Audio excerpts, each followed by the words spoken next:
Chapter 1, Male to Female Ratio 1 to 6,000, Am I a National Treasure? My head is throbbing like it's going to explode. Bai Luo struggled to open his eyes, and what came into view was an unfamiliar ceiling, a simple ceiling light, and a tiny crack next to it. A faint fragrance filled the air, not the mixed smell of takeout boxes and socks from his doghouse. Where is this? He sat up abruptly and looked around. The room wasn't big, but it was clean and cozy. The beige curtains were half drawn, letting in sunlight that cast warm dappled patterns on the floor. The bed beneath him was soft and comfortable, definitely not his creaky, hard bed.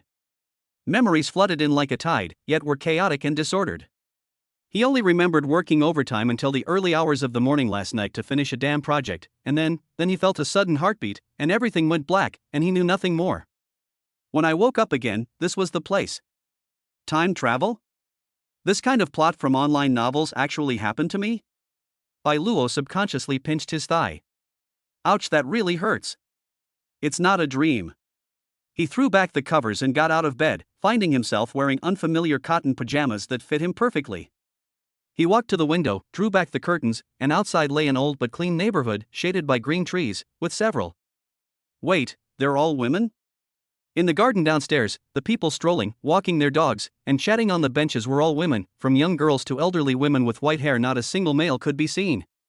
Bai Luo rubbed his eyes, thinking he was seeing things. He opened the window and looked carefully.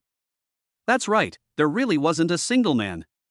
Moreover, the women's clothing and appearance seemed no different from what they were dressed in the original world, except, as far as the eye could see, they were all female, which felt too eerie. Just then, there was a gentle knock on the door. Xiao Luo, are you awake? A gentle female voice came, tinged with concern. Xiao Luo? You're calling me? Bai Luo was taken aback.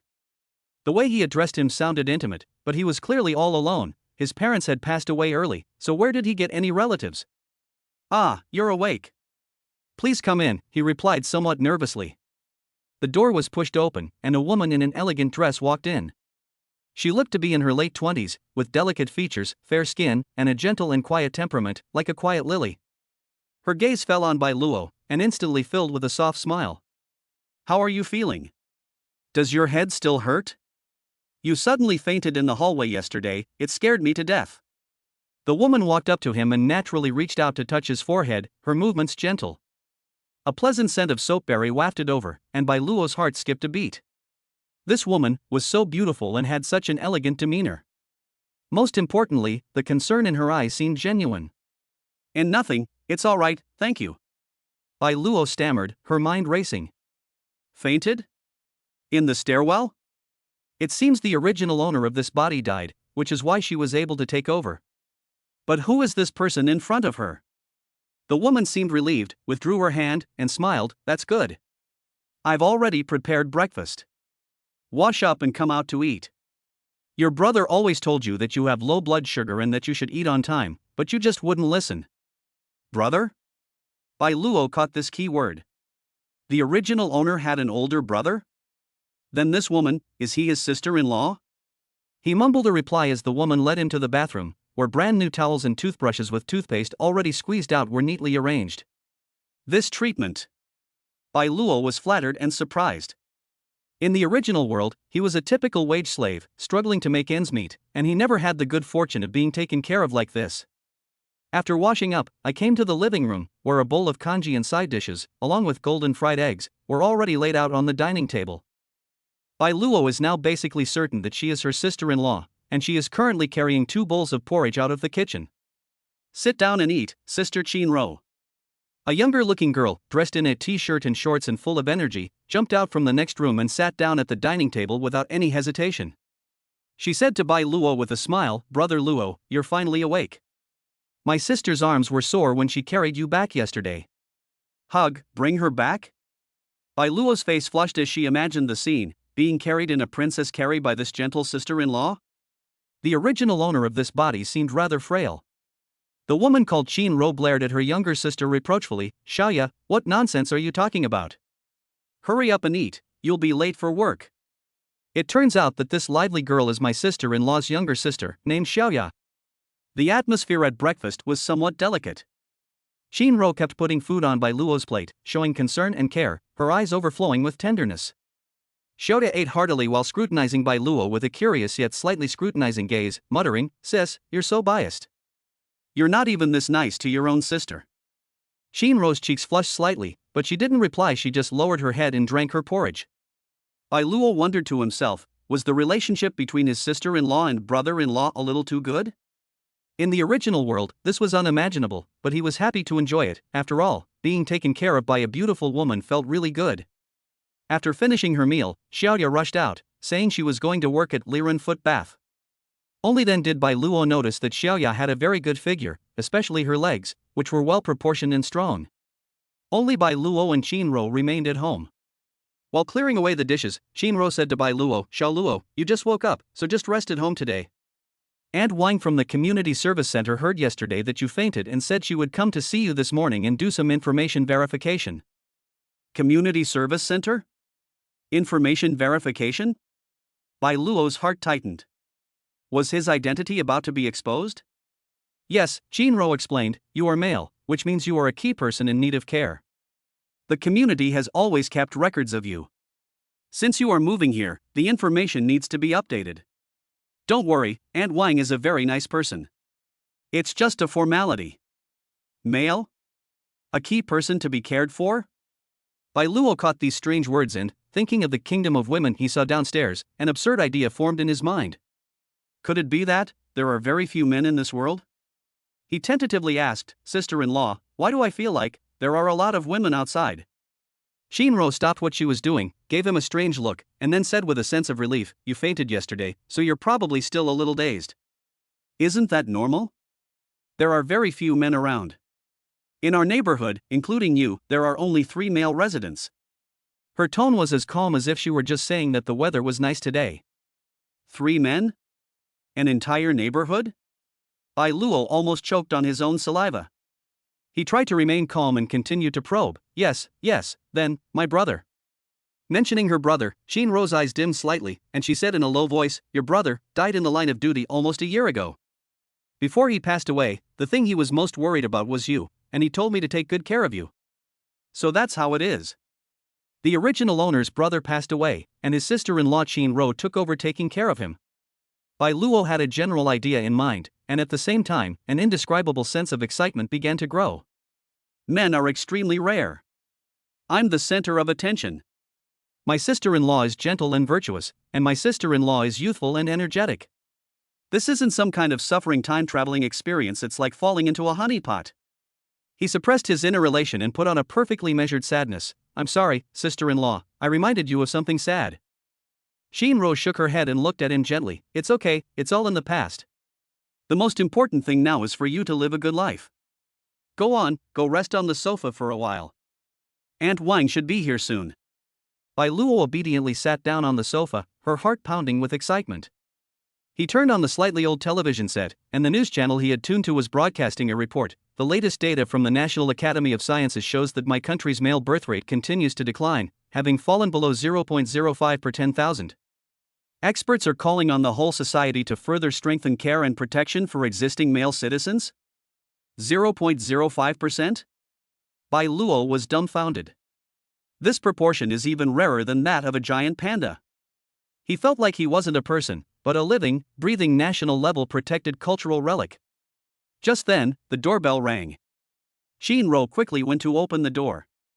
Standing at the door was a kind-looking woman in her 50s with a community worker badge on her chest.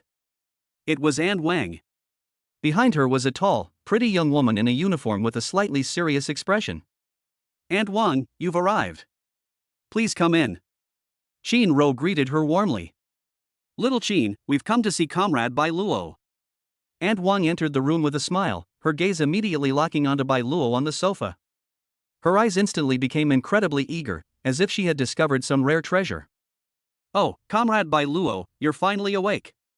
We were so worried when we heard you fainted yesterday." The young woman also walked in. Her sharp gaze swept around the room before finally landing on Bai Luo. She nodded slightly in greeting and said in a cool voice, "Mr. Bai Luo, hello? I am Zhao Min, the police officer in charge of your safety and liaison. I heard that you are not feeling well, so I came to visit you." A policewoman? And such a beautiful policewoman? Bai Luo quickly stood up, somewhat at a loss. This was far too grand.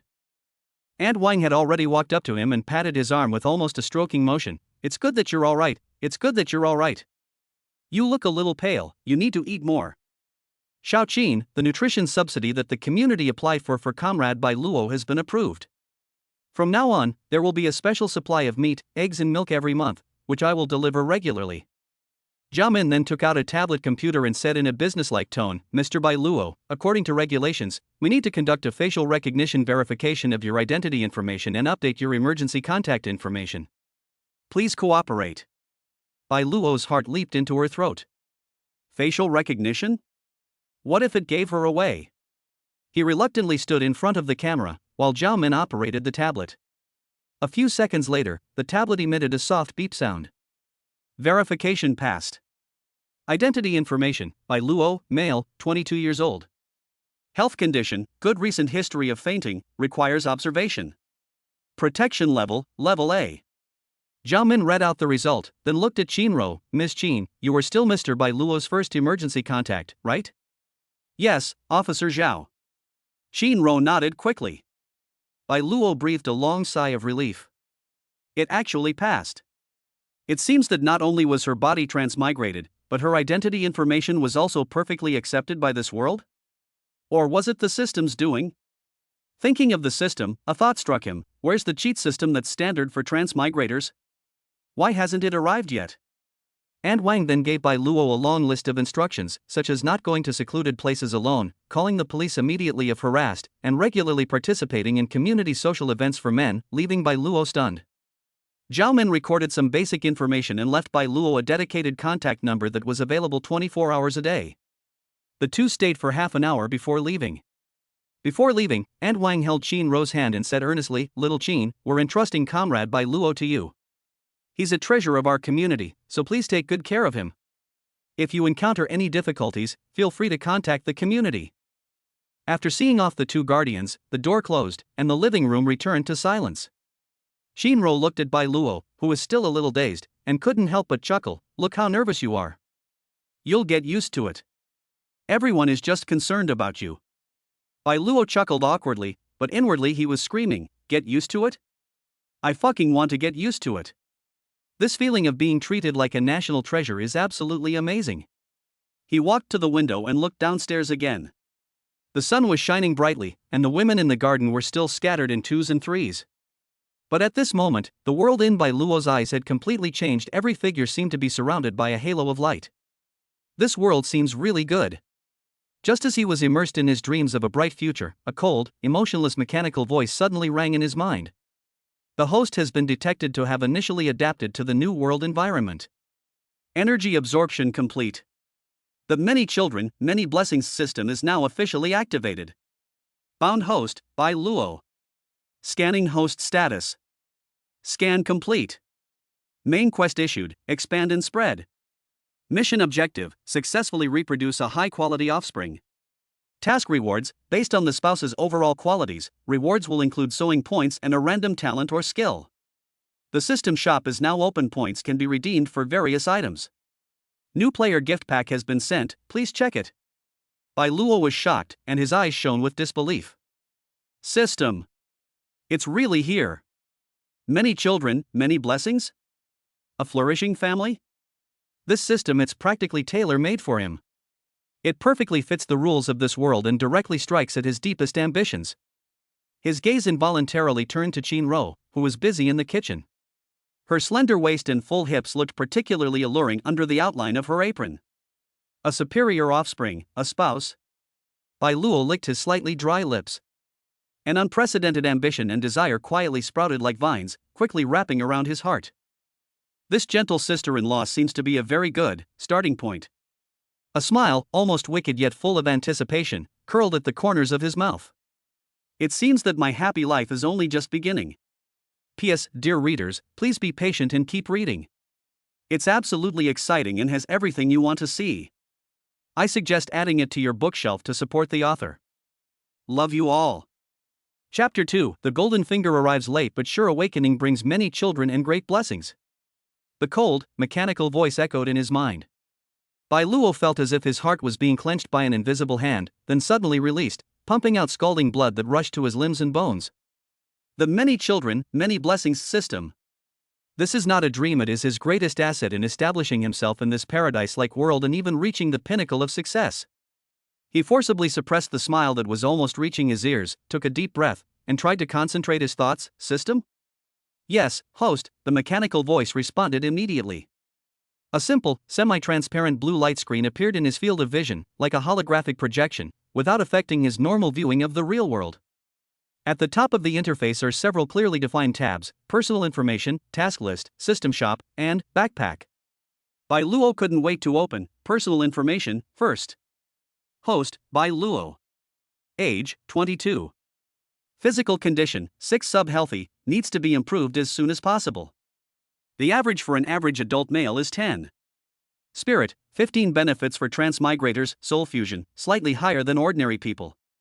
Charm, 8 refined and presentable appearance, significantly enhanced attractiveness in the current global environment. Skills, none. Special talents, none. Sewing points, 0. Current spouse, 0. High quality offspring, 0. Only a physique of 6? No wonder the original owner fainted. Bai Luo curled his lips. It seems that being a stallion also requires a good body. Charm of 8 points, and the system even thoughtfully marked the environmental bonus. That's very scientific. He then opened the task list. At the very top is the bolded main quest, spreading branches and leaves. Task requirement, successfully reproduce a high-quality offspring. Task rewards, seeding points based on spouse's overall qualities, 1 random talent or skill. Progress, 0%. There is also a side quest below. Task name, first encounter with rhythm. Task requirement, establish a stable and intimate relationship with a woman whose overall quality score is 80, favorability 60. Task rewards, 100 seeding points, 1 basic gene optimization fluid. Progress, not accepted. Overall quality score? Favorability rating? Bai Luo's mind raced, and he subconsciously looked at Qin Rose back in the kitchen. As if sensing his thoughts, the system interface flickered, and a line of small text appeared next to Qin Rose's silhouette, like a marker in a game. Qin Rose unbound. Age, 28. Overall rating, 85, appearance 88, physical fitness 79, intelligence 83, special skill domestic management 82. Current affinity with host, 65, caring independence. Reproductive potential assessment, good. 85 points. Affection level 65. You've met the requirements to accept the side quest. Bai Luo felt a surge of excitement. It seemed his sister-in-law truly held some special affection for him, her younger brother-in-law. This was an absolutely perfect start. He noticed the unbound and bound status prompts, which should correspond to whether a stable intimate relationship recognized by the system has been established. Suppressing the urge to immediately accept the mission, Bai Luo opened the system shop. The interface is visually appealing, but most of the icons are grayed out, displaying insufficient points or insufficient permissions. The visible areas are divided into several categories. Physical enhancement, basic physical enhancement agent 100 points, intermediate 500 points. Skills, cooking beginner 100, intermediate 500, massage techniques beginner 100, musical instrument proficiency beginner 200. Charm attributes, basic charm perfume one-time use, 50 points, long-lasting charm aura passive, 1000 points. Special items, favorability indicator 50 points, one-time lucky halo 200 points. Gene optimization, basic gene optimization fluid side quest reward, priced at 500 points in the shop, intermediate 2000 points. There were many items, but the prices were astronomical for Bai Luo, who currently had 0 points. However, it also showed him endless possibilities. Finally, he opened his backpack, which contained only a faintly glowing gift box icon. New player gift pack, open now? Open. Bai Luo silently chanted in his heart. The gift box flashed and disappeared, leaving 3 items in the backpack. Basic Constitution Enhancer 1 permanently increases Constitution by 2 after use. Skill scroll, top tier culinary skills beginner level passive masters homestyle cooking skills far exceeding the current world standard. Sewing points 200. We've struck it rich. Bai Luo's heart raced. Especially the 200 points and top-notch cooking skills, it was like a godsend. In a world where women bear the brunt of social labor, but perhaps due to the scarcity of men, traditional family roles are somewhat blurred, having excellent culinary skills is definitely a powerful weapon to bridge the gap with women. Haven't you heard the saying, the way to a woman's heart is through her stomach? Although in this world, it might be closer to win a woman's body, you must first satisfy her taste buds. Without hesitation, he immediately used the primary constitution enhancement agent. A gentle warmth instantly flowed through my body, like soaking in a hot spring, and every cell was cheering with joy. The slight fatigue from the time travel and excitement vanished, replaced by a feeling of boundless energy. He clenched his fist, and it seemed as if his strength had increased. Looking at the personal information again, the physical fitness level has changed from 6 to 8. Not enough, but at least I'm no longer in a sub-healthy state. Bai Luo was very satisfied. Next, he used the top-tier culinary skills beginner scroll, and a massive amount of information flooded his mind: knife skills, heat control, seasoning techniques, various ingredient handling skills, and the characteristics of cuisines from all over the world. Although it was only beginner level, it was more than enough to crush the average family cooking in this world. After finishing all this, Bai Luo turned his attention back to the side quest, first encounter with rhythm, and silently said, "Accept quest." The task status has changed to in progress. The goal is clear: raise Qinro's favorability rating from 65 to over 60. The system may consider a rating above 60 as stable, and establish a binding relationship. Bai Luo closed the system interface, and his eyes had changed. The previous confusion and passive acceptance had disappeared, replaced by a clear desire to hunt. He watched Qinro's slender figure busy in the kitchen, his gaze sweeping over her slim waist and voluptuous curves, no longer merely admiring, but also scrutinizing and planning. Qinro, 85 points, favorability 65, close proximity, gentle personality, easy to win over. She's practically the perfect newbie village boss. No, the newbie village reward. I need to come up with a plan. Bai Luo stroked his chin, his mind racing. Forcing her wouldn't work. The laws of this world, while protecting men, also likely impose strict constraints on their behavior. He had to slowly boil her down, using their existing goodwill to make her willingly fall for him. What method should we use? The cooking skills provided by the system will come in handy. At this moment, Qinro finished washing the dishes and came out of the kitchen, wiping her hands. She saw Bai Luo standing by the window in a daze and asked with concern, "Xiao Luo, what's wrong? Is there anything else that's bothering you?" Her gaze was gentle, filled with undisguised worry. Bai Luo turned around, her face now adorned with a perfectly timed smile, tinged with a hint of dependence and gratitude. "No, sister-in-law, I'm much better now. I was just thinking, you've taken such good care of me, I can't just keep eating and living here for free." Qinro was taken aback for a moment, then smiled and said, "What nonsense are you talking about? You are it's only right that I take care of you." She seemed to want to say something, but changed her mind before she could finish, her ears turning slightly red. Bai Luo chuckled inwardly. Favorability rating, 65. It's definitely not just a simple sister-in-law's concern for her brother-in-law. He took the opportunity to step forward and close the distance between them, saying sincerely, "That won't do. How about this, sister-in-law? I'll cook dinner tonight so you can try my cooking." "You cook?" Qinro's eyes widened in surprise, as if she had heard something unbelievable. "You can cook? I've never heard you say that before." Most men in this era are spoiled, and it's considered good if they can make instant noodles, let alone cook. I used to live alone and just did some random research. It should still be edible. Bai Luo smiled modestly, but his eyes were full of confidence. "Sister-in-law, please give me a chance to repay your kindness in taking me in." His slightly coquettish tone and approaching presence made Qinro's cheeks flush even more. She turned her head slightly, feeling a little uncomfortable, and her heart inexplicably raced. Xiao Luo seems a little different today? More proactive, more manly than before? Okay. Almost unconsciously, Qinro nodded. "Then, do you need me to go grocery shopping with you?" No need, Bai Luo said with a smile. "I can go by myself. It'll be a good opportunity to get familiar with the surroundings."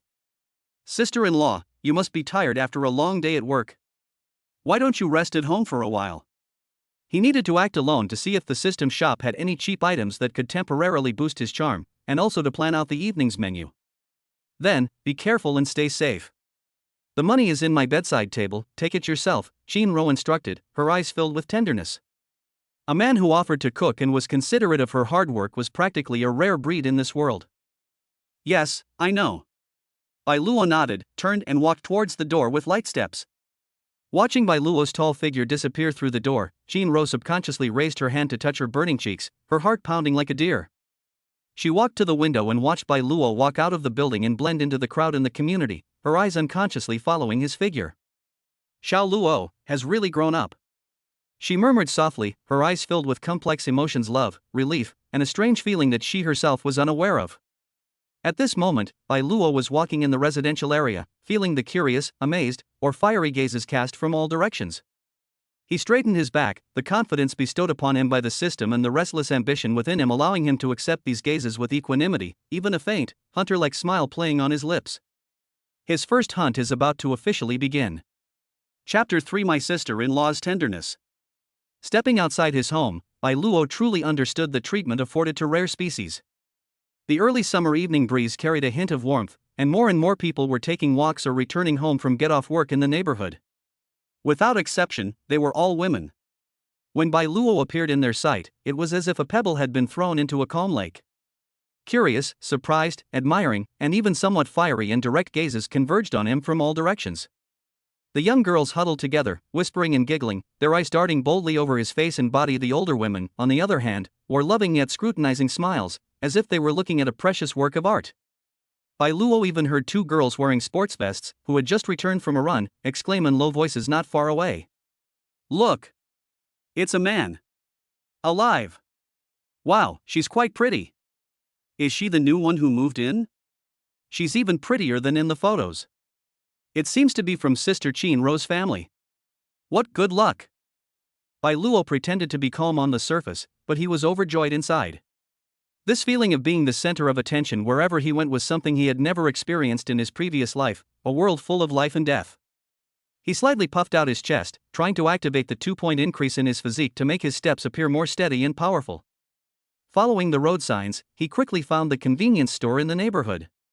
The supermarket wasn't big, but it had a full range of goods.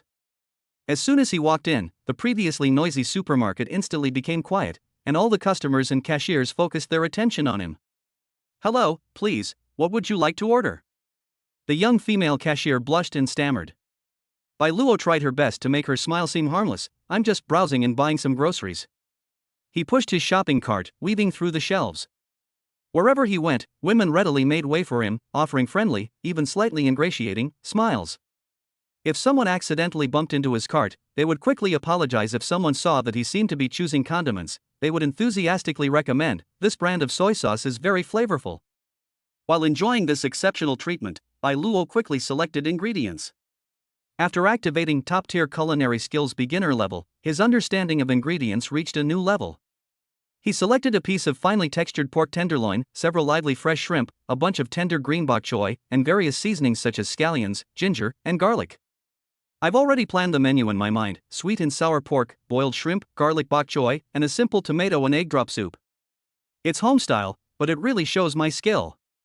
Just as he was waiting in line to pay, a slightly cold voice sounded behind him. "Mr. Bai Luo?" Bai Luo turned around and saw Zhao Min in a crisp police uniform. She seemed to have just finished get-off work, carrying a small shopping basket containing instant noodles and a few sausages. Even in casual clothes, her posture was still upright and her eyes were sharp, though her gaze softened slightly when she looked at Bai Luo.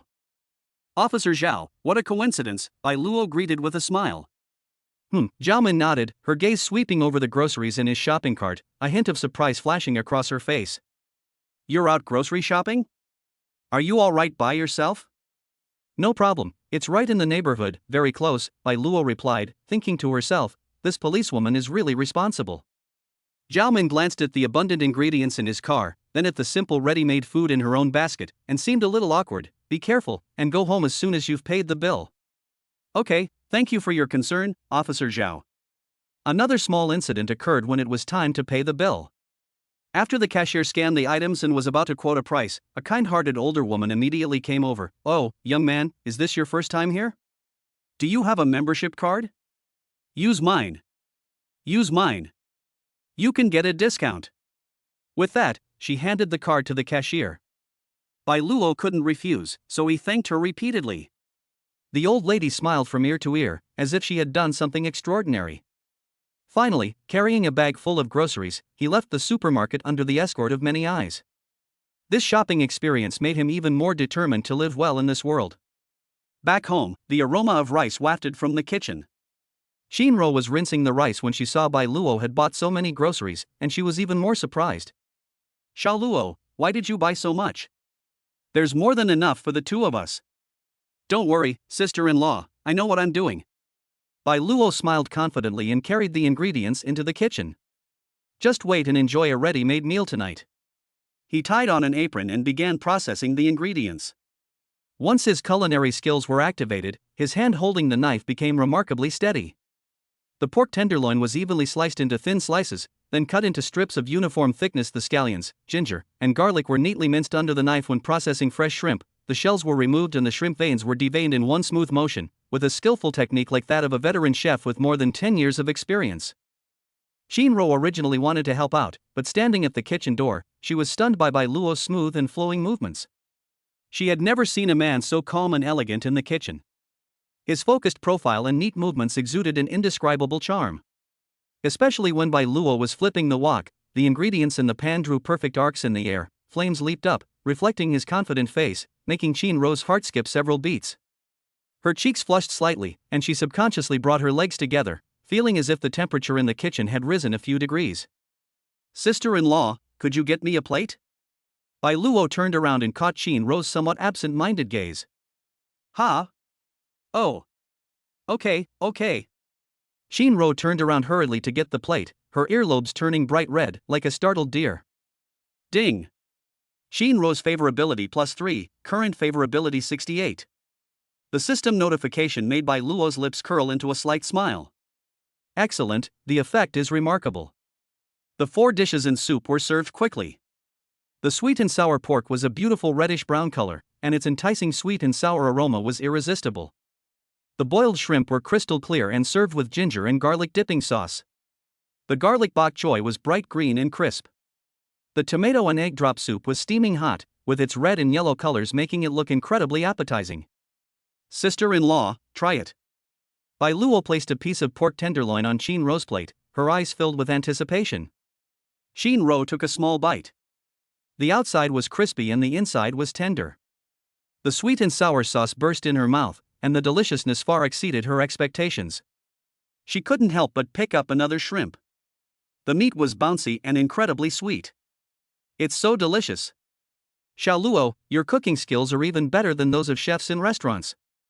Shinro exclaimed sincerely, her beautiful eyes sparkling. Looking at Bai Luo, she felt that this brother-in-law with whom she had lived for some time was suddenly enveloped in a mysterious and dazzling aura. Ding! Shinro's favorability +2, current favorability 70. "I'm glad you like it, sister-in-law. I'll cook for you often from now on," Bai Luo said with a smile, and then served her another bowl of soup. The atmosphere at dinner was both warm and intimate. Shinro ate with great satisfaction, occasionally glancing up at Bai Luo with eyes so soft they seemed to melt. Every time their gazes met, her heart would race, and she would hurriedly look away, only to steal another glance. After dinner, Shinro insisted on washing the dishes, but Bai Luo didn't insist this time. Instead, she cut a plate of fruit and sat on the living room sofa, watching Shinro's busy figure in the kitchen.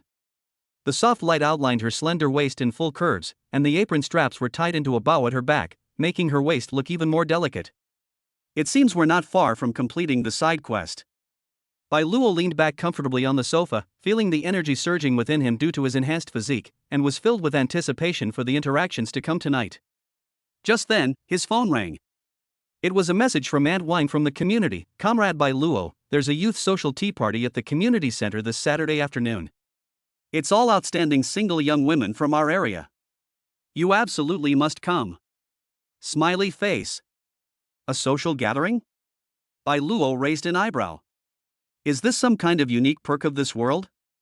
His gaze fell on Shinro in the kitchen again, but before participating in that kind of group activity, he should focus on conquering the single goal in front of him.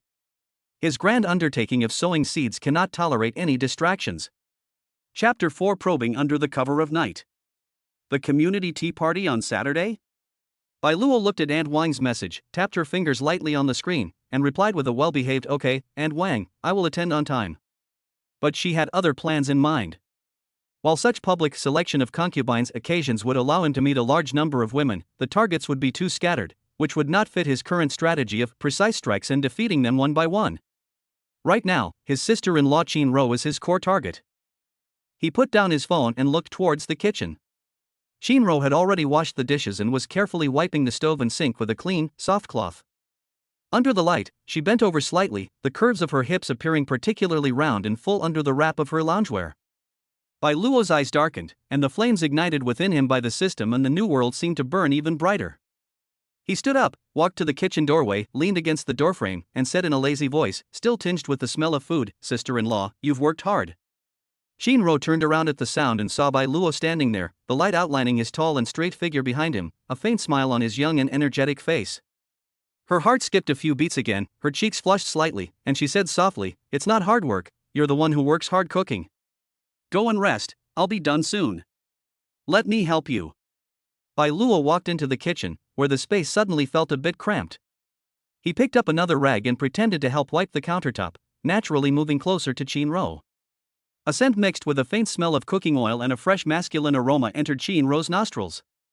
It wasn't unpleasant, on the contrary, it carried a strange, heart-pounding aggressive quality. She could clearly feel the breeze created by Bai Luo's arm movements and the heat emanating from his body. The distance between them was so close that they could almost hear each other's breathing. Shinro's body stiffened instantly, and her wiping movements became unnatural. She could even feel Bai Luo's gaze seemingly fixed on the back of her neck, where the skin became unusually sensitive. "Sister-in-law, you're so skillful. You've kept the kitchen so clean." Bai Luo's voice rang in her ear, warm and gentle. It's all right." Shinro's voice was a little tight.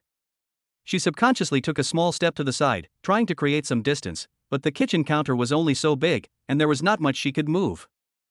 Bai Luo seemed oblivious to her embarrassment, and instead took a step back, maintaining that close yet distant relationship, and said naturally, "From now on, we can divide the cooking and washing duties.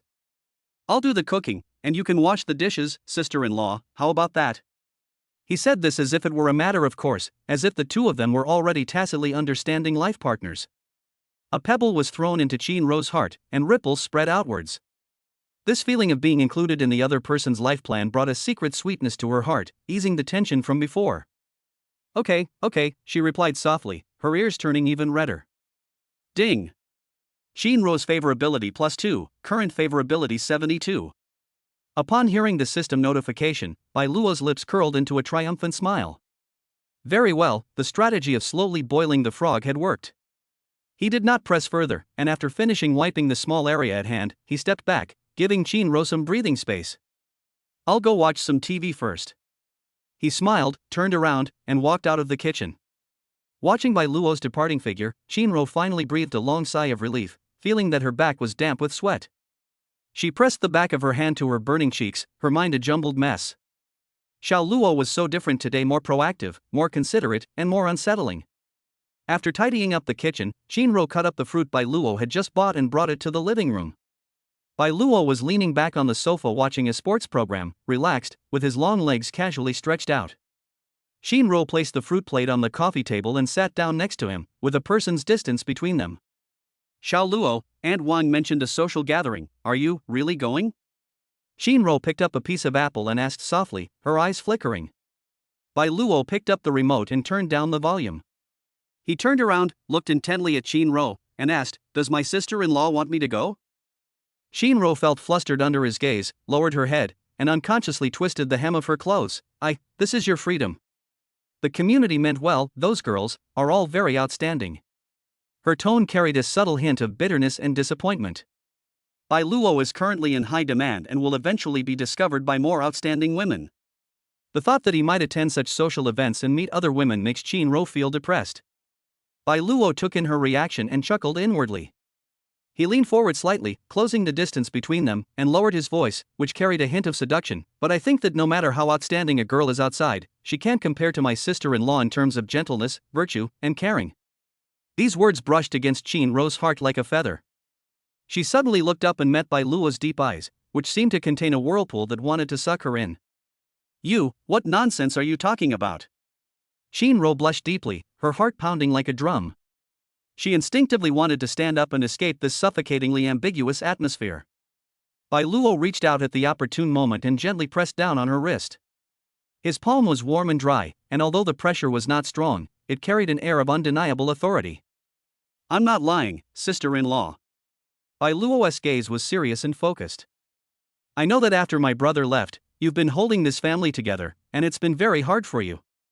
From now on, let me help you share the burden, okay?" His tone was sincere, carrying the weight of a promise. Shinro looked at him, her eyes slightly warming. After her husband's death, her strength, which she had been holding on to all by herself, seemed to find a safe haven at this moment. The warmth from her wrist made her weak all over, and she lost the strength to break free. Ding! Shinro's favorability +5, current favorability 77. Detected significant emotional fluctuations in the target conditions for establishing an intimate relationship are about to be met. Bai Luo was overjoyed, but her face remained tender and affectionate. He knew that the time was right, and pushing further might backfire. He released his grip at the opportune moment, picked up a piece of fruit, and offered it to Shinro's lips, his tone relaxed and natural. "Try this and see if it's sweet." Shinro was still immersed in the emotions she had just experienced. She subconsciously opened her mouth, and the sweet taste of the fruit filled her mouth, but it was far less than the sudden flutter and sweetness in her heart. As night deepened, the two watched TV for a while longer and chatted about everyday things, restoring a warm atmosphere. However, the subtle, ambiguous feelings between them had already permeated every corner of the living room like air. Before going to bed, Bai Luo asked Shinro if there was a gym or yoga studio nearby, under the pretext of getting familiar with the environment and exercising. Shinro, unsuspecting, enthusiastically recommended Jingshin Yoga Studio on the commercial street outside the community, saying that the instructors there were very professional and the environment was good. The next day was Sunday, and Shinro didn't have to go to work. Bai Luo made an excuse to go for a walk and went straight to the mindfulness yoga studio. The yoga studio's facade was decorated in a simple and tranquil style. As he pushed open the door, a faint scent of sandalwood mixed with essential oils wafted towards him. A young girl was sitting at the front desk. When she saw Bai Luo, her eyes widened instantly, and she stammered, "Hello, how can I help you?" "I'd like to inquire about yoga classes," Bai Luo said with a gentle smile. Okay. Please have a seat." I'll call our curator right away." The girl hurriedly ran inside. A moment later, a woman wearing a light purple yoga outfit came out. She looked to be in her late 20s, tall with long legs and an excellent figure, especially her waist, which was slender and supple, as if it would break with the slightest bend. Her features were delicate and beautiful, her skin was fair, and her temperament was aloof and distant, like a solitary orchid in a secluded valley. Lu Ruyan Unbound. Age, 27. Overall rating, 88. Appearance 92, Physique 90, Intelligence 80, Special Skill Yoga Proficiency 85. Current affinity towards the host, 20. Curiosity and Professional Assessment. Reproductive Potential Assessment, Excellent. 88 points. Even higher than Shinro. Especially her looks and physique, they are top-notch. Bai Luo was shocked and immediately listed Lu Ruyan as one of his key targets. When Lu Ruyan saw Bai Luo, a hint of undisguised surprise flashed in her usually cool eyes. This was the first time since she opened her studio that a man had come to inquire about yoga classes. "Hello sir, I am Lu Ruyan, the manager of this place. Are you interested in learning about yoga classes?" Her voice, like her temperament, was clear and pleasant, but carried a professional distance. "Yes, Director Lu." Bai Luo stood up and looked at her frankly. "I've been feeling a bit stiff lately, and I've heard that yoga is great for stretching and relaxing, so I thought I'd give it a try." Lu Ruyan looked Bai Luo up and down, her eyes professional. Yoga is indeed very suitable for improving posture and flexibility. However, our students here are all women, so the intensity and duration of the classes may be. She didn't finish her sentence, but her meaning was clear. She was worried that Bai Luo might not be able to adapt or that it might cause inconvenience to the other students. Bai Luo had anticipated this question and calmly replied, "It's all right. I can start with the most basic private lessons and then consider group classes once I'm comfortable. I mainly trust your expertise, Director Lu." He promptly offered a compliment. Lu Ruyan hesitated for a moment. A male student, though unusual, might bring a different atmosphere? Besides, the young man in front of her had clear eyes and a sincere attitude, which wasn't unpleasant. "All right then." She finally nodded. "We can arrange a trial class for you to try it out." If you feel it's suitable, then you can decide whether to enroll. That's wonderful, thank you, Director Lu. Bai Luo's face showed just the right amount of joy. When would be a convenient time for you? I happen to have a free moment at 3 p.m. today. Okay, I'll be there on time. Leaving the yoga studio, Bai Luo was in a good mood, not expecting to have locked in her second high-quality goal so quickly. Conquering a woman like Lu Ruyan, with her aloof and cool demeanor, would surely be a unique experience. Besides, a yoga studio offers countless opportunities for physical contact. He could almost see the abundant sewing points and system rewards beckoning to him. Back home, Shin-ro was mopping the floor. Seeing Bai Luo return, she asked gently, "Back from your walk? Is it hot outside?" "It's not hot, it's quite comfortable." Bai Luo watched Shin-ro bending over and mopping the floor. Her graceful curves warmed his heart. He walked over and naturally took the mop from her hand. "Sister-in-law, let me do it. You take a break." Shin-ro was stunned for a moment, watching Bai Luo skillfully mop the floor, her movements even more efficient than hers, and a warm feeling welled up in her heart again. She stood aside, watching Bai Luo's busy figure, her eyes softening even more. Ding! Shin-ro's favorability +1, current favorability 78. Bai Luo planned as she mopped the floor. She would first try to win over the aloof yoga instructor in the afternoon, and then come back in the evening to continue warming up her gentle sister-in-law. This new life, full of energy, is getting more and more interesting. Chapter 5: An Encounter at the Yoga Studio. At 3 p.m. sharp, Bai Luo appeared at the Mindfulness Yoga Studio. In the private teaching room, clean soft mats were laid out, and the air was filled with the soothing aroma of essential oils. Lu Ruyan had changed into a more form-fitting yoga outfit, which perfectly outlined her almost perfect figure. When she saw Bai Luo, she merely nodded slightly, her cool face revealing no emotion. "Let's start with the most basic breathing and posture." Lu Ruyan's voice had an ethereal quality in the quiet room. Bai Luo changed into the loose clothes that had been prepared and stood in place as instructed. His physique had been enhanced, and his learning ability far exceeded that of ordinary people.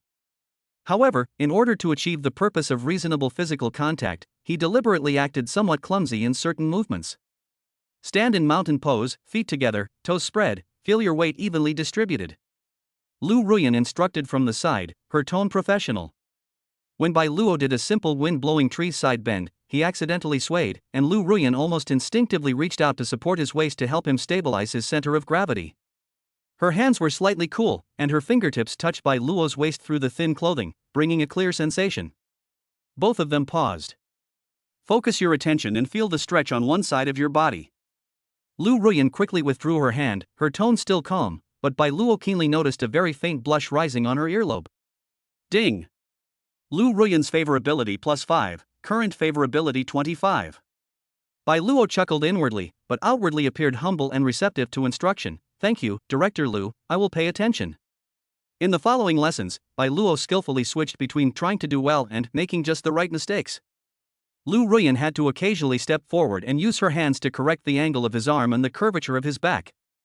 Each brief contact was like a pebble thrown into a calm lake, creating ripples in her cold heart. She stood close to him while giving instructions, and Bai Luo could even smell her faint, unique body odor, a mixture of sweat and special essential oils. After an hour-long trial class, Bai Luo had a fine layer of sweat on his forehead and felt that his body had indeed been relaxed. Lu Ruyan seemed calm, but her breathing was slightly more rapid than usual. "You have a good physical foundation and good comprehension skills," Lu Ruyan commented. "If you're interested, you can get a multi-visit pass and come 2 to 3 times a week." "Of course I'm interested." Bai Luo readily agreed. "I've benefited greatly from Director Lu's professional guidance, so let's get a 20-visit card first." He took out his phone to pay, his movements swift and decisive. A hint of surprise flashed in Lu Ruyan's eyes.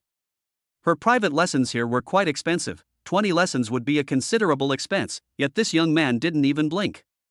This made her impression of Bai Luo go beyond rare mail and curiosity to include good financial resources. Ding! Lu Ruyan's favorability +3, current favorability 28. After getting her card and scheduling her next class, Bai Luo left the yoga studio in a good mood. The first battle was a success.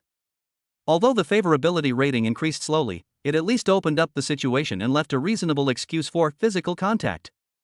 He had just stepped out of the commercial street when the sky suddenly darkened, and then large raindrops began to pelt down. The summer rain came suddenly and violently.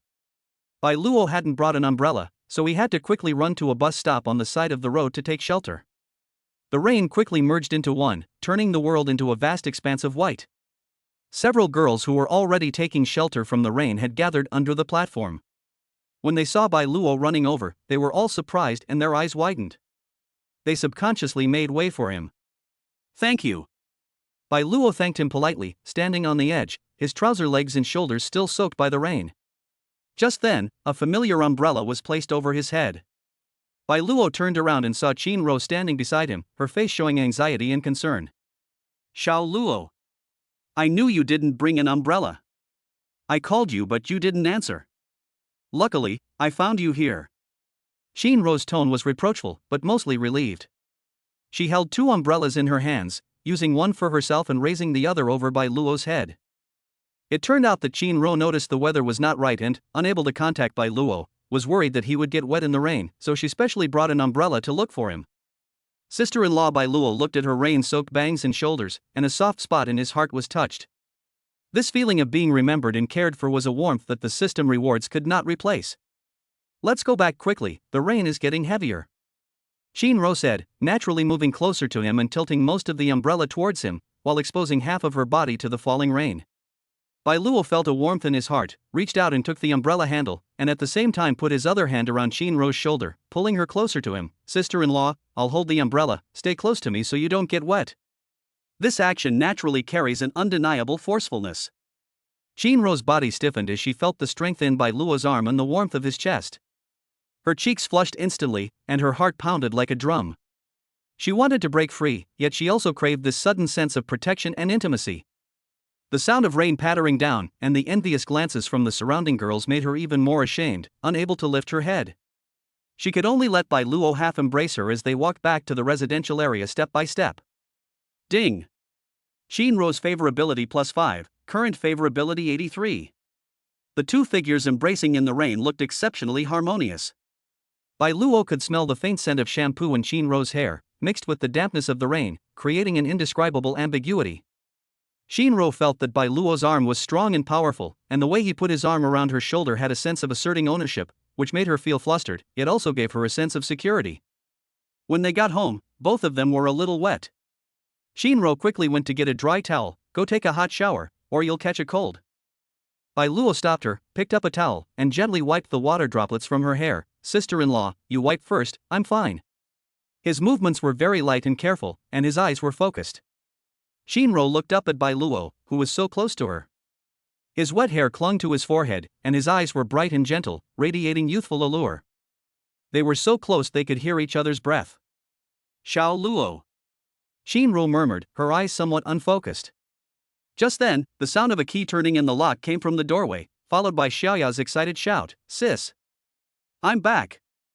Wow, it's raining so hard outside." "Ha!" Xiaoya pushed open the door and came in just in time to see this ambiguous scene in the living room. Bai Luo was gently drying Qin Ro's hair, the two of them were very close, and the atmosphere was romantic. Qin Ro took a step back like a startled rabbit, her cheeks flushed red as if they were about to bleed. She hurriedly grabbed the towel, saying, I can do it myself." Then she practically fled into the bathroom. Xiaoya glanced at her sister, who was fleeing in a disheveled state, and then at Bai Luo, who looked calm and even had a slight smile on his face. Her big eyes darted around, and she revealed a sly smile. She moved closer to Bai Luo and whispered, "Brother Xiao Luo, not bad. You were quick. My sister is shy, so don't be too hasty. Take your time." Bai Luo chuckled and flicked Xiaoya's forehead with her finger. "You little devil, what nonsense are you talking about?" Xiaoya covered her forehead and ran away with a grin. After dinner, the rain stopped, and the view outside the window was refreshing. Qin Ro didn't seem to have fully recovered from their intimate encounter that afternoon, and kept avoiding Bai Luo's gaze. Xiaoya, on the other hand, was curled up on the sofa playing on her phone, occasionally glancing at the two of them with ambiguous eyes. Aunt Wang from the community sent another message, reconfirming the social gathering on Saturday. She spoke earnestly, saying that many outstanding young women had signed up and were eagerly anticipating his arrival. Bai Luo was pondering how to politely decline, or at least delay, so he could focus on conquering Qin Ro, the fortress he was about to capture, when Qin Ro, who had been somewhat silent, suddenly spoke. Her voice was soft, but carried a hint of barely perceptible tension and determination. Xiao Luo, that social gathering, could you not go? Bai Luo and Xiaoya both looked at her in surprise. Qinro mustered her courage, raised her head, and looked directly at Bai Luo. Although her cheeks were still red, her eyes were unusually firm. I've checked. According to the supplementary regulations of the Male Protection and Reproduction Promotion Law, if a man lives with the sister of a widowed spouse who has no children for a certain period of time, and both parties consent, he can apply to establish assisted reproductive family relationship and enjoy most of the rights of a legal partner. Her voice grew softer as she spoke, but her meaning was still very clear. Under this legal framework, both she and Xiaoya can become Bai Luo's legal and recognized partners, and Bai Luo will no longer need to attend any social gatherings. Xiaoya stared in shock, her mouth agape. She looked at her sister, then at Bai Luo, and a blush instantly spread across her face. Her eyes held a complex mix of shyness, surprise, and a hint of anticipation. Bai Luo was also stunned. He hadn't expected that the laws of this world would have such a thoughtful setting. This was simply a perfect solution tailor-made for him. He could legally have both Qinro and Xiaoya at the same time, while avoiding unnecessary interference from the outside world. Looking at Qinro's face, which was particularly moving due to her shyness and courage, he felt a strong sense of conquest and satisfaction. The prey is finally about to walk into the trap. He slowly revealed a gentle and meaningful smile, his gaze shifting between Qinro and Xiaoya before finally settling on Qinro's face. His voice was deep and magnetic. "Sister-in-law, are you telling the truth? If this is your wish, of course I won't go to any social gatherings." Chapter 6 New House Rules. Bai Luo's words were like a boulder thrown into a calm lake, stirring up huge waves in Qinro and Xiaoya's hearts. An eerie silence fell over the living room, broken only by the occasional sound of a car driving through the puddles outside the window. Qinro's face was burning red. She hadn't expected that her suggestion, which she had mustered up the courage to make, would receive such a direct and ambiguous response from Bai Luo. She lowered her head, her fingers tightly gripping the hem of her clothes, barely daring to look at Bai Luo and Xiaoya. Xiaoya looked completely stunned by the overwhelming surprise. Her big eyes darted back and forth between Bai Luo and her sister, her face a mixture of shyness, excitement, and a hint of bewilderment. Although she was a lively person, this kind of life-changing event still made her heart race and her mind go blank. Bai Luo took in their reactions, and the sense of control he felt was almost overflowing. He knew he couldn't push them too hard and needed time to process and adapt. So he stood up and broke the silence with a light tone. "Alright, now that we're all family, there are some rules we need to clarify first." He walked to the water dispenser, filled a glass with water, and looked every bit like the head of the family setting the rules. Qinro and Xiaoya looked up at him simultaneously, their eyes filled with confusion and obedience. First, Bai Luo took a sip of water, glancing at the two sisters. "You don't need to be so reserved at home. I'm still me, and you're still you. Just live your lives as you normally would and relax." He said this mainly to Qinro, trying to ease her excessive tension. Qinro breathed a slight sigh of relief and softly hummed in agreement.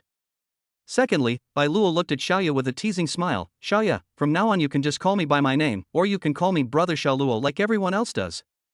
Don't keep calling me Brother Xiao Luo all the time, it makes us seem distant." He deliberately misinterpreted the situation to lighten the serious atmosphere from before. Xiaoya was taken aback for a moment, then understood. She glared at Bai Luo reproachfully, but a smile spread across her face. "I know, Bai Luo." She deliberately omitted the word brother, which carried a hint of provocation, and the atmosphere immediately became much more lively. Watching her sister and Bai Luo interact naturally, Qinro's tense nerves relaxed slightly, and a faint smile unconsciously appeared on her lips. Third, Bai Luo's expression became slightly more serious. "Regarding the application for that assisted reproduction family, there's no rush. Let us get to know each other for a while and adjust to each other. Once everyone feels comfortable, we can proceed with the formalities. After all, this is no small matter." He acted very prudently, buying himself a valuable buffer period and avoiding giving the sisters the impression that he was only pursuing legal status. These reasonable words brought a flash of gratitude and relief to Qinro's eyes.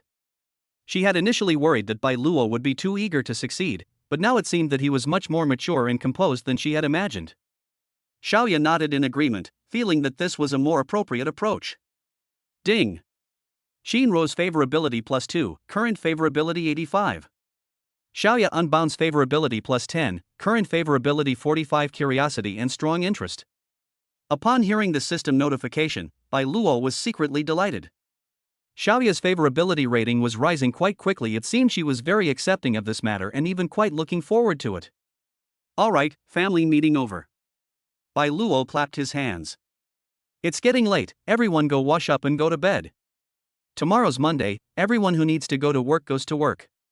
He deliberately spoke in a normal tone and said the most ordinary things, trying to integrate this new relationship model into his daily life as quickly as possible. This night, some people are destined to be sleepless. Shinro lay on the bed, tossing and turning, the empty space beside her once belonging to her deceased husband. Now, another younger, more energetic figure has entered her life and may even legally take over that position. Her mind was in turmoil. There was confusion about the future, guilt towards her deceased husband, but more than anything, there was an indescribable, secret expectation and excitement. Bai Luo's embrace in the rain that afternoon, and his composed demeanor in the living room just now, kept replaying in her mind. Meanwhile, Xiaoya in the next room was excitedly rolling around on her bed. She was young and had a more direct understanding of the scarcity of men in the world. To her, being able to establish a legal relationship with her brother-in-law, whom she had feelings for, was like a windfall. She had already started imagining the fun scenarios of the three of them living together in the future, a silly smile on her face, unable to fall asleep for a long time. Bai Luo lay on the bed in the guest room, calmly making plans. Shinro's favorability rating was already 85, just one step away from the stable intimate relationship required by the side quest, most likely favorability rating 90 or 100. Although Xiaoya's score is low, she has great potential and a proactive personality, which might be the catalyst to break down the final barrier between her and Shinro. As for Lu Ruyan, they can't let their guard down either. They need to continue cultivating the relationship. The next morning, Bai Luo got up feeling refreshed. After his physique was strengthened, he seemed to need less sleep. He went into the kitchen and found Shinro already there, preparing breakfast, but the faint bruises under her eyes showed that she hadn't slept well last night. Good morning, sister-in-law. Bai Luo greeted her naturally, walked to her side, and took the spatula from her hand. I'll fry the eggs. You go and rest for a while. When Shinro saw Bai Luo, her face flushed slightly. Unlike before, she didn't refuse. Instead, she silently made way for him and said in a low voice, okay? She stood to the side, watching Bai Luo skillfully crack the eggs and put them in the pan, feeling a strange sense of peace. This warmth of sharing a room in the early morning eased her anxiety from the previous night. Xiaoya came out of her room with messy hair and saw the two of them in the kitchen, yawning exaggeratedly. Oh, you're already showing off your love so early? Have you thought about how single people feel? She complained, but her eyes were full of laughter. Shinro blared at her, embarrassed and annoyed. What nonsense are you talking about? Go wash up. Bai Luo smiled and placed the first fried egg on Xiaoya's plate, saying, to shut you up. Xiaoya giggled, leaned over and quickly kissed Bai Luo on the cheek. This is your reward. Then she darted into the bathroom like a startled rabbit. The sudden kiss stunned both Bai Luo and Shinro. Bai Luo touched the spot on her face where she had been kissed and looked at Shinro. Shinro's expression was somewhat complicated, containing shyness, a hint of barely perceptible jealousy, but mostly a sense of resignation, as if saying, I knew it. She lowered her head and silently placed the porridge on the table without saying a word. Ding! Shinro's favorability +1, current favorability 86. Xiaoya's favorability +5, current favorability 50. The atmosphere at breakfast was somewhat subtle. Xiaoya seemed more relaxed because of the kiss, constantly putting food on Bai Luo's plate and chattering about the interesting things that happened at the foot massage parlor. Shinro was much quieter, but her gaze towards Bai Luo and Xiaoya gradually showed a more tolerant, family-like quality.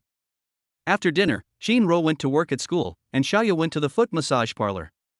Bai Luo was home alone and began to study the system's online store. 200 points isn't a lot, but it's not a small amount either. He set his sights on a one-time charm perfume mild effect, which cost 50 points and was described as slightly increasing the target's favorability towards the host for a short period of time. The effect depends on the target's willpower. He thought he might be able to use it on Shinro at a crucial moment to ensure everything went smoothly. He also noticed a skill scroll titled Basic Fighting Techniques Beginner that required 150 points. Considering that while this world was very protective of men, accidents could still happen, and some self-defense skills were still necessary, he temporarily suppressed his urge to buy it and decided to observe the situation first. In the afternoon, as agreed, he went to the mindfulness yoga studio again.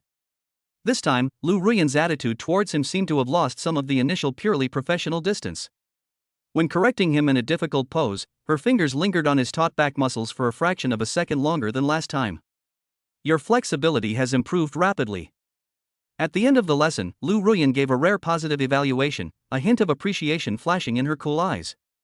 It's all thanks to Director Lu's excellent teaching, Bai Luo replied with a smile, handing over a bottle of energy drink. Thank you for your hard work. Lu Ruyan hesitated for a moment, but still took it, her fingertips inadvertently touching Bai Luo's hand. Ding! Lu Ruyan's favorability +2, current favorability 30. Leaving the yoga studio, Bai Luo felt even better. Everything was progressing according to plan. When he got home, he found that Qin Ro had already returned and was sitting on the sofa with a thick copy of the federal code in front of her. Hearing the door open, she looked up, her eyes filled with a complicated expression. Xiao Luo, you're back.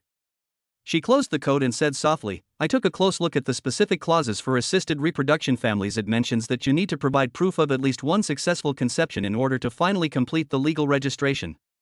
Bai Luo paused, looking at Qin Ro. Qin Ro's cheeks flushed, but her gaze bravely met his. Her voice, though soft, was exceptionally clear. So, we might need to try it as soon as possible. Chapter 7. 2 People Alone.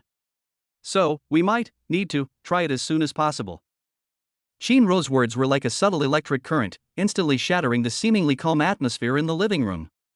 She phrased it subtly, but her meaning couldn't be clearer. To complete the legal registration, they needed to have a physical relationship. Bai Luo's heart skipped a beat. A mixture of excitement, anticipation, and a hint of triumph over his successful plan surged into his heart. He had been waiting for this moment for a long time, but when it finally arrived, seeing Qin Ro's forced composure yet her neck flushed pink, he still felt a certain degree of excitement.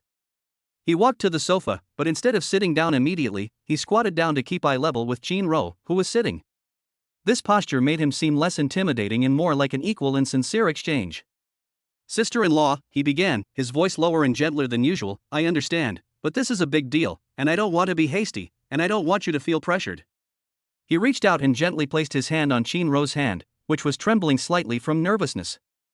We should choose a time when we both feel comfortable. His warm palm enveloped Qin Ro's slightly cool fingers, conveying a strange and comforting power. Qin Ro raised her head and met Bai Luo's gaze, which was close at hand. In that gaze were understanding, respect, and an undisguised longing for her. This feeling of being cherished eased her tense nerves considerably. She responded softly, feeling her cheeks burning even hotter, but she didn't pull her hand away. I know, I just feel that since I've made the decision, I have to take this step. I know. Bai Luo smiled slightly, gently stroking the back of her hand with his fingers before letting go naturally and standing up. No rush, we have plenty of time. What would you like to eat tonight? I'll make you something delicious.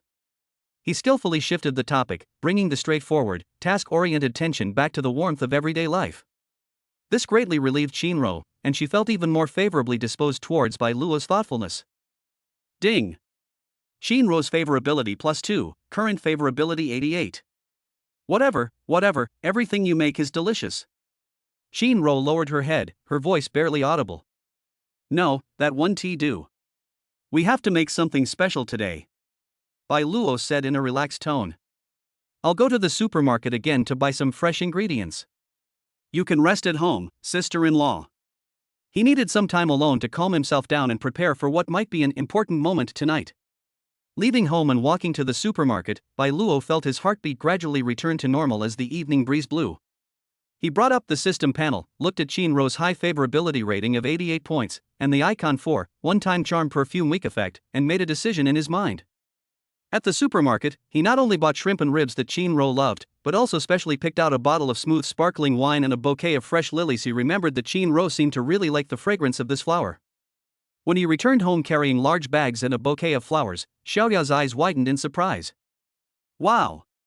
Bai Luo! You're so romantic! You even bought flowers. Xiaoya exclaimed as she took the shopping bags, brought the flowers closer to smell them, and said, They smell so good. Are they for my sister?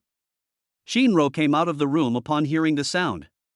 She was stunned for a moment when she saw the flowers in Bai Luo's hand. Then, her face flushed, and her eyes revealed surprise and shyness. In this world where men are scarce, romance is an extremely luxurious thing, and few men would bother to do such things. I passed by a flower shop, and the flowers looked fresh, so I bought them. Bai Luo casually handed the flowers to Qinro, sister-in-law. Find a vase to put them in. Qinro took the flowers, her fingertips touching the delicate petals. Her heart felt as if something had gently tickled it, making her incredibly tender. She whispered thank you, then carried the flowers to find a vase, her back view radiating joy.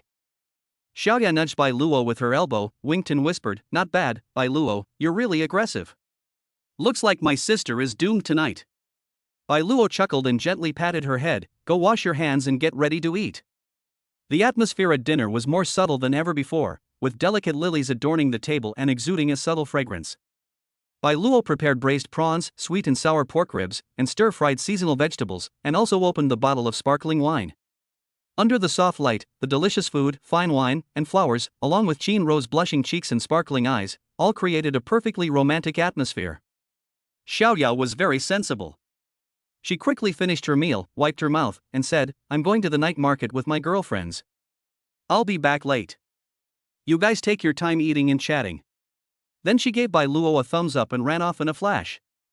Suddenly, only Bai Luo and Qinro were left at home. The space seemed to shrink instantly, and the air became thicker. The sounds of glasses clinking, chopsticks hitting dishes, and even each other's breathing became exceptionally clear. Bai Luo didn't rush things. Instead, he chatted with Qinro about everyday things, funny stories from her school, and embarrassing moments from his own previously living alone. The atmosphere gradually relaxed. After a few drinks, Qinro's blush deepened, and her eyes took on a slightly hazy, drunken look, making her seem much more relaxed than usual. Xiao Luo, she said, holding her wineglass, her eyes somewhat unfocused, sometimes it feels like a dream after your brother left. I thought this was how my life would be. I never expected. She didn't say anything more, but Bai Luo understood what she meant. He reached out, across the table, and took her hand that was resting on it. This time, Qinro didn't dodge. Instead, she slightly turned her palm over and intertwined her fingers with his. Her fingers were slender and soft, and carried a slight warmth. Sister-in-law, I'll take care of you from now on. Bai Luo looked at her, his gaze deep and his tone solemn. Qinro looked at him, her eyes slightly warm, and nodded heavily. After the meal, Bai Luo cleared the dishes. Qinro offered to help, but he pushed her back onto the sofa. You're off today, I'll do it. When he finished cleaning up the kitchen and came out, he saw Qinro curled up on the sofa, hugging a cushion. A light-hearted variety show was playing on TV, but she was clearly distracted, her eyes glancing towards the kitchen every now and then. When she saw Bai Luo come out, she immediately sat up straight like a startled deer.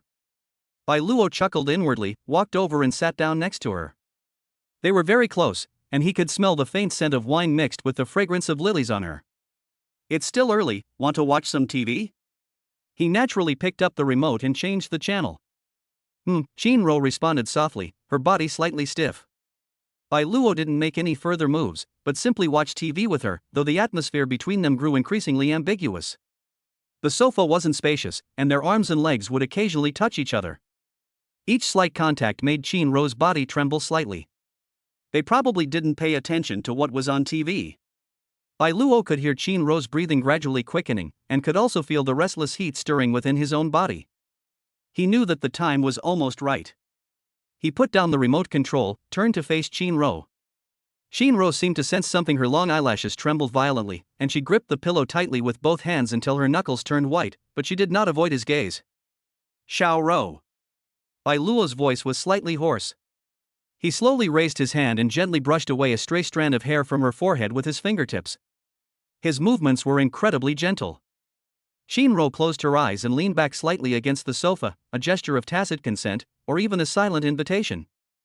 Her chest rose and fell slightly, revealing her extreme inner turmoil.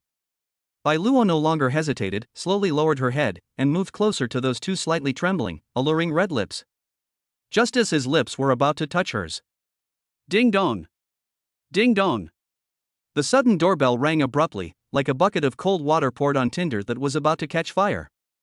Qinro suddenly opened her eyes, as if waking from a dream. She jumped back and hurriedly tidied her messy hair and collar, her cheeks flushed red. Bai Luo froze in mid-air, a nameless anger rising within him. Who could pick such a time? He took a deep breath, suppressed his agitation, got up and walked to the door. He looked out through the peephole and saw that it was Aunt Wang from the community, with Zhao Min standing next to her with her usual aloof expression. Bai Luo sighed helplessly, adjusted his expression, and opened the door. Aunt Wang, Officer Zhao, is something wrong so late? Aunt Wang greeted us with a warm smile. Comrade Bai Luo, did we disturb your rest? We're here to confirm the final list for the Saturday social gathering, and there are a few more details we need to discuss with you. Bai Luo glanced at the two people outside the door, then looked back at Qin on the sofa, who was too embarrassed to look up. Only one thought crossed his mind: this crucial step had been abruptly interrupted. It seemed tonight's plan would have to be put on hold for the time being. However, seeing Qin shy and helpless appearance, Bai Luo's lips curled into a smile again. It's all right, the seed has been planted, it will naturally blossom and bear fruit when the time is right. And these two uninvited guests outside the door, perhaps, could also be part of his plan? His gaze swept over Zhao Min's crisp police uniform and pretty face, and a new idea quietly sprouted in his mind. Chapter 8: Community Volunteers. The doorbell rang like a pair of scissors, snapping away the beautiful atmosphere that had just been woven together. Bai Luo suppressed her anger, forced a perfectly timed expression of surprise, and opened the door. Aunt Wang, Officer Zhao? What's the matter so late? Aunt Wang greeted him with a warm smile, holding a folder in her hand. Comrade Bai Luo, did I disturb your rest? Oh dear, it's just that the social gathering on Saturday was so popular. We need to finalize the process in your preferences, and while we're at it, we'll show you the information of a few particularly outstanding girls. As she spoke, she peeked into the room and saw Qin on the sofa, her cheeks flushed and her expression flustered. Aunt Wang's smile deepened, carrying a knowing I understand quality. She lowered her voice and said to Bai Luo, Teacher Qin is here too? It's all right. We'll just say a few words, it won't disturb your rest. She pronounced the word rest in a particularly ambiguous way. Zhao Min maintained her usual businesslike expression, but her eyes flickered slightly as they scanned the room, as if she had noticed the subtle atmosphere between Bai Luo and Qin late at night. She added succinctly, it mainly involves confirming the safety procedures. Bai Luo stepped aside to let the two in, quickly calculating in his mind. Qin had already stood up awkwardly, greeting them in a weak voice. Aunt Wang, Officer Zhao. Teacher Qin, you look great. Aunt Wang said with a smile, pulling Qin hand meaningfully, making Qin even more ashamed to lift her head. Bai Luo intervened at the right time, steer the conversation back to the social gathering. Aunt Wang, Officer Zhao, I was just about to tell you about the social gathering.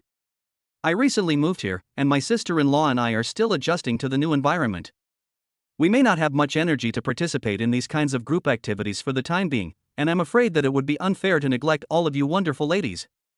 His words were tactful, expressing both his refusal and hinting at the special nature of his relationship with Qin, thus giving Aunt Wang a way out. Aunt Wang, being a shrewd person, immediately understood the implied meaning. Her gaze shifted between Bai Luo and Qin, and she slapped her thigh as if suddenly realizing something. I understand. I completely understand. I didn't think it through. Comrade Bai Luo, you and Teacher Qin should get along well first. There's no rush for the social gathering, there will be plenty of opportunities later.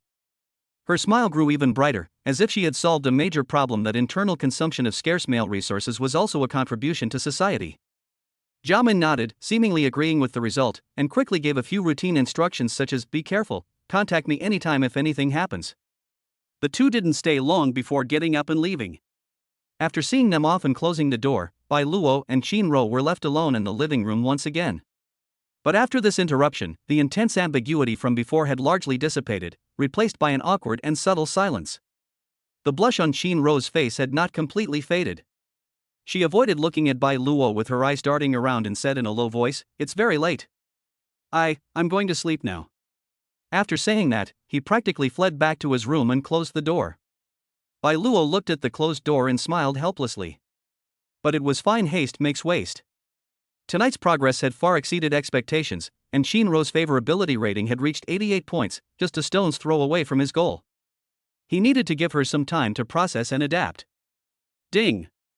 Qin favorability +1, current favorability 89. The target's emotional fluctuations are stabilizing, and the conditions for establishing an intimate relationship are ripe. The system's notification reassured Bai Luo. It seemed that a moderate pause in external stimulation had actually strengthened the relationship. The next morning, Bai Luo was awakened by a slight noise. He walked out of the guest room and found that Qin had already gotten up and was preparing breakfast in the kitchen, but she was obviously a little absent-minded. She almost burned the fried eggs and the hot milk almost overflowed. Upon seeing Bai Luo, Shinro's face flushed red again. She hurriedly turned off the stove, her voice barely audible as she murmured, good morning, Xiao Luo." "Good morning, sister-in-law." Bai Luo pretended to be nonchalant, walked into the kitchen, and naturally took the spatula from her hand. "Let me do it. You seem a bit distracted." His approach made Shinro stiffen slightly, but she didn't pull away. Bai Luo skillfully flipped the fried eggs in the pan, his arm occasionally brushing against Shinro's body, each contact making her tremble slightly. Last night Shinro mustered her courage, wanting to say something. "Aunt Wang and the others came quite suddenly last night." Bai Luo interrupted, his tone light, "But it's good to have made things clear to them, so they won't keep thinking about the social event." He turned his head and gave Shinro a gentle smile, "We're fine as we are now." He didn't mention the kiss that almost happened, but instead emphasized "we and like this now," which both calmed Shinro's tension and clarified the new positioning of their relationship. Looking at his profile as he focused on frying eggs, and listening to his considerate words, Shinro's embarrassment and panic gradually gave way to a warm feeling. She softly hummed in agreement, lowered her head, and unconsciously smiled slightly. Ding! Shinro's favorability +1, current favorability 90. Side quest: first encounter with rhythm completion update. Establish a stable intimate relationship with Shinro, favorability 90. Bind now? It's done. Bai Luo was overjoyed. But he didn't immediately choose to bind. He wanted to see what specific effects or changes the binding would have, and prepared to find a more suitable time. Xiaoya rubbed her eyes as she came out of the room. Seeing the two people in the kitchen enjoying a harmonious atmosphere, she exaggeratedly sniffed the air. "Huh? What's that smell?" "It smells like the sour smell of love." She winked mischievously at Shinro. Shinro, embarrassed and annoyed, pretended to hit her, but Xiaoya nimbly hid behind Bai Luo. "Bai Luo, protect me. My sister is going to kill someone to cover it up." Bai Luo smiled and opened his arms, making a protective gesture, which allowed him to half-embrace Xiaoya. Xiaoya's body is soft and full of vitality. You can feel the warmth of youth through her thin pajamas. She seemed to be stunned for a moment, then two red clouds appeared on her face, but she did not break free immediately. Instead, she took the opportunity to hug Bai Luo's arm and made a face at Shinro. Shinro watched the two bickering, her eyes gentle, filled with a hint of doting and indulgence. This relaxed and joyful family atmosphere is exactly what she longs for deep down. Breakfast ended amidst laughter and chatter. Before leaving for work, Shinro hesitated for a moment, then whispered to Bai Luo, "Xiao Luo, today, there's a smartphone tutoring class for seniors at the community center. The volunteer we hired had something come up, and Aunt Wang asked if I could fill in. Do you want to come along and check it out? Just to get familiar with the community environment." Shinro was actively creating opportunities for the two of them to do things together, so Bai Luo naturally wouldn't refuse and readily agreed, "Okay, I'm free anyway." At 9:30 a.m., Bai Luo and Shinro arrived at the Community Activity Center. In a small classroom, a dozen or so elderly women with gray hair sat. Aunt Wang was enthusiastically making arrangements. When she saw Bai Luo and Shinro appear together, Aunt Wang's eyes lit up, and her smile was like a blooming chrysanthemum. "Oh my! Comrade Bai Luo is here too. That's great. Grandmas, look who's here. Our community's darling, Comrade Bai Luo, is here to volunteer today." Aunt Wang's shout instantly drew all the grandmothers' attention to Bai Luo. The grandmothers' eyes were burning with desire, like hungry wolves eyeing plump lambs, and they started whispering among themselves. "Oh my! Is this the new young man? He's really handsome. Teacher Chin is so lucky. You've made the decision so early. Young man, do you have a girlfriend yet? My granddaughter is amazing." "Go away, didn't you hear what Sister Wang said? She's dating Teacher Chin." Even with Bai Luo's thick skin, he was still a little overwhelmed by so many grandmothers commenting on him and trying to set him up with matches. Shinro was so embarrassed that she wanted to disappear into the ground. She could only blush and try to maintain order. "Grandmas, let's start the class. The tutoring sessions were very simple, teaching seniors how to use basic functions like WeChat video calls and QR code payments. Bai Luo was in charge of demonstrating the operation, while Shinro patiently explained it to him. Bai Luo's thinking was clear, and his explanations were easy to understand. Coupled with the aura of his rare male status, he quickly won the unanimous favor of the grandmothers. An elderly woman surnamed Li was particularly enthusiastic, holding Bai Luo's hand tightly. "Little Bai, you were so smart and patient. Much better than my good-for-nothing grandson. By the way, when are you and teacher Qin going to have a child? You'd better hurry up, Grandma is still waiting to attend the wedding banquet." Qin Ro's face was flushed crimson. Bai Luo, however, handled it with ease, laughing and saying, "Grandma Li, don't worry, we'll try our best." During recess, Aunt Wang pulled Bai Luo aside and whispered, "Bai Luo, look how great the atmosphere is in our community. Participate in more activities like this in the future, everyone likes you. By the way." She changed the subject, lowering her voice, "Don't worry about Officer Zhao either. She's just cold on the outside but warm on the inside. She's in charge of security in your area, and you'll get to know her better as you get to know her better." Bai Luo's heart stirred. It seemed that Aunt Wan was intentionally trying to improve his relationship with various aspects of the community. He nodded his thanks and became more interested in the cold-faced policewoman Zhao Min. After the tutoring session ended, the grandmothers were reluctant to part and invited Bai Luo and Qin Ro to their homes for dinner. The two of them managed to politely decline. As they left the community center, Qin Ro looked at the composed Bai Luo beside her and said softly, "I didn't expect you to be so popular with the grandmothers. It's mainly because my sister-in-law taught us well." Bai Luo smiled at her, implying something. "Besides, they all seem to have high hopes for us."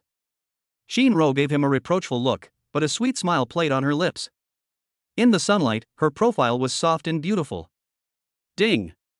Qin Ro's favorability +1, current favorability 91. Community reputation slightly increased. Bai Luo was enjoying this cozy daily routine, but her gaze involuntarily drifted towards the community police station. A cold-faced policewoman? Perhaps, the next target can be put on the agenda. Chapter 9: An encounter at the supermarket. The experience of being a volunteer at the community activity center, like a gentle breeze, stirred up another ripple in the relationship between Bai Luo and Qin Ro. The grandmother's straightforward and fervent attention subtly accelerated Qin Ro's psychological acceptance of the idea of forming a family with Bai Luo. On their way home, the atmosphere between the two was noticeably more natural than before. Although Qin Ro would still blush when they occasionally made eye contact, the deliberate avoidance had disappeared. "I didn't expect those grandmothers to be so enthusiastic." Qin Ro smoothed her wind-blown hair and chuckled softly, her tone carrying a hint of relief. "Yes, Aunt Wang is right, the community atmosphere is very good." Bai Luo nodded and naturally walked to the side closest to the driveway. It was a subtle but protective gesture.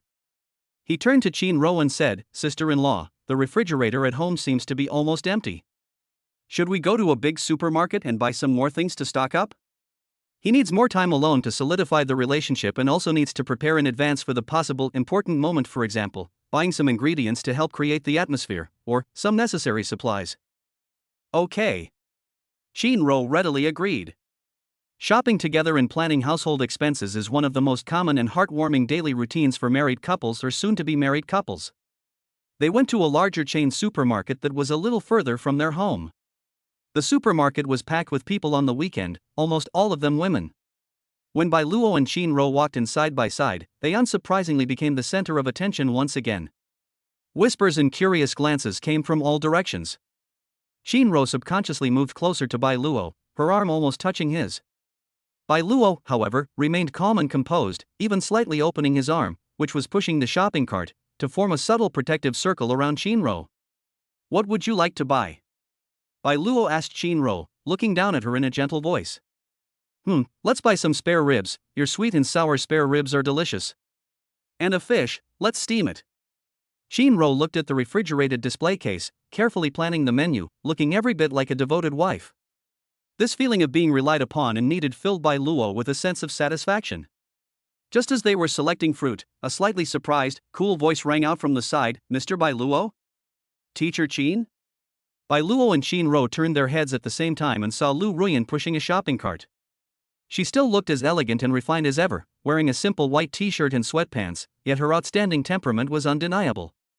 Her shopping cart contained some vegetables, fruits, and several boxes of what appeared to be meal replacement energy bars. "Director Lu, what a coincidence." Bai Luo greeted her with a smile, his gaze quickly sweeping between her and Qin Ro. This was the first time these two very different but equally high-scoring students had been seen together. Shinro also recognized Lu Ruyan, the famous yoga studio owner in the community's commercial street. She nodded and smiled politely. Manager Lu. Lu Ruyan's cool gaze lingered on the two people standing side by side for a moment, especially on Shinro's slightly closer posture to Bai Luo, before she regained her composure. Yes, what a coincidence, are you here to shop? Yes, I'm stocking up on some supplies at home, Bai Luo replied, while keenly noticing a subtle change that flashed across Lu Ruyan's eyes. That didn't seem like surprise, but rather a knowing scrutiny? It seemed that she and Shinro knew each other, or at least knew each other. In this female-dominated community, a woman like Shinro, who had a close relationship with a scarce number of men, must have been the focus of everyone's attention. How was Mr. Bai Luo's yoga class? Are you adapting well? Lu Ruyan turned her gaze to Bai Luo, her tone returning to its professional politeness, but with an indescribable hint of inquiry compared to when they were at the yoga studio. Very good, Director Lu's teaching is very professional, I feel much more relaxed. Bai Luo answered flawlessly, while secretly bringing up the system interface. Lu Ruyan's favorability rating, 30, no significant fluctuation. Sure enough, a woman of this caliber wouldn't be easily swayed by seeing him with other women. She was more like observing and assessing. That's good.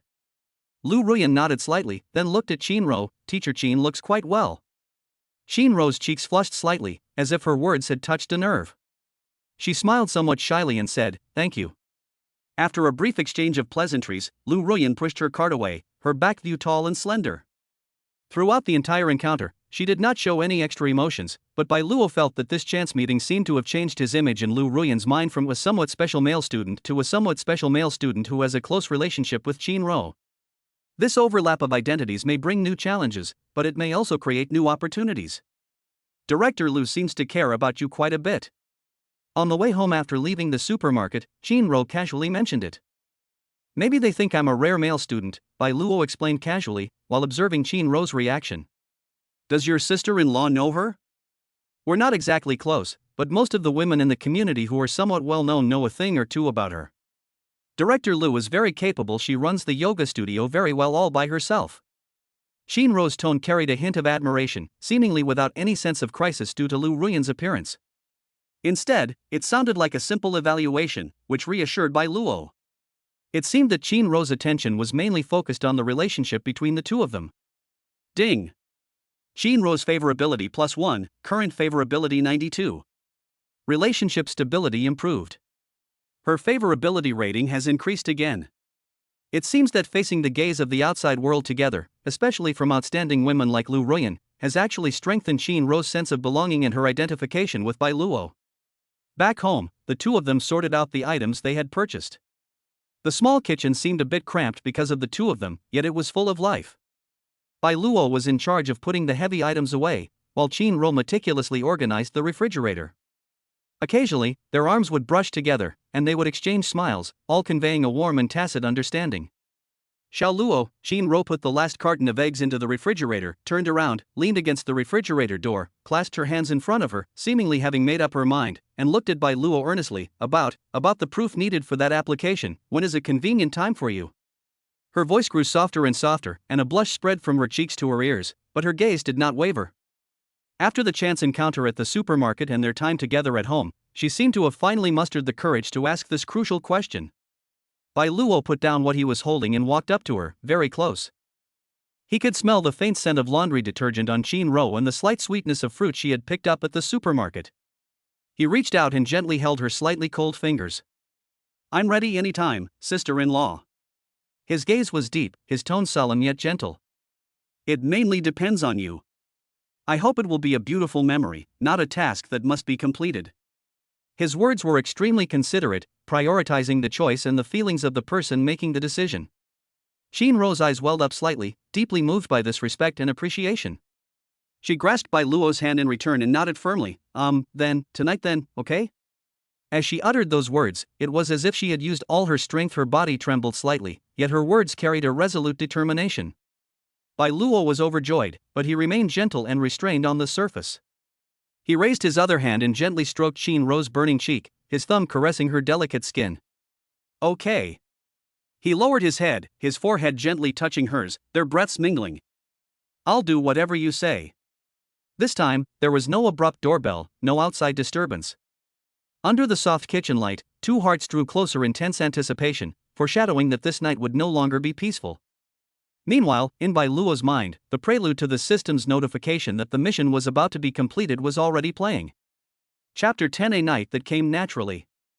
As evening fell, Xiaoya returned, humming a song, carrying a bag of fruit given out as a perk by the bathhouse. As soon as she entered the house, she keenly sensed that the atmosphere was somewhat different. A clean checkered tablecloth was laid out on the dining table, along with several delicate homestyle dishes. A small scented candle was even lit in the middle, its soft glow and faint lavender fragrance filling the air. Meanwhile, her older sister, Qin was carrying a bowl of soup out of the kitchen, her face radiating a light that Xiaoya had never seen before, a mixture of nervousness, shyness, and a certain determination. Her cheeks were flushed, and her eyes would glance at Bai Luo, then quickly lower, only to look up again involuntarily. Wow! What day is it today? So grand! Xiaoya sniffed exaggeratedly, her eyes darting back and forth between Bai Luo and Qin, a mischievous smile on her face. A candlelight dinner? Looks like I came back at the wrong time? Qin was so embarrassed by her sister's teasing that she almost spilled her soup. She glared at her sister reproachfully and said, "What nonsense are you talking about? Go wash your hands and eat." Bai Luo smiled and took the soup bowl from Qin, placing it naturally on the table. He then looked at Xiaoya and said in a relaxed tone, "You're back just in time. Wash your hands and eat." But... He paused, a hint of amusement on his face. "I have something to discuss with your sister tonight. After you finish eating, how about you go see a late-night movie with your sister? I'll pay for it." Xiaoya was taken aback at first, then suddenly realized what was going on. Her eyes widened, and her gaze swept between the two of them before finally settling on Qin flushed cheeks. Far from being angry or disappointed, she clapped her hands excitedly. "Understood. Completely understood. I'll eat right now, and disappear immediately afterward, promising not to disturb your business."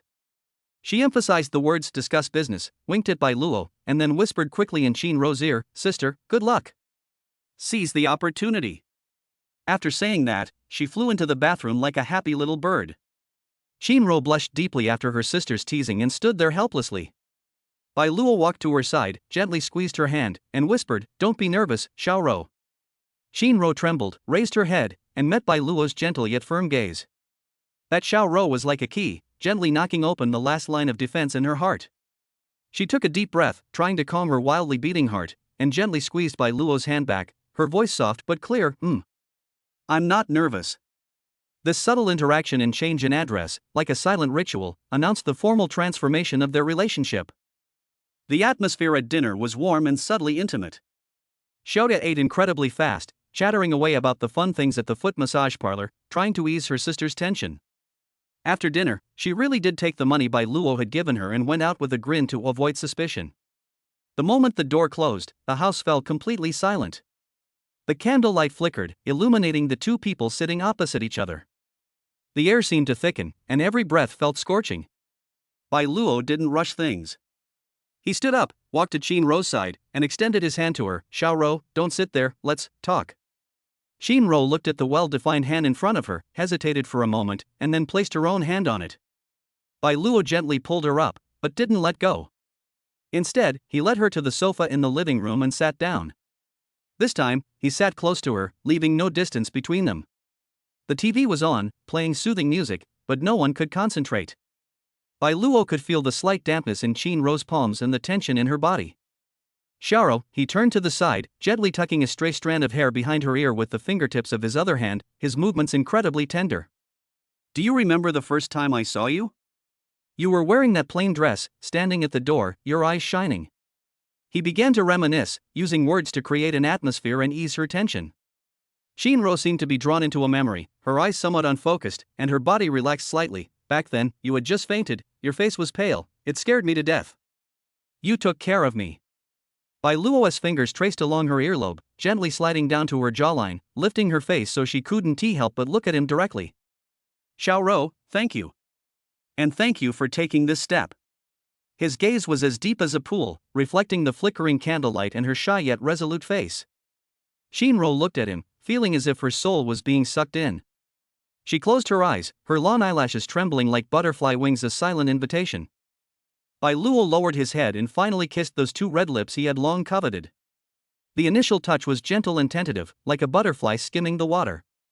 Shinro's body stiffened abruptly, but then a strange and surging emotion overwhelmed her. She responded awkwardly, her hands unconsciously climbing onto Bai Luo's shoulders and back. The kiss deepened, carrying an irresistible tenderness and a gradually igniting passion. Bai Luo's arms encircled her slender and soft waist, pulling her even tighter into his embrace. The temperature between them rose sharply, and their breathing became rapid. When everything calmed down, Shinro curled up in Bai Luo's arms like a lazy cat, her cheek pressed against his strong chest, listening to his powerful and slightly rapid heartbeat, feeling an unprecedented sense of security and contentment. An ambiguous atmosphere filled the air, witnessing the complete transformation of their relationship. Bai Luo gently stroked Shinro's smooth back, his heart filled with the joy of conquest and a strange tenderness. Just then, the system notifications he had been waiting for rang out one after another. Ding! Detection indicates that the host has successfully established the most intimate relationship with target Shinro. Ding! Side quest first encounter with rhythm completed. Rewards, 100 seeding points and 1 basic gene optimization fluid have been added to your system inventory. Do you want to bind with target Shinro now? After binding, you can view the target status in real time and share some buff effects. Bind. Bai Luo silently recited in his heart. Binding successful. Spouse, Shinro bound. Current affection, 95. Physical condition, slightly fatigued, emotion, satisfied shy. Reproduction window, expected to enter the optimal period in 3 days. His favorability rating soared to 95. And he gained so much useful information. Bai Luo was overjoyed. He immediately took out the bottle of primary gene optimization fluid, a small blue crystal bottle containing a shimmering liquid. Xiao Ro, drink this. Bai Luo held the small bottle to Shinro's lips and said softly, "It's good for you." Shinro opened her eyes and saw the dreamlike little bottle. She was a little puzzled, but her unconditional trust in Bai Luo prevented her from asking any further questions. She obediently opened her mouth. The liquid was cool upon entering her mouth, then turned into a warm current that flowed through her limbs and bones, dispelling her fatigue and making her feel warm all over, indescribably comfortable. "What is this? It feels so good," she murmured. "Something good to replenish your energy." Bai Luo kissed her forehead without explaining further. The system is his biggest secret, and it's not appropriate to reveal it yet. The two embraced and talked softly on the sofa. Bai Luo did most of the talking while Shinro listened, occasionally responding shyly. It wasn't until late at night that Xiaoya sent a message saying she was sleeping at her sister's house and wouldn't be coming back. The two smiled at each other and got up to tidy up. As Shinro entered the bedroom, she looked at the large bed that once belonged to her and her deceased husband, her eyes momentarily filled with a mixture of confusion and complexity. Bai Luo gently hugged her from behind, resting his chin on the top of her head, and whispered, "Let bygones be bygones. From now on, this is our bed." Shinro trembled slightly, then completely relaxed, leaned back into his warm embrace, and nodded gently. This night was a milestone for Bai Luo. He successfully found his first system-approved spouse, received a generous reward, and more importantly, in this unfamiliar world, he truly had a warm home of his own. For Shinro, it was a night of saying goodbye to the past and starting a new life, filled with shyness and unease, but even more so with anticipation and reliance on the future. Moonlight streamed into the room through the window, gently enveloping the two who were sleeping in each other's arms. But even more excitement and challenges await him in this city nightscape where there are more women than men. Chapter 11: Necessary preparations before the mission. The morning sunlight peeked through the gaps in the curtains, playfully dancing on my eyelids. Shinro opened her eyes groggily, and the first thing she felt was a warmth and weight around her that was different from usual. She turned her head slightly, and what came into view was Bai Luo's peaceful sleeping face. He seemed to be sleeping soundly, breathing evenly, with one hand unconsciously resting on her waist, carrying an undeniable sense of possession. Xiao Ro's cheeks flushed instantly. The blush-inducing scenes from last night flooded her mind uncontrollably, and her body seemed to still retain that unfamiliar yet extreme fatigue and pleasure. She shifted her body slightly, trying to get up, but accidentally strained her sore muscles and hissed softly. The slight noise startled Bai Luo awake. His eyelashes fluttered, and he opened his eyes.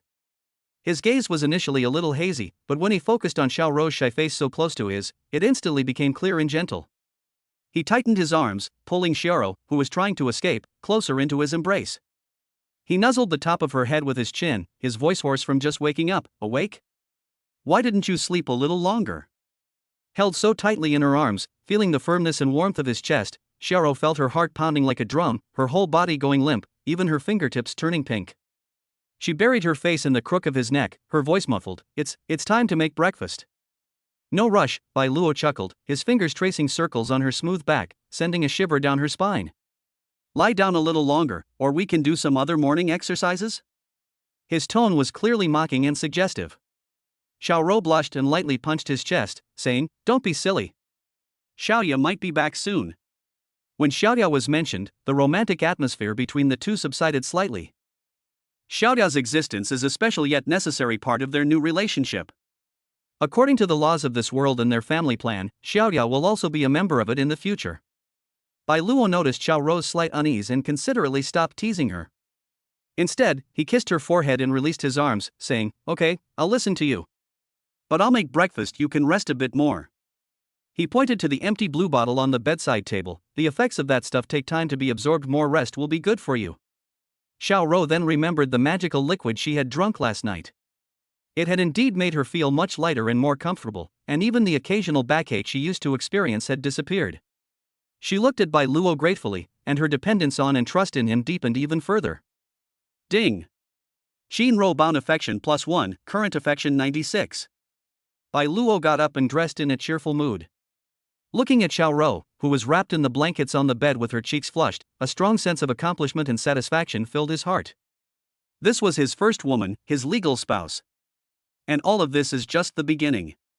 He walked out of the bedroom and ran into Xiaoya, who was humming a song and carrying breakfast as she entered. "Oh. Up so early?" Xiaoya's eyes lit up when she saw Bai Luo. Her gaze darted between him and the closed master bedroom door, a knowing smirk spreading across her face. She lowered her voice and asked, "How's the battle going? Is my sister all right?" Bai Luo chuckled and flicked her forehead with her finger. "You little devil. What breakfast did you buy?" "Soy milk, fried dough sticks, and steamed buns." Xiaoya handed him the bag, leaned closer, and whispered, "My sister is shy, so you'll have to be more accommodating to her. But, it seems you two are officially together? Should I start calling him brother-in-law now?" She blinked her big eyes, full of curiosity and anticipation. "Whatever makes you happy."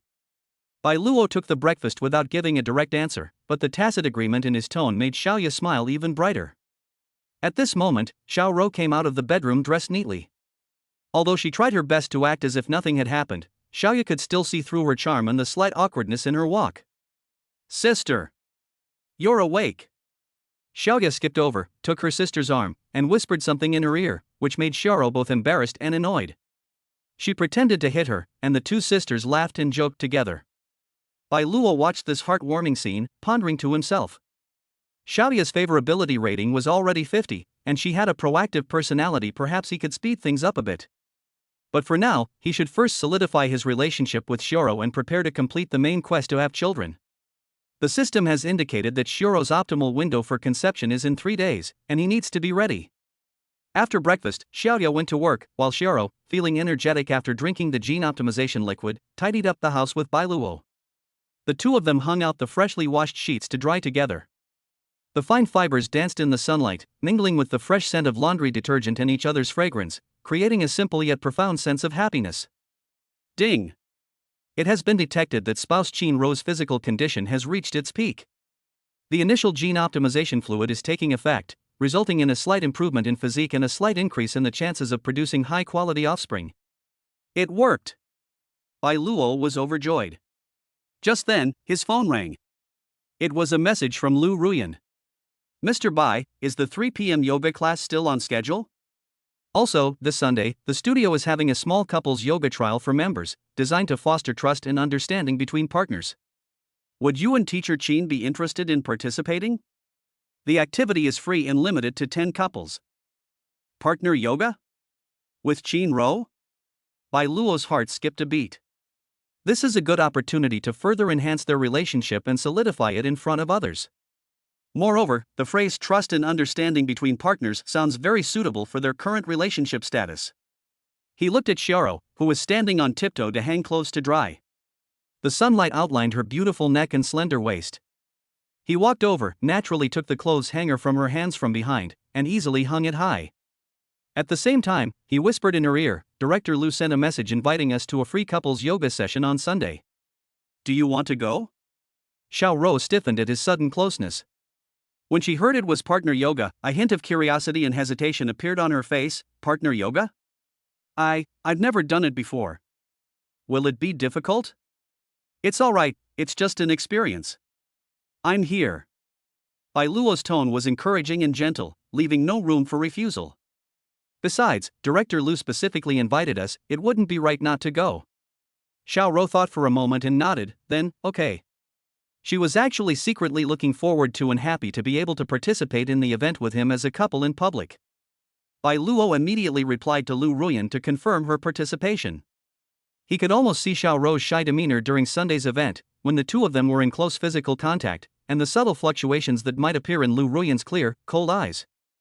After finishing up at the yoga studio, Bai Luo made an excuse to go out and buy something, and went alone to a pharmacy near the neighborhood. He needed to prepare some supplies for the important moment 3 days later, for example, certain nutritional supplements that were said to increase the chances of success, as well as some necessary protective equipment. The pharmacy clerk was also a young woman. When she saw Bai Luo come in, she was surprised and then offered overly enthusiastic service. When Bai Luo vaguely expressed his desire to inquire about some products related to preparing for pregnancy, the salesperson's eyes instantly became incredibly eager in knowing. Not only did she provide a detailed introduction to various products, but she also insisted on handing him several brochures on optimal birth and child rearing, looking at him as if he were a walking gold mine and a hero. Bai Luo walked out of the pharmacy carrying a small bag containing strategic materials, once again deeply realizing the extreme importance the world places on male reproduction. This is a convenience for him, but also an invisible pressure. He must have his first child born as soon as possible in order to consolidate his position, obtain system rewards, and cope with potentially more complex situations in the future. Back home, Xiao was organizing her school lesson plans on her computer. Bai Luo didn't disturb her, but instead sat on the sofa and brought up the system panel.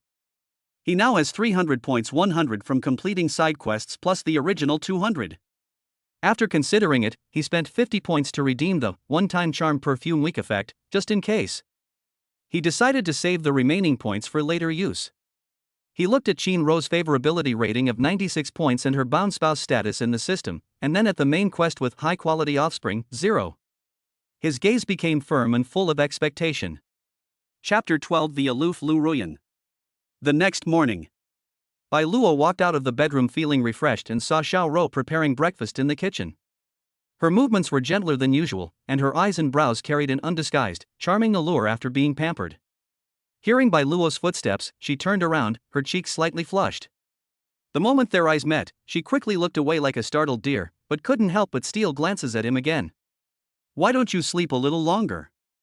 Bai Luo walked behind her, naturally wrapped his arms around her waist, gently rested his chin on her shoulder, and smelled the fresh fragrance in her hair. Xiao Rou's body stiffened slightly, then relaxed, leaning back into his arms, her voice soft and sweet. I'm used to waking up at this time, and Xiaoya will be back soon. Her tone carried a hint of shyness and sweetness, like that of a newlywed wife. It's okay to make her wait. Bai Luo chuckled, breathing warm air into her ear, feeling her sensitive earlobe quickly turn red. This tender interaction in the early morning gave him a real sense of possession.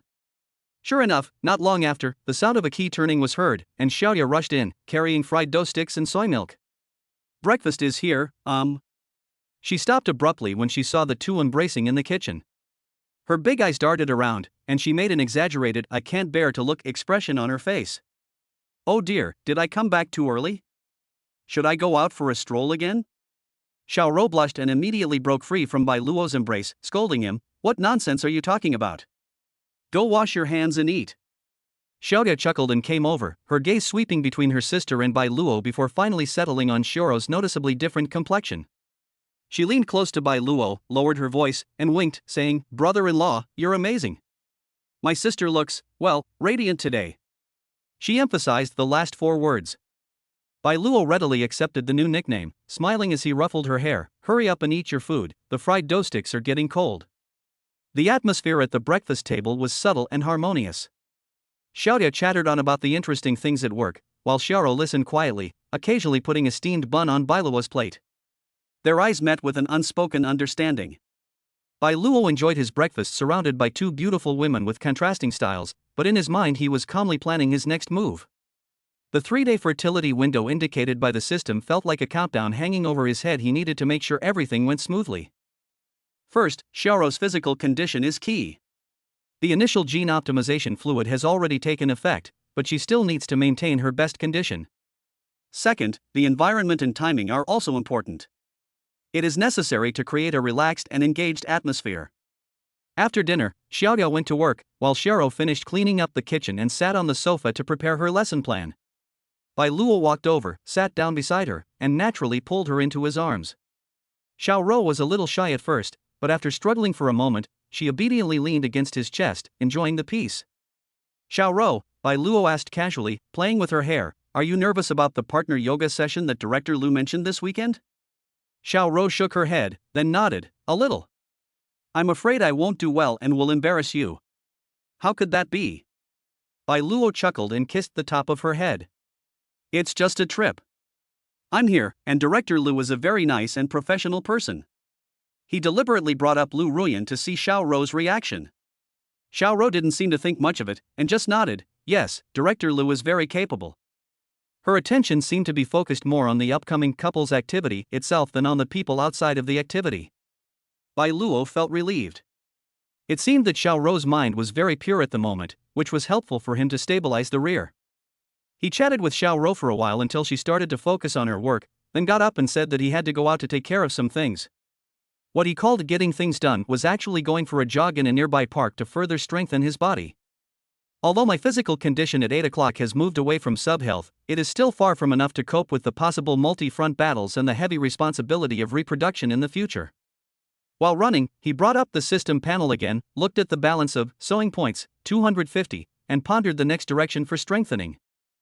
Basic fighting skills, perhaps we can wait a bit longer. The top priority right now is to ensure the success rate of the first seed. After his run, he took a shower and felt refreshed. In the afternoon, he went to the yoga studio on time. Today, Lu Ruyan seemed to have lost a bit of her pure aloofness compared to last time. When instructing Bai Luo on a balancing posture that required core strength, she gently pressed her fingers on his tense lower abdomen to correct the point of force, pausing for a moment longer than necessary. Your core strength is much stronger than it was at the beginning, she commented calmly, but Bai Luo saw a fleeting look of appreciation in her eyes. It's probably the effect of consistent exercise. Bai Luo maintained his posture, looking at her calmly. Lu Ruyan nodded slightly, moved her fingers away, and turned to instruct on the next movement. But throughout the lesson, Bai Luo could feel that her gaze on him seemed to hold a more indescribable curiosity than before. Did they find out about his relationship with Qin Ro? Or were they simply interested in him, the student who had made rapid progress? Ding! Lu Ruyan's favorability +3, current favorability 33. The favorability rating is steadily increasing, albeit slowly, but the trend is positive. Bai Luo is not in a hurry. This kind of aloof woman requires patience and just the right amount of attraction. As Bai Luo was leaving after the class, Lu Ruyan casually remarked, looking forward to your and teacher Qin's performance at Sunday's event. We will, thank you Director Lu. Bai Luo replied with a smile, but in his heart he thought, who he was putting on this show for was anyone else. Back home, Xiaoro had already prepared dinner, and Xiaoyao was also home. During dinner, Xiaoyao excitedly announced some news. The foot massage parlor where she works was organizing a team-building trip for its employees to a hot spring resort in a neighboring city next month, and family members were welcome to bring along. Sister, brother-in-law. Let's go together. I heard the hot springs there are really relaxing. Xiaoyao looked at Bai Luo and Xiaoro with bright eyes. A hot spring resort? Bai Luo's heart skipped a beat. This was a godsend. Away from familiar surroundings, in a relaxed atmosphere, it would not only be beneficial for him and Xiaoro to complete their planting project, but perhaps, it would also be an excellent opportunity to break through in his relationship with Xiaoya. Moreover, the secluded environment would make it easier to create some unexpected ambiguous moments. He looked at Xiaoro, who seemed somewhat interested, but her eyes held a questioning look, clearly waiting for his opinion. Sure, Bai Luo readily agreed. Everyone has been pretty tired lately, it would be good to relax a bit. What do you think, Xiaoro? Seeing that Bai Luo agreed, Xiaoro smiled and nodded, okay, I'll listen to you. Xiaoya cheered happily. After dinner, Bai Luo returned to her room under the pretext of planning her itinerary. He closed the door, a triumphant smile spreading across his face. The fertile window in 3 days, the weekend's partner yoga, a hot spring trip next month, a clear timeline formed in his mind. He checked the disposable charm perfume in his system backpack and the supplies he had secretly bought today to make sure everything was in order. Then, he brought up the system panel, looked at Shinro's 96 points of favorability and bound spouse status, and finally his gaze fell on high-quality offspring, 0. It won't be 0 anytime soon, he muttered to himself, his eyes gleaming with determination. Chapter 13 Whispers Between Sisters. Xiaoya's announced hot spring trip plan was like a pebble thrown into a calm lake, creating ripples that continued to spread throughout their small home. After dinner, still buzzing with excitement, Xiaoya couldn't wait to start rummaging through her drawers and cabinets, muttering to herself which swimsuit and which dress she wanted to bring. Sis. Where did I put my blue swimsuit? The one with the skirt. Xiaoya's voice came out muffledly, half of her body buried in the closet. Shinro was washing dishes in the kitchen when she heard this. She poked her head out and smiled helplessly and indulgently. Don't you just stuff all those clothes in randomly?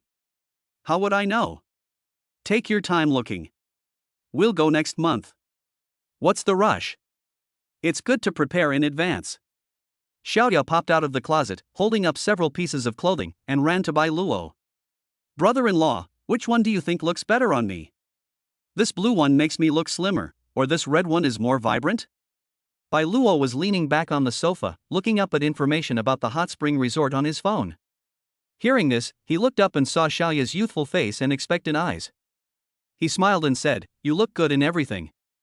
This wasn't just a perfunctory remark. Xiaoya had a well-proportioned figure and was full of energy. She really did look good in anything. Xiaoya didn't seem satisfied with this generic answer. She pouted and ran off to find her sister. Bai Luo watched the two sisters chattering away in the bedroom, discussing their luggage, and a sense of satisfaction from being in control of everything rose within her once again. This hot spring trip was undoubtedly a perfect opportunity for him to advance his sewing business and expand his harem. Away from his daily environment, in a relaxed atmosphere, many boundaries that are usually difficult to cross may become blurred. The resort information he found was very detailed, including public hot spring pools and villa suites with private hot springs. Bai Luo decided to book a villa almost without hesitation. It would offer better privacy and make things more convenient for him. The price was high, but for someone like him with the system at his fingertips and unlimited future potential, this investment was necessary. Xiaoya, he put down his phone and said towards the bedroom, "I looked at the resort and found some villas with private yards and hot springs. How about we book one? It's more comfortable and quieter than a hotel room." The discussion in the bedroom stopped. Xiaoro came out wiping her hands, somewhat hesitant. "A villa? Isn't that too expensive?" She was used to being frugal, and although she knew Bai Luo seemed to have some savings, she still felt it was a bit extravagant. Xiaoya's eyes lit up, and she immediately raised her hand in agreement. "Great. A villa. That sounds so high class. Sis, we'll listen to brother-in-law. When we go out to play, we should have a great time." She ran over and shook Shinro's arm, acting coquettishly. Bai Luo walked over to Xiaoro, put his arm around her waist, and said softly, "It's okay, don't worry about the money.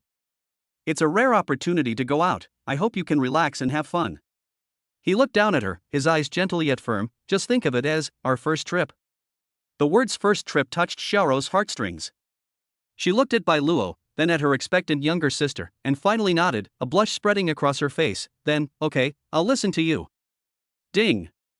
Shinro bound affection +1, current affection 97. The favorability rating has increased again. It's getting closer and closer to the maximum of 100. Bai Luo was secretly delighted, knowing that his arrangements and thoughtfulness had once again touched Xiaoro's heart. Xiaoya was even more excited about the villa deal, and started agonizing over which skincare products to bring and whether to apply a face mask that night.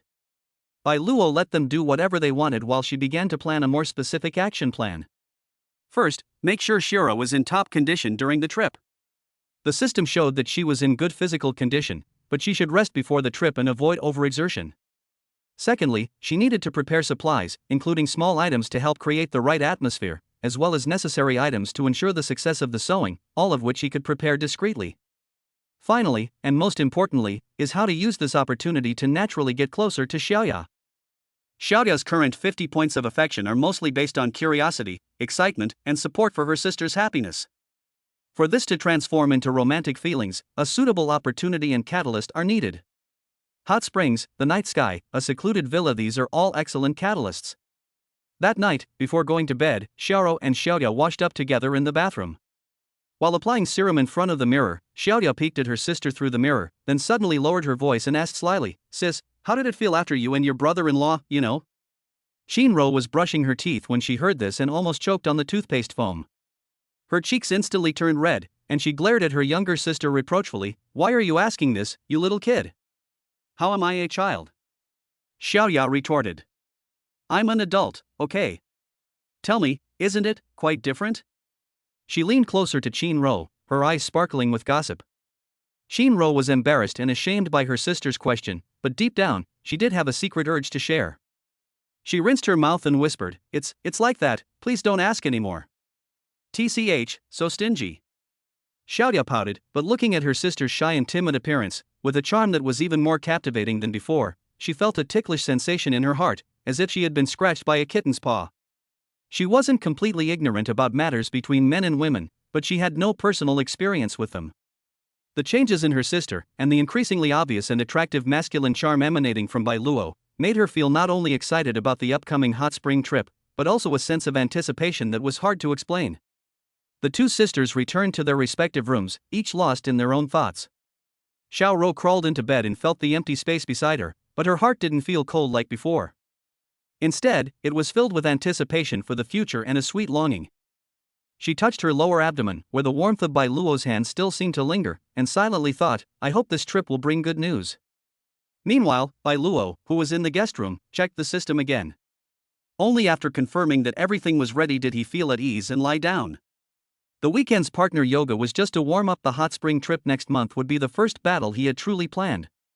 He closed his eyes, and his mind began to conjure up the graceful figures of the two sisters amidst the steaming hot spring, as well as the enchanting scenery that would soon unfold in his private villa, a scene that belonged only to him. Chapter 14: Partner Yoga. The weekend sunlight streamed through the yoga studio's huge floor-to-ceiling windows, illuminating the clean wooden floors, while the air was filled with the soothing aroma of essential oils and soft background music. The atmosphere at the meditation yoga studio was different today. There was less of the tranquility of solitary practice and more of the quiet laughter and tacit interaction between partners.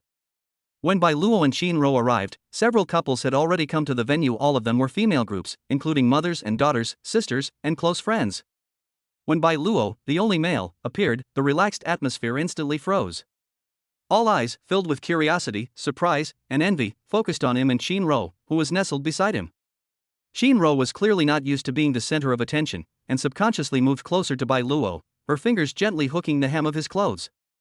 Bai Luo remained calm and composed, even smiling and nodding to several familiar students, his arm naturally wrapped around Shinro's shoulder, silently declaring their relationship. "Don't be nervous, just think of it as a fun trip," he whispered in Shinro's ear, his warm breath brushing against her earlobe. Shinro felt a sense of strength and stability from his arm, which reassured her, and she nodded gently. Lu Ruyan, dressed in a light purple yoga outfit, looked even more elegant and graceful. She glanced at Bai Luo and Shinro, her gaze lingering briefly on their close proximity before approaching them with a professional smile. "Mr. Bai, Ms. Qin, welcome. Please come this way, let's warm up first." Her tone and attitude were impeccable, but Bai Luo keenly noticed that her gaze towards her today held a subtle scrutiny that was more pronounced than usual, especially when it swept over Shinro. A faint, almost evaluative glint seemed to flash in her cool eyes. At the start of the activity, Lu Ruyan first explained several basic poses that require cooperation between two people, emphasizing the balance of trust, communication, and strength. The first pose is the two-person tree pose, which requires one person to stand on one leg while the other person assists in maintaining balance. Bai Luo naturally took the lead, standing firmly and extending his arm for Shinro to support her. Shinro clumsily lifted her foot, her body swaying slightly, but Bai Luo immediately tightened his core, supporting her firmly with his arm, his voice steady. "Don't worry, you won't fall, watch me." With his encouragement and unwavering support, Shinro gradually found her balance. The two seemed like a tree growing together, their postures surprisingly harmonious. The sunlight outlined their figures nestled together, creating a warm and beautiful scene. While instructing the other trainees, Lu Ruyan's gaze would occasionally sweep over them. When she saw Bai Luo's stability, which far exceeded that of ordinary men, and his patient and meticulous guidance of his partner, her eyes flickered slightly. Ding! Lu Ruyan's favorability +2, current favorability 35. The following back-to-back stretch and double boat style require even more tacit understanding and trust. Especially the double boat pose, where the two people need to face each other with the soles of their feet together and hold hands to maintain a V-shaped balance. This pose requires a high level of core strength and coordination, and also brings more physical contact. Shinro's cheeks remained flushed, partly due to the exertion, but more so because of the close and comprehensive contact with Bai Luo. His hands were warm and strong, holding hers tightly. Their legs were intertwined, their breaths almost touching. In the struggle to maintain her balance, she had to completely trust him, surrendering some control of her body to him. This feeling of complete surrender stirred a strange flutter in her heart. Bai Luo enjoyed the process.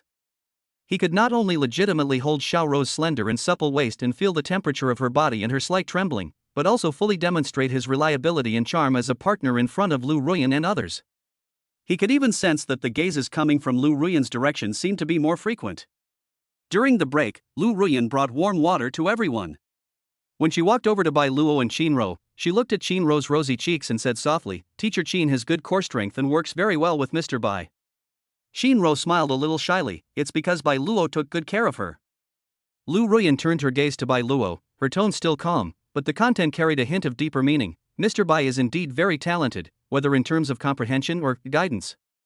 When she handed the water glass to Bai Luo, her fingertips brushed against the back of his hand almost imperceptibly, the touch fleeting and so quick it was like an illusion. Bai Luo's heart stirred slightly, but his face remained calm. "Director Lu, you flatter me. It is because of your excellent teaching." After the rest, there is a slightly more challenging flying experience segment, in which one person lies on their back and uses their feet to support the hips of another person, lifting them up. This action is a great test of the legs and core strength of the person below, as well as the trust of the person above. Unsurprisingly, Bai Luo and her partner are the only male-female pair. As Shinro lay nervously on the mat and raised her legs, Bai Luo leaned down, placed his hands protectively on either side of her, and looked at her with unwavering eyes. "Trust me." Looking into his deep and confident eyes, Shinro took a deep breath and nodded.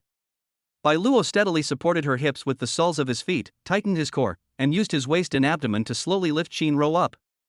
Shinro spread her arms in the air like a bird spreading its wings. After a brief moment of panic, she felt a sense of security brought by an unprecedented sense of excitement and trust. A few low gasps of surprise came from the surrounding area. Lu Ruyan stood not far away, watching Bai Luo easily lift Shinro up. His arm muscles were smooth and powerful, and the admiration in her eyes grew even stronger. This man was not only rare, but also seemed to be of exceptional quality. Ding! Lu Ruyan's favorability +3, current favorability 38. Everyone was a little tired when the event ended, but the atmosphere was harmonious.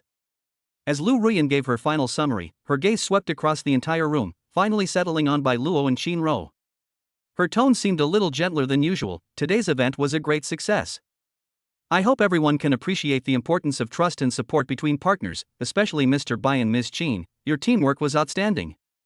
On the way home after leaving the yoga studio, Shinro was still immersed in the excitement and shyness of the activity. Holding Bai Luo's arm, she became more talkative. "That flying move scared me to death at first, but it was really fun later." "You're so strong." Bai Luo listened to her chatter with a smile, feeling quite pleased. This partner yoga session not only further solidified his relationship with Xiaoro, making her more dependent on him, but more importantly, it seemed to have successfully carved a tiny crack in the icy barrier of Lu Ruyan.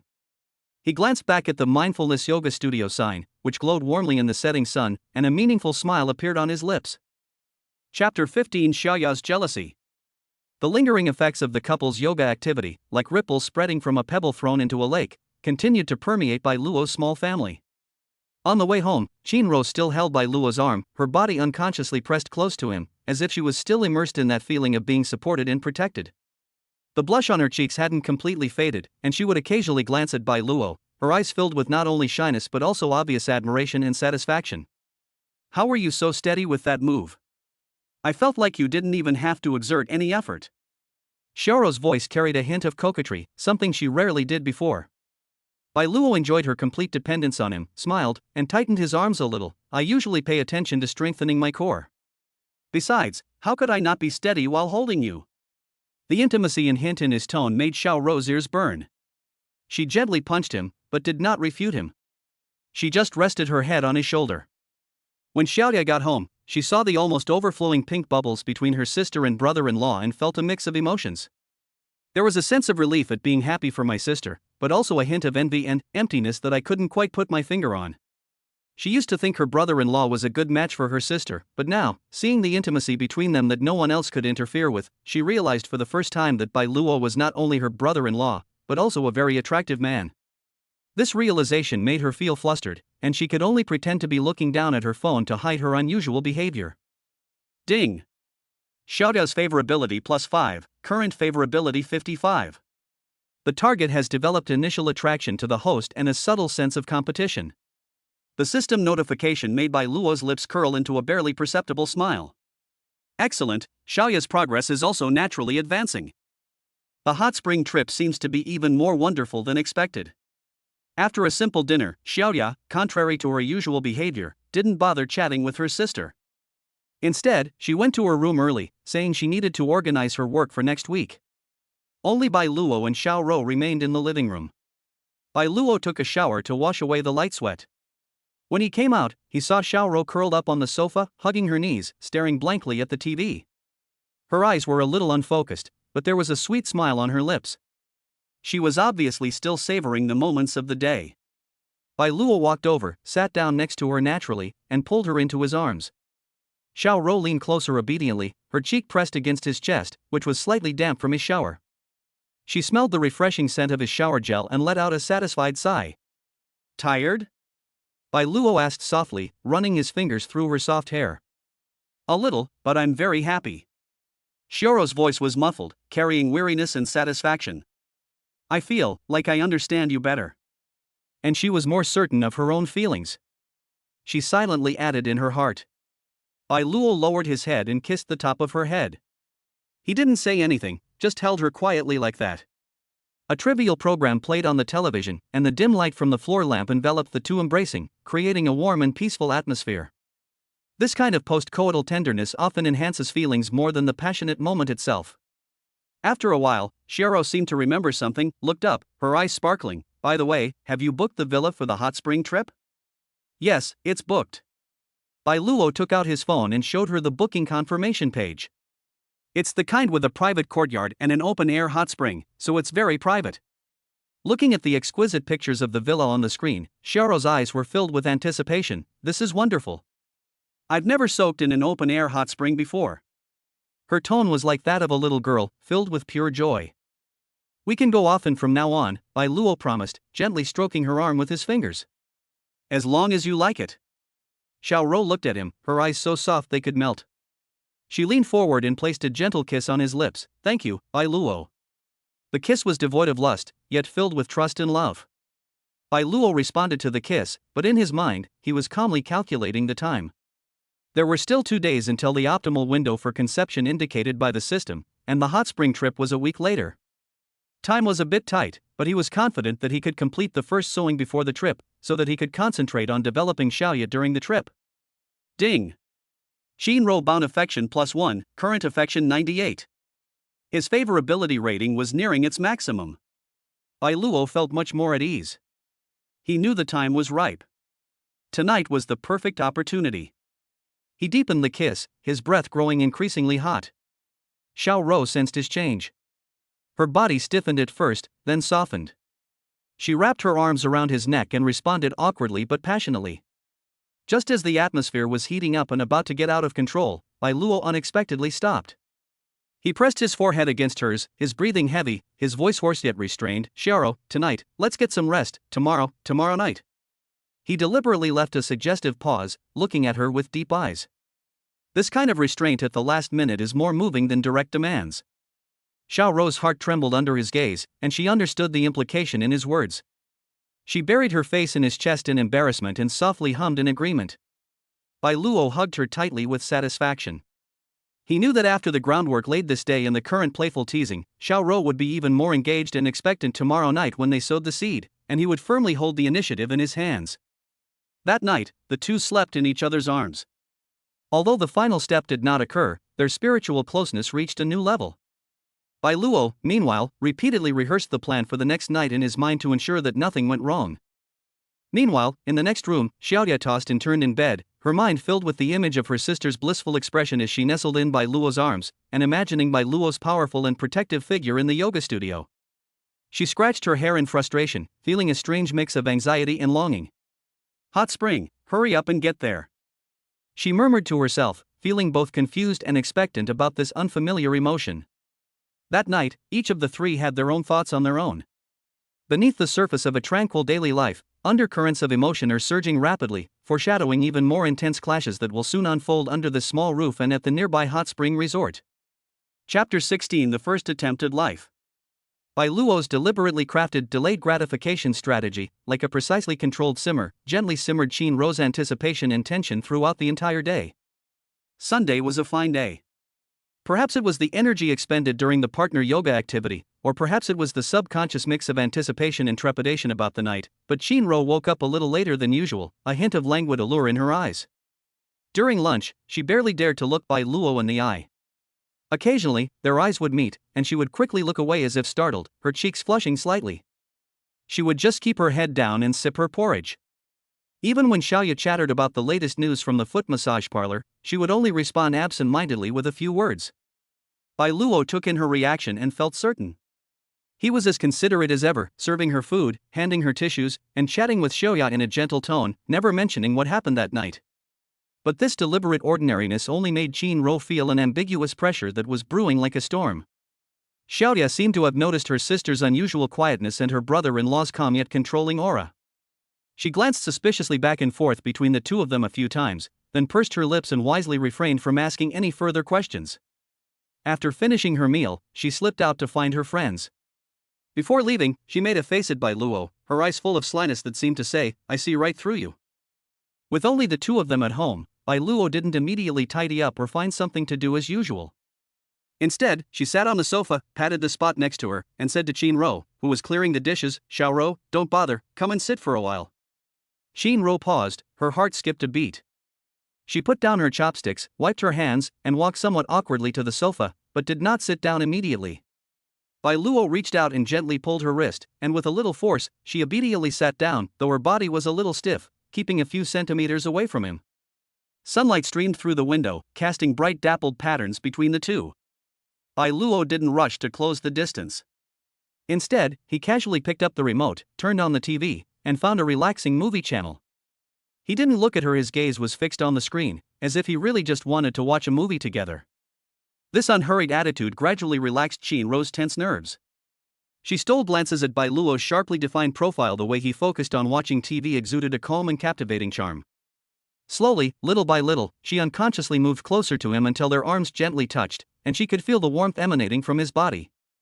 The movie was playing irrelevant scenes, and no one really paid attention to it. The living room was quiet, with only the sound of the movie and their soft breathing. Bai Luo naturally raised his arm and placed it on the back of the sofa behind Qin Ro, forming a semi-encircling position. Qin Ro trembled slightly, but did not flinch. Instead, as if she had found a support, she gently rested her head on his shoulder. The delicate fragrance of her hair lingered around Bai Luo's nose. He looked down and could see her trembling eyelashes and reddened earlobes. He knew that the time was almost right. The emotional groundwork has been laid now, a push is needed to steer the atmosphere onto the intended path. He turned off the TV, and the sudden silence made Qin Ro look up in a daze. Bai Luo's gaze finally moved from the screen to her face, his eyes deep, filled with undisguised longing and a reassuring firmness. "Xiao," he began, his voice lower and hoarse than usual, "we." A simple sentence, yet it was as if a switch had been flipped. Qin Ro's face instantly turned bright red, and her heart pounded like a drum. She understood what he meant. She looked at him, her eyes filled with shyness, nervousness, and a hint of resolute determination. She gently bit her lip and nodded almost imperceptibly. This nod was like final permission. Bai Luo no longer hesitated, leaned down, and kissed her.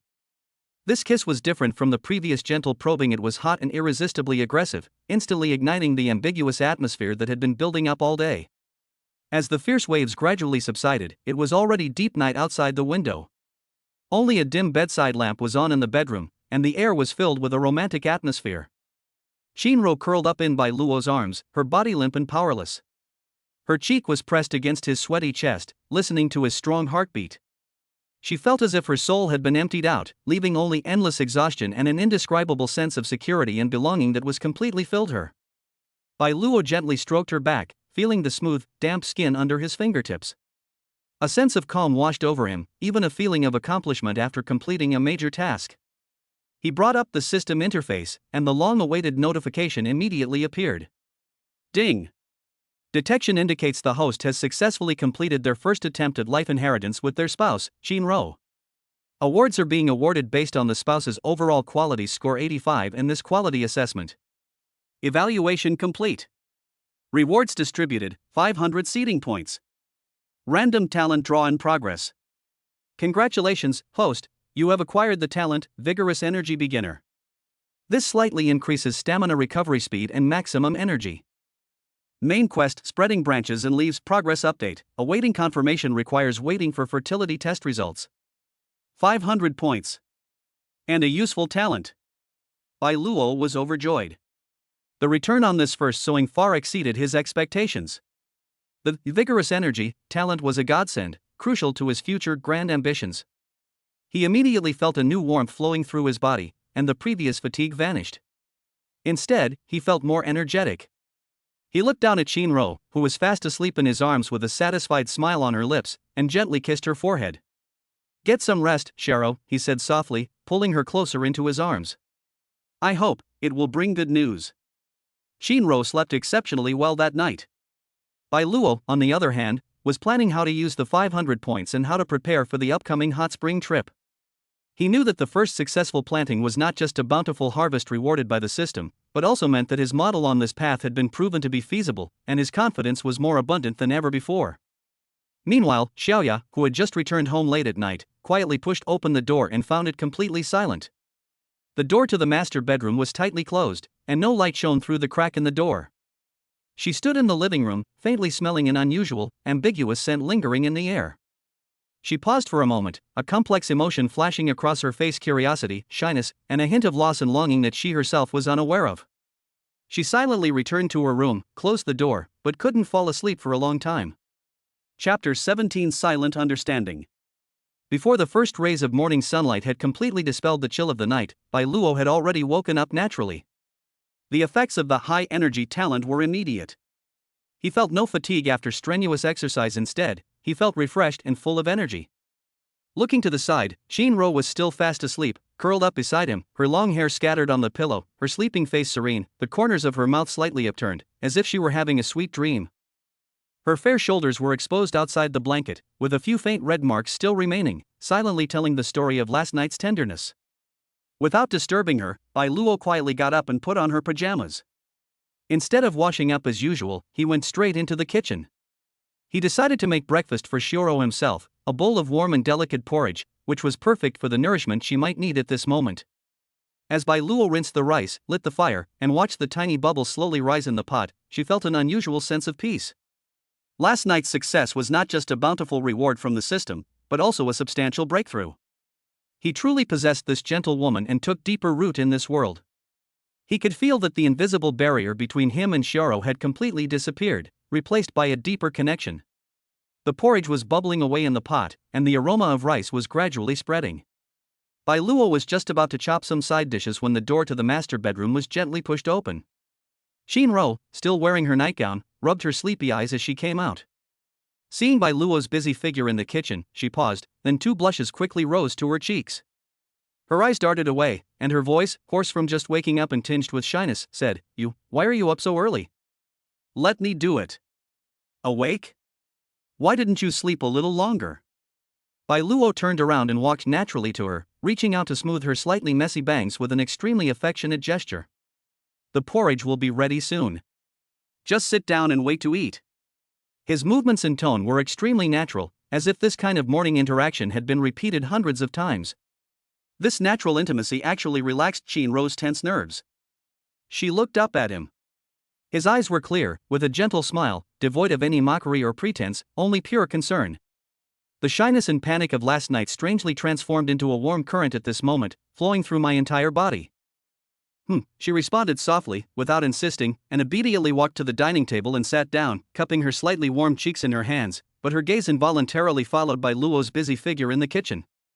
Watching him skillfully slice ginger and sprinkle tender green scallions into the boiling white porridge, an indescribable sense of security and happiness enveloped her. This was her man. Ding. Shinro bound affection +1, current affection 99. Bai Luo smiled inwardly and placed the cooked porridge in front of her. The porridge was cooked perfectly, the rice grains were blooming, and the aroma was enticing. He also served a small dish of refreshing pickles. Be careful, it's hot. He sat down and looked at her. Shinro picked up a spoon, scooped up a small spoonful, blew on it, and carefully put it into her mouth. The warm porridge slid into her stomach, bringing a soothing and comfortable feeling. She looked up and met Bai Luo's gaze. Her face flushed again, but she mustered her courage, scooped up a spoonful, and held it to his lips. You eat too. This initiative surprised even herself, but it felt incredibly natural to do. Bai Luo paused for a moment, then readily accepted, taking a spoonful of porridge from her hand and smiling, delicious. The two smiled at each other, and the air was filled with an unspoken sweetness. Last night's intimacy completely changed the way the two of them interacted, and a tacit understanding like that of a married couple is quietly growing. At that moment, Xiaoya's door opened. She walked out with messy hair and a yawn. When she saw her sister and brother-in-law sitting opposite each other in the restaurant, in a harmonious atmosphere, especially her sister's obviously different complexion, with a spring-like look in her eyes, and the intimate atmosphere between the two of them, oblivious to others, she paused for a moment, and that indescribable feeling welled up in her heart again. Good morning. Xiaoya's voice was slightly nasal from just waking up, and her gaze swept between the two of them. Good morning, Xiaoya. The porridge is in the pot, help yourself. Bai Luo looked up and greeted her in a normal tone, as if nothing special had happened last night. Shinro felt a little awkward and subconsciously sat up straight, her cheeks slightly flushed. Xiaoya is awake, hurry up and wash up and have breakfast. Xiaoya said oh, and went into the bathroom. As she brushed her teeth, she looked at herself in the mirror, but her mind kept replaying the scene that might have happened in the master bedroom last night. A ticklish, empty feeling welled up inside her, like a kitten scratching at her. Her brother-in-law and sister were truly family now. The atmosphere at the dinner table was somewhat awkward. Xiaoya buried her head in her porridge, speaking far less than usual. Shinro seemed to want to find a topic of conversation but didn't know what to say, so she kept putting pickles on Bai Luo's plate. Bai Luo, on the other hand, remained calm and composed, talking about more details about the hot spring resort she had found out yesterday while eating, such as the nearby orchards and specialty food streets, successfully steer the conversation towards the exciting trip. The mention of travel reignited Xiaoya's interest, and she began chattering excitedly about what clothes to bring and what activities to do, seemingly dispelling the subtle emotion she had felt earlier. After finishing the meal, Shinro took the initiative to clean up the dishes and insisted on washing them herself, thus chasing Bai Luo out of the kitchen. Bai Luo was happy to have some free time. He returned to the living room and pondered what to do with the 500 points he had just received. Perhaps it was time to start working on basic fighting skills, since safety was the top priority.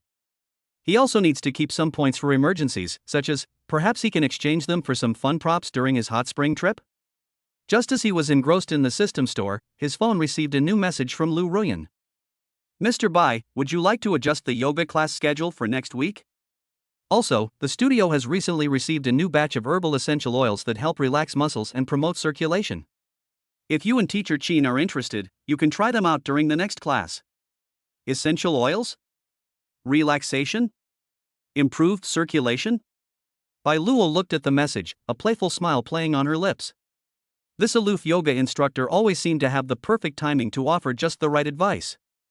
He replied, "Thank you, Director Lu. The time is the same as before. The essential oils sound good. Sharo and I will try them out next time." Bai Luo put down her phone and looked out at the bright sunshine.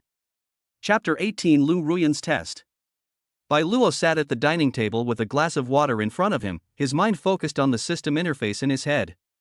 The 500 points he had just acquired shone with an alluring light, awaiting his planning.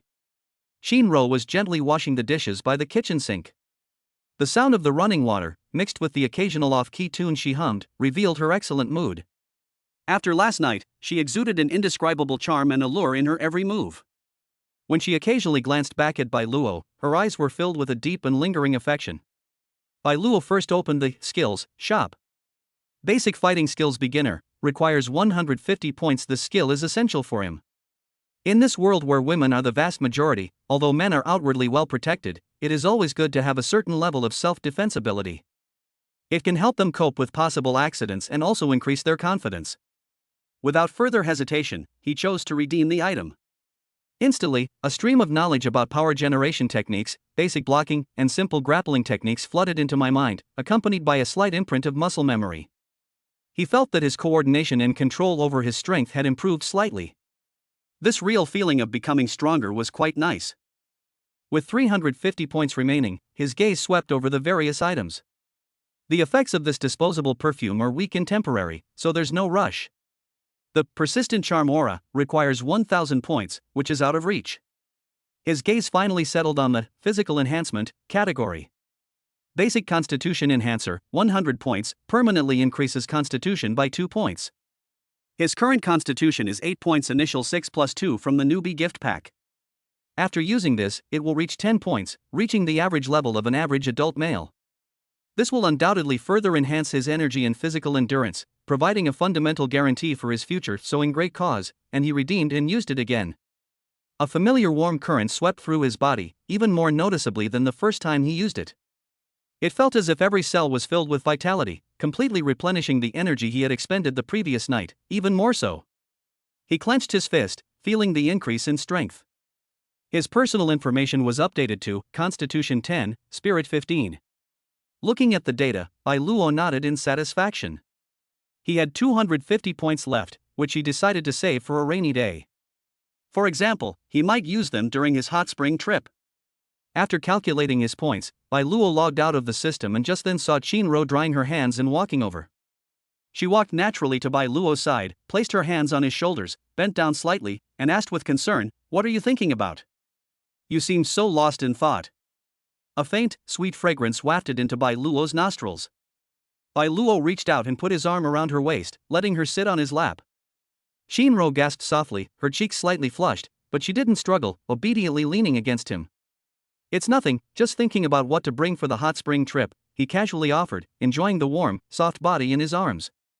Oh, Shinro believed her and began to count seriously. "I need to bring a swimsuit, a change of clothes, sunscreen, toiletries." Looking at her serious profile, Bai Luo felt a sense of satisfaction. This feeling of having and being relied upon was something that system points could not replace. Just then, Xiaoya came out of her room rubbing her eyes. When she saw the two embracing in the dining room, she paused for a moment, her eyes filled with complicated emotions. Then she put on a carefree expression and said, "Hey, you two are already so lovey-dovey this early in the morning? Have you thought about how single people feel?" Shinro tried to get off Bai Luo's lap as if she had been burned, but Bai Luo pressed her down with a little force.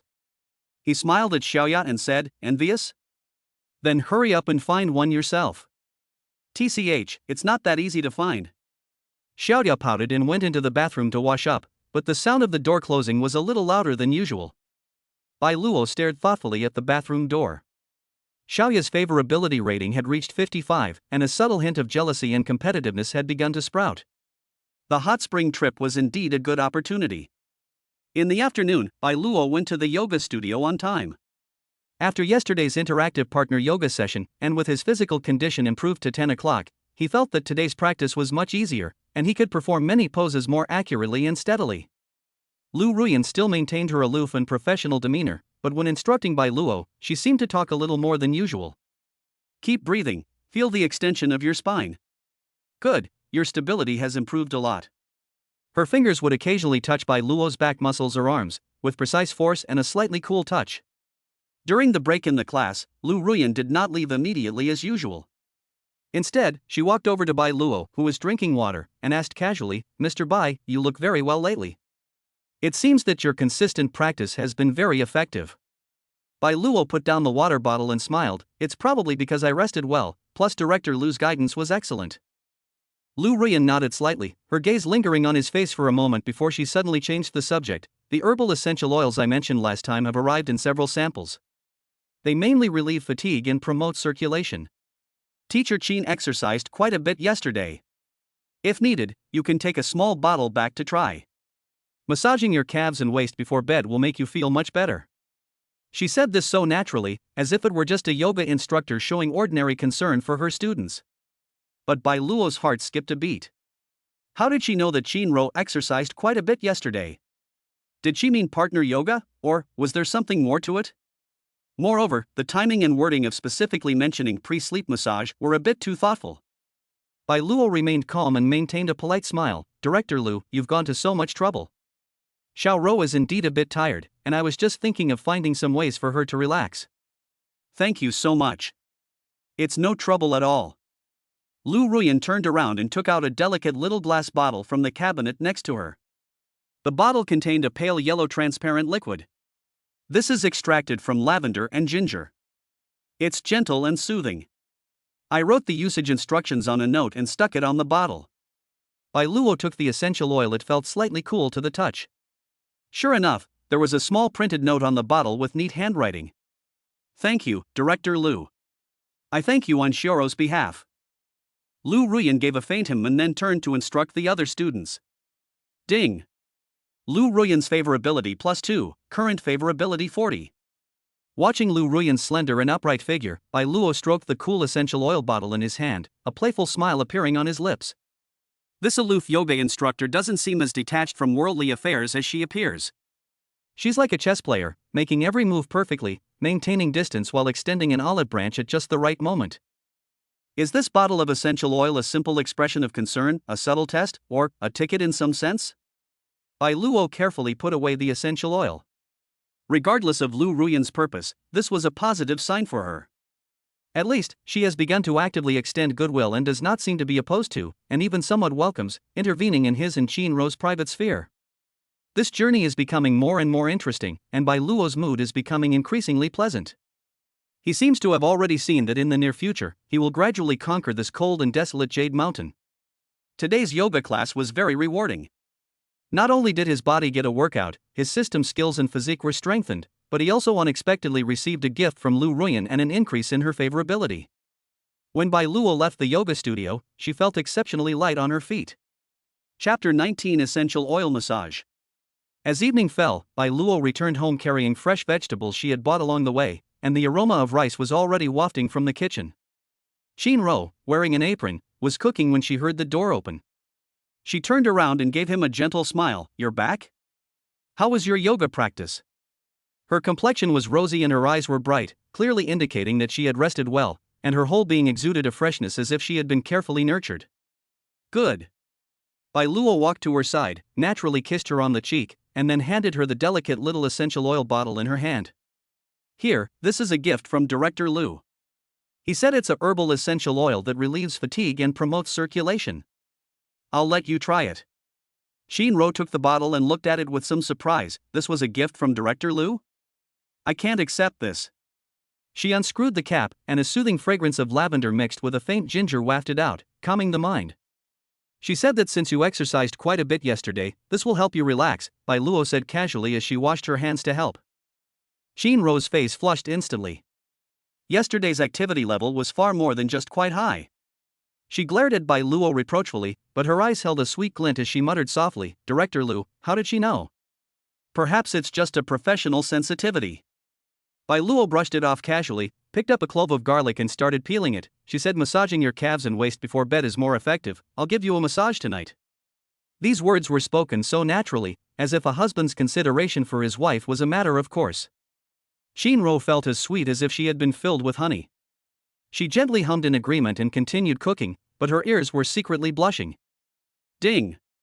Qin Rou bound affection +1, current affection 100. Affection has reached the limit, relationship is stable. Perfect. Bai Luo's heart skipped a beat.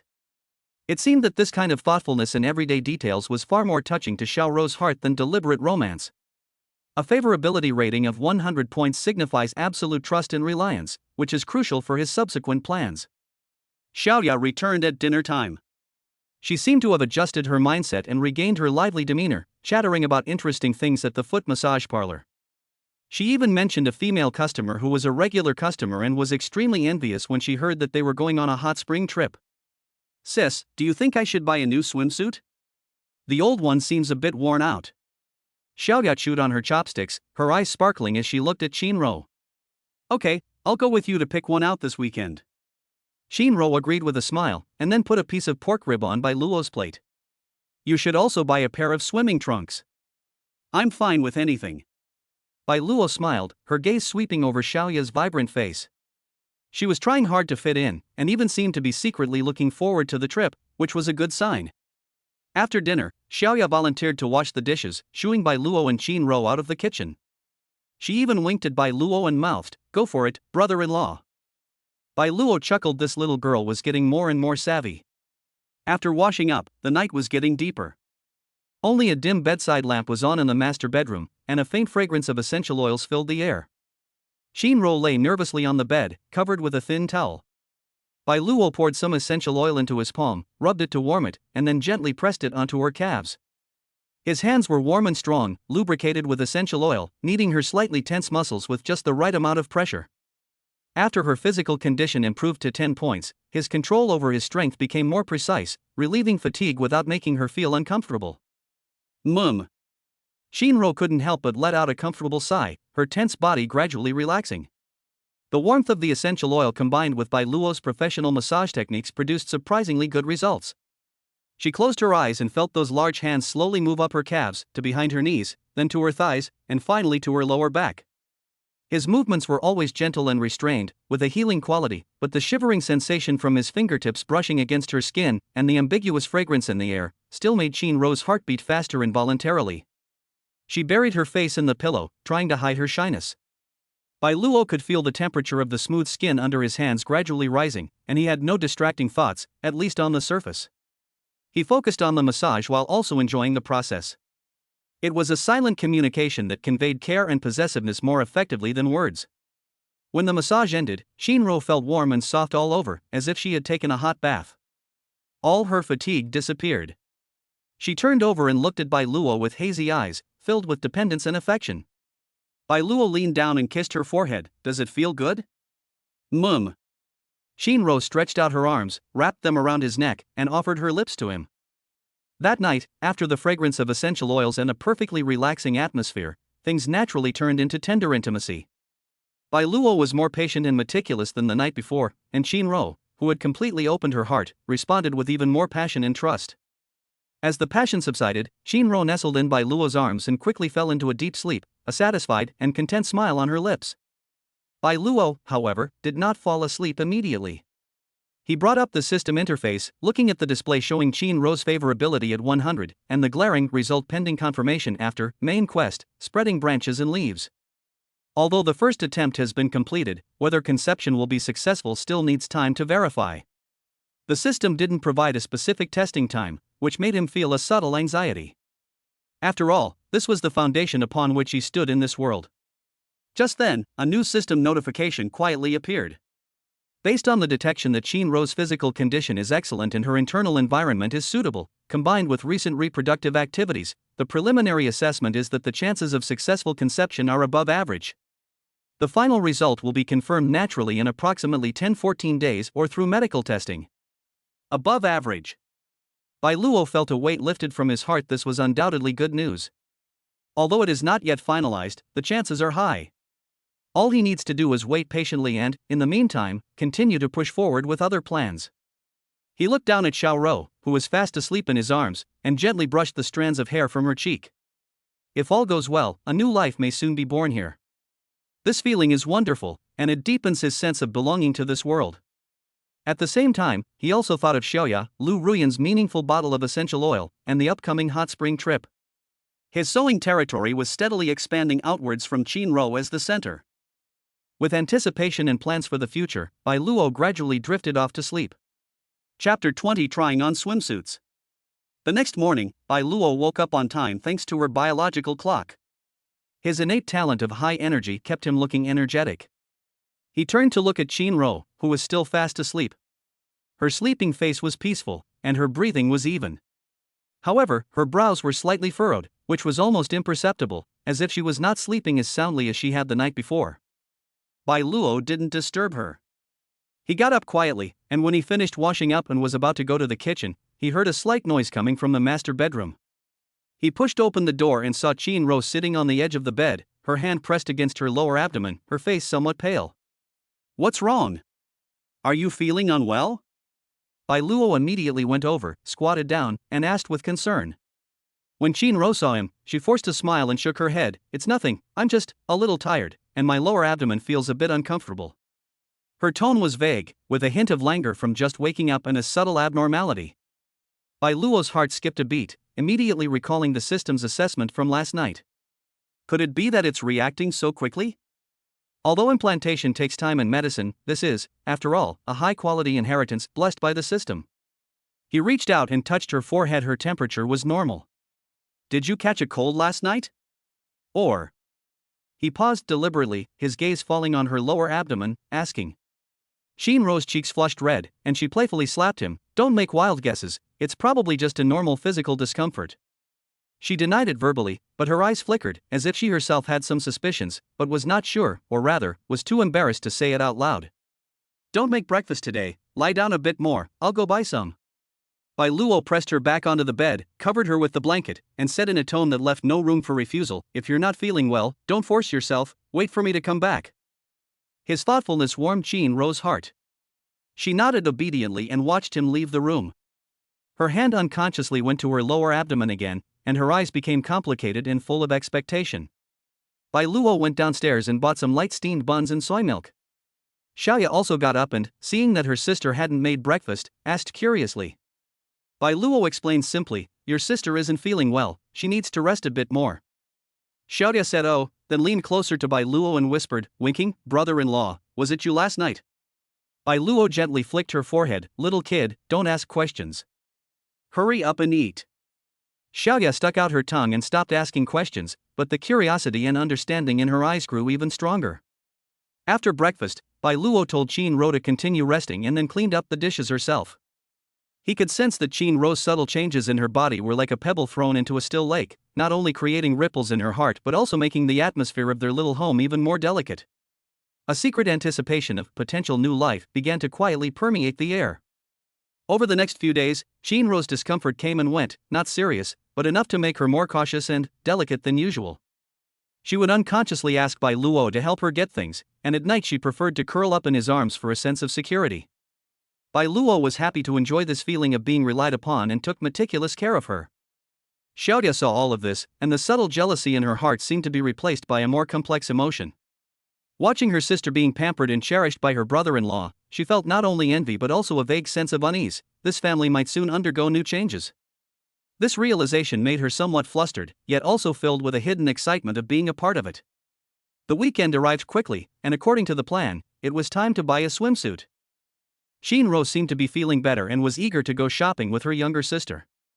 Bai Luo naturally played the role of her protector and ATM. The shopping street was lined with swimwear shops, and the customers were almost all women. When Bai Luo, a tall and handsome man, walked in with two beautiful women, he immediately attracted countless glances. There was envy, curiosity, and undisguised admiration. Shinro felt a little embarrassed and subconsciously moved closer to Bai Luo, while Xiaoya seemed to enjoy the attention. She straightened her back and began to select items with great interest. Sis, what do you think of this one? Xiaoya picked up a relatively conservative one-piece swimsuit and held it up against herself. It's great, it makes you look slimmer, Shinro commented, adding that she herself preferred a skirt-style swimsuit, as it better accentuated her figure. Bai Luo sat on a lounge chair in the store, watching the two sisters make their selections with an open and honest gaze. His presence was so strong that even the sales assistant couldn't help but glance at him a few more times when she came to serve him, and she was exceptionally enthusiastic. Xiaoya tried on several swimsuits, but didn't seem quite satisfied with any of them. Finally, she picked up a two-piece swimsuit with a slightly playful ruffled top and boxer shorts in a bright orange-red color, exuding vitality. Sister, brother-in-law, I want to try this one on, she said, and went into the fitting room. After a while, the curtain of the fitting room was pulled open a crack, and Xiaoya peeked out, her face flushed and excited. She waved to Bai Luo and Shinro, sister, brother-in-law, come and help me see if it fits. Shinro smiled and walked over. Bai Luo hesitated for a moment, then stood up and walked to the fitting room. Xiaoya simply pulled the curtain open a little more, revealing herself to them. The bright orange swimsuit perfectly accentuated her youthful and vibrant figure, while the ruffles highlighted her full bust, and the boxer shorts made her legs appear straight and long. Her fair skin looked even more radiant against the bright color. How was it? Xiaoya turned around, looking at Bai Luo expectantly, with a hint of provocation and showing off. Bai Luo looked at her with an open and honest gaze, nodding, very beautiful, very suitable for you, very energetic. His praise was direct, but his tone was well controlled, like an older brother praising his younger sister, yet sincere. Xiaoya's smile widened, and she looked at her sister. Shinro smiled and nodded. It looks very nice, let's take this one. However, just as Xiaoya was happily preparing to change out of her swimsuit, her gaze inadvertently swept over another row of displays hanging next to her, and one particularly daring tie-up bikini caught her eye. She paused for a moment, a hint of hesitation and eagerness flashing in her eyes, but in the end she still drew the curtain. This small detail didn't escape Bai Luo's notice. A slight smile played on his lips. He understood. The little girl's inner self was far bolder than she appeared. It seemed the hot spring trip wouldn't be boring. In the end, Shinro chose a light purple skirt-style swimsuit. Elegant and gentle. Xiaoya bought the orange-red two-piece, full of vitality. Bai Luo also casually picked out a pair of dark-colored swim trunks. On the way home, Xiaoya hugged her newly bought swimsuit and excitedly planned the games she would play on her hot spring trip. Shinro linked arms with Bai Luo, her smile gentle. Bai Luo looked at the two sisters beside her, each with their own distinct style yet equally captivating, and felt a sense of anticipation for the upcoming trip, as if she were in complete control. Chapter 21 Departure, Resort. Monday morning, the sky was azure and the sun was shining brightly. Perfect weather for going out. Bai Luo's rented SUV was already parked downstairs, its body gleaming in the sunlight. Xiaoya was as excited as a bird released from its cage, and was the first to drag her pink suitcase downstairs, circling the car several times. Brother-in-law, this car is so cool. She touched the hood, her eyes sparkling. Bai Luo smiled, took the heavy box from her hand, and easily put it into the trunk. After his physique improved to 10 points, this kind of physical work became much easier for him. Shinro followed behind, carrying a small travel bag, with a gentle smile on her face, watching her sister's excited expression. She wore a simple dress today, and her complexion was much better than a few days ago. However, there was a subtle hint of tenderness in her eyes, a mixture of expectation and slight worry. Bai Luo naturally took the bag from Shinro's hand, put his arm around her waist, and asked in a low voice, "How are you feeling? Are you still uncomfortable?" Shinro blushed and gently shook her head. "Much better, it's nothing." She secretly glanced at Xiaoya next to her, and seeing that her sister wasn't paying attention, she relaxed a little and leaned against Bai Luo. Since that night, she seemed to have become more and more accustomed to and fond of this intimate contact. Although Xiaoya seemed to be excitedly studying the car, her eyes never left her sister and brother-in-law. Seeing Bai Luo's natural care for her sister, a sour feeling welled up inside her again, but it was quickly suppressed by her anticipation for the trip. She opened the car door, climbed into the back seat first, and loudly announced, "I'll sit in the back. Better view." Bai Luo opened the passenger door for Shinro, carefully adjusting her seat and seatbelt. His fingers brushed casually against her shoulder, causing her to tremble slightly. He then got into the driver's seat, fastened his seatbelt, and started the engine. The SUV smoothly drove out of the residential area and merged into the morning traffic. Outside the car window, the city's skyscrapers were gradually left behind, replaced by open fields and distant, dark green mountains.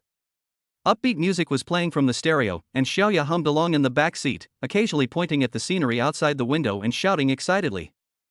Shinro sat quietly in the passenger seat, looking ahead with a faint smile on her lips. Occasionally, she would exchange glances with Bai Luo, their eyes meeting silently.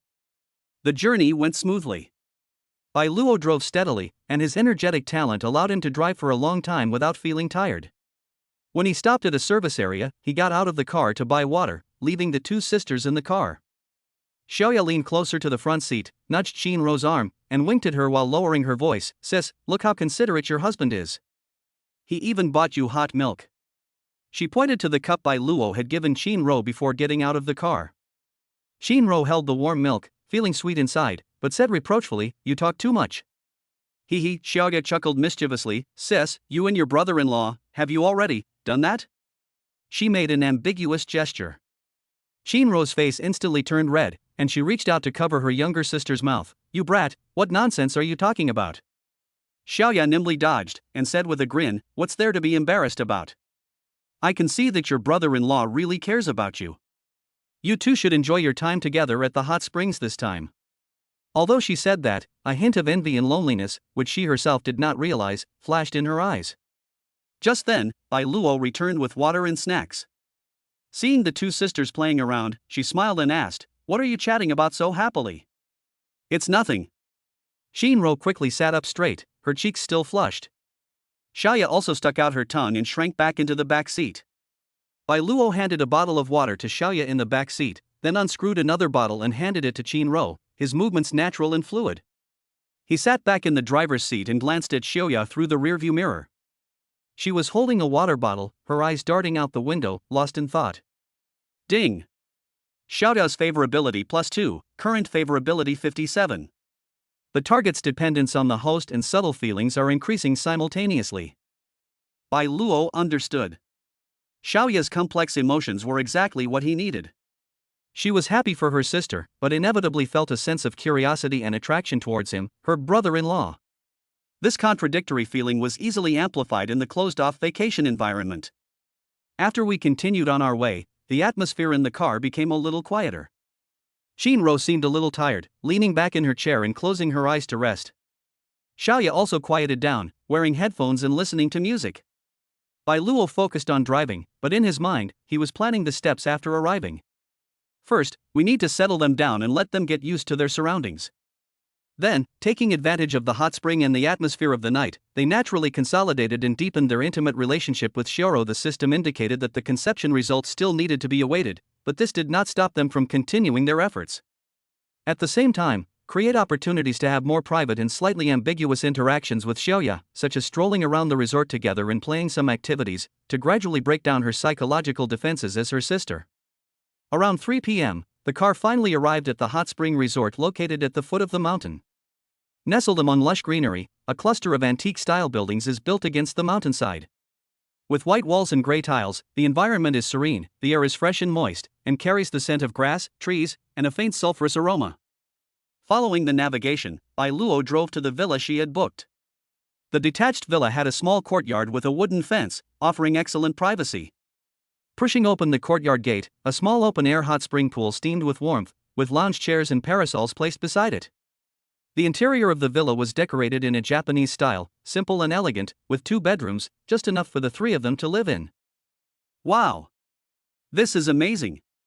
Xiaoya was the first to rush in, looking at each room before excitedly shouting, "Sis, brother-in-law! Come and see! There's even a private hot spring! We can soak in the hot spring and watch the stars tonight!" Chin-ro also showed a surprised smile, very satisfied with the environment.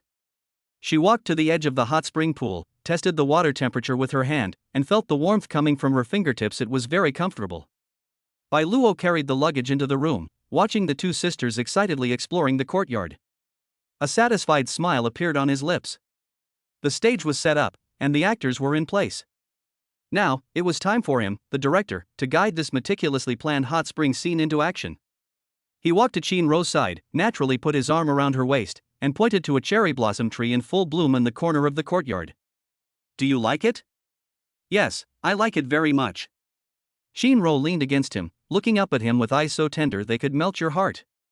Xiaoya ran out of the house, paused for a moment when she saw the 2 embracing, then flashed a big smile. "Brother-in-law, I'll sleep in the room by the door. You can have the big master bedroom." After she finished speaking, she winked at Bai Luo, her eyes filled with a mischievous glint and a hint of barely perceptible encouragement.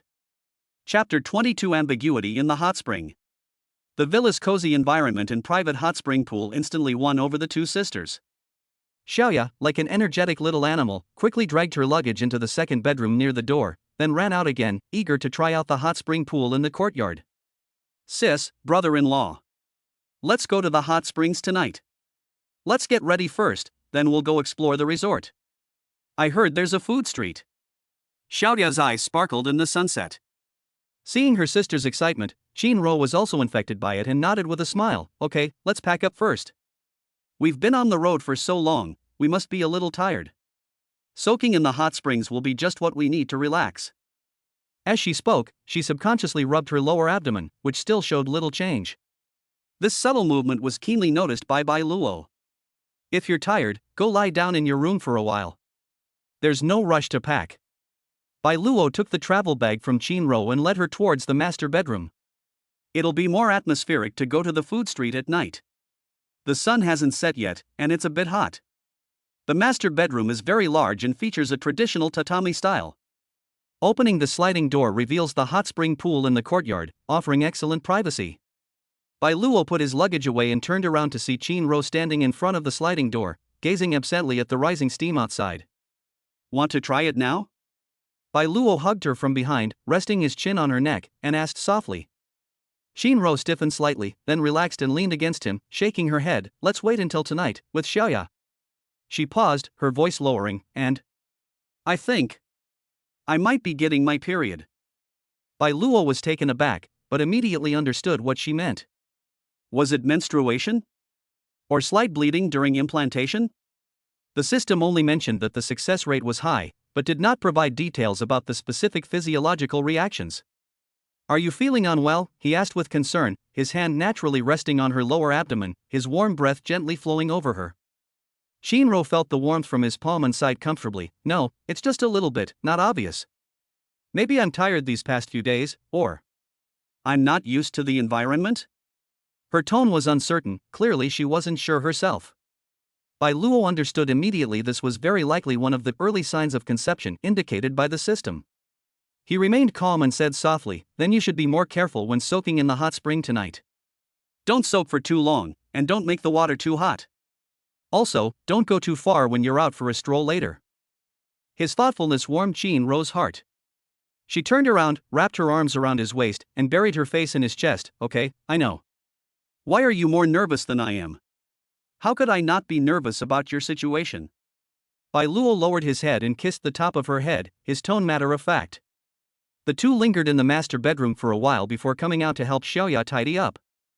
Xiaoya had already neatly put away her things and was sitting cross-legged on the tatami in the living room playing on her phone. Seeing them come out, she chuckled and said, all done tidying up? Didn't want to leave? Shinro blushed and pretended to hit her. Bai Luo smiled and changed the subject. Let's go, before it gets dark, let's get familiar with the surroundings. The resort is quite large, with accommodation areas, a restaurant street, a souvenir shop, a small playground, and several public hot spring pools. As evening approached, the number of tourists gradually increased, still predominantly female. Bai Luo's appearance as a man still attracted a lot of attention, especially since he was accompanied by two beautiful women, each with her own unique charm. Shinro gently took Bai Luo's arm, while Xiaoya walked lively on the other side, occasionally running ahead to look at this and that, and then running back to chatter and report. Bai Luo patiently stayed with her, bought Shinro a cup of warm longan and red date tea, and bought Xiaoya a cute cartoon cotton candy. The three of them had dinner at the food street, and it was completely dark by then. The resort's lanterns lit up one by one, illuminating the antique buildings and creating a unique atmosphere. Back at the villa, Xiaoya immediately started excitedly clamoring to soak in the hot springs. She rushed into the room first, changed into her orange-red swimsuit, wrapped herself in a large bath towel, ran to the courtyard, tested the water temperature, and let out a satisfied sigh. Wow! The temperature is just right. Sis, brother-in-law, hurry up. Shinro hesitated for a moment before glancing at Bai Luo. Bai Luo understood her concerns and said in a low voice, go change your clothes. If you don't feel comfortable, don't soak in the water. Just sit here and chat with us. Shinro thought for a moment and nodded, I'll come up after soaking for a while. She went back to the master bedroom and changed into the light purple dress-style swimsuit, wrapped in a bath towel as well. When Bai Luo came out wearing only swimming trunks, Xiaoya had already gone into the water and was comfortably leaning against the edge of the pool. Her orange-red swimsuit was particularly eye-catching under the lights and the ripples of the water. Seeing Bai Luo's strong, well-proportioned, and smooth-lined figure, her eyes lit up for a moment, then she looked away somewhat shyly, deliberately splashing some water. Brother-in-law, come down quickly, it's so comfortable in the water. Shinro carefully stepped into the water down the steps. The warm spring water enveloped her whole body, making her let out a soft, comfortable moan. She chose a spot a little further away from Xiaoya and sat down. The warm water helped her slightly furrowed brows relax.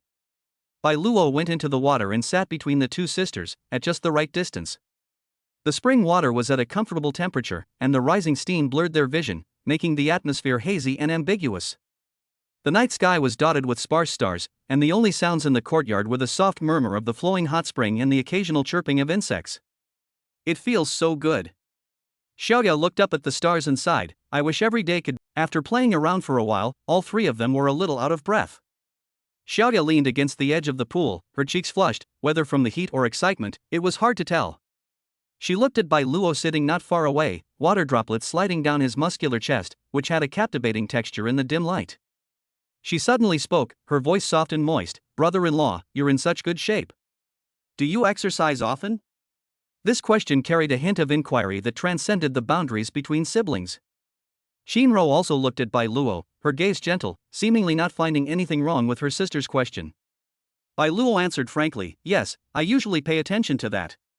He turned his gaze to Shinro, his tone gentle, "It's mainly because your sister takes good care of her." Shinro smiled, feeling a sweet warmth in her heart. Seeing the unspoken understanding between her sister and brother-in-law, Xiaoya felt a subtle emotion welling up inside her again. She suddenly stood up from the water, splashing water everywhere. "Oh dear, I'm a little dizzy from soaking. I'm going to go upstairs to rest for a while and have some water." She wrapped herself in a bath towel, stepped on the wet footprints and ran back into the house, leaving the courtyard to Bai Luo and Shinro. The sudden silence made the atmosphere even more subtle. In the steamy air, Shinro's cheeks were flushed, whether from soaking in the hot spring or something else, she didn't know. She leaned closer to Bai Luo and said in a soft voice, "Xiaoya, that girl is acting crazy." Bai Luo reached out and gently took her hand underwater. "This is good, it's lively." Shinro didn't pull away, instead, she intertwined her fingers with his. The warmth of the hot spring, the comfort of his palms, and the reassuring aura of the person beside her made her feel incredibly relaxed and happy. She even temporarily forgot her vague worries about her health, wanting only to immerse herself in this moment of peace and warmth. Bai Luo looked at her profile, which was slightly flushed from the steam, with tiny water droplets clinging to her long eyelashes, making her appear exceptionally beautiful. He knew that Xiaoya's sensible departure had inadvertently helped him once again, and the beginning of this hot spring night was developing in the direction he had expected. Inside the house, Xiaoya didn't actually go to drink water. She stood by the window, looking through the thin gauze curtain at the blurry figures nestled together in the courtyard hot spring pool. Her fingers unconsciously twisted the corner of the bath towel, her eyes filled with complex emotions, and she remained motionless for a long time. A mixture of envy, curiosity, and a restless longing quietly grew in the misty night of the hot spring. Chapter 23. Xiaro, we're going to have a baby. The warmth of the hot spring seemed to permeate her entire body, and Shinro slept exceptionally soundly that night. She was awakened by a strange feeling, unlike any other, as dawn broke. It wasn't discomfort, but rather a subtle, heavy feeling of fullness that spread from deep within my lower abdomen, accompanied by a slightly indescribable soreness. She opened her eyes and found herself still tightly held in by Luo's arms. He was still fast asleep, breathing steadily and strongly, his chin resting on the top of her head. Morning light filtered through the gaps in the curtains, casting soft shadows on his sharply defined profile. Shinro remained still, quietly sensing the strange sensations in her body and the reassuring aura emanating from the person beside her. She quietly placed her hand on her lower abdomen.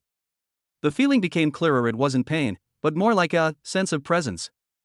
A vague yet startling thought uncontrollably entered her mind, causing her heart to skip a beat. Could it be, really? Just then, Bai Luo also woke up.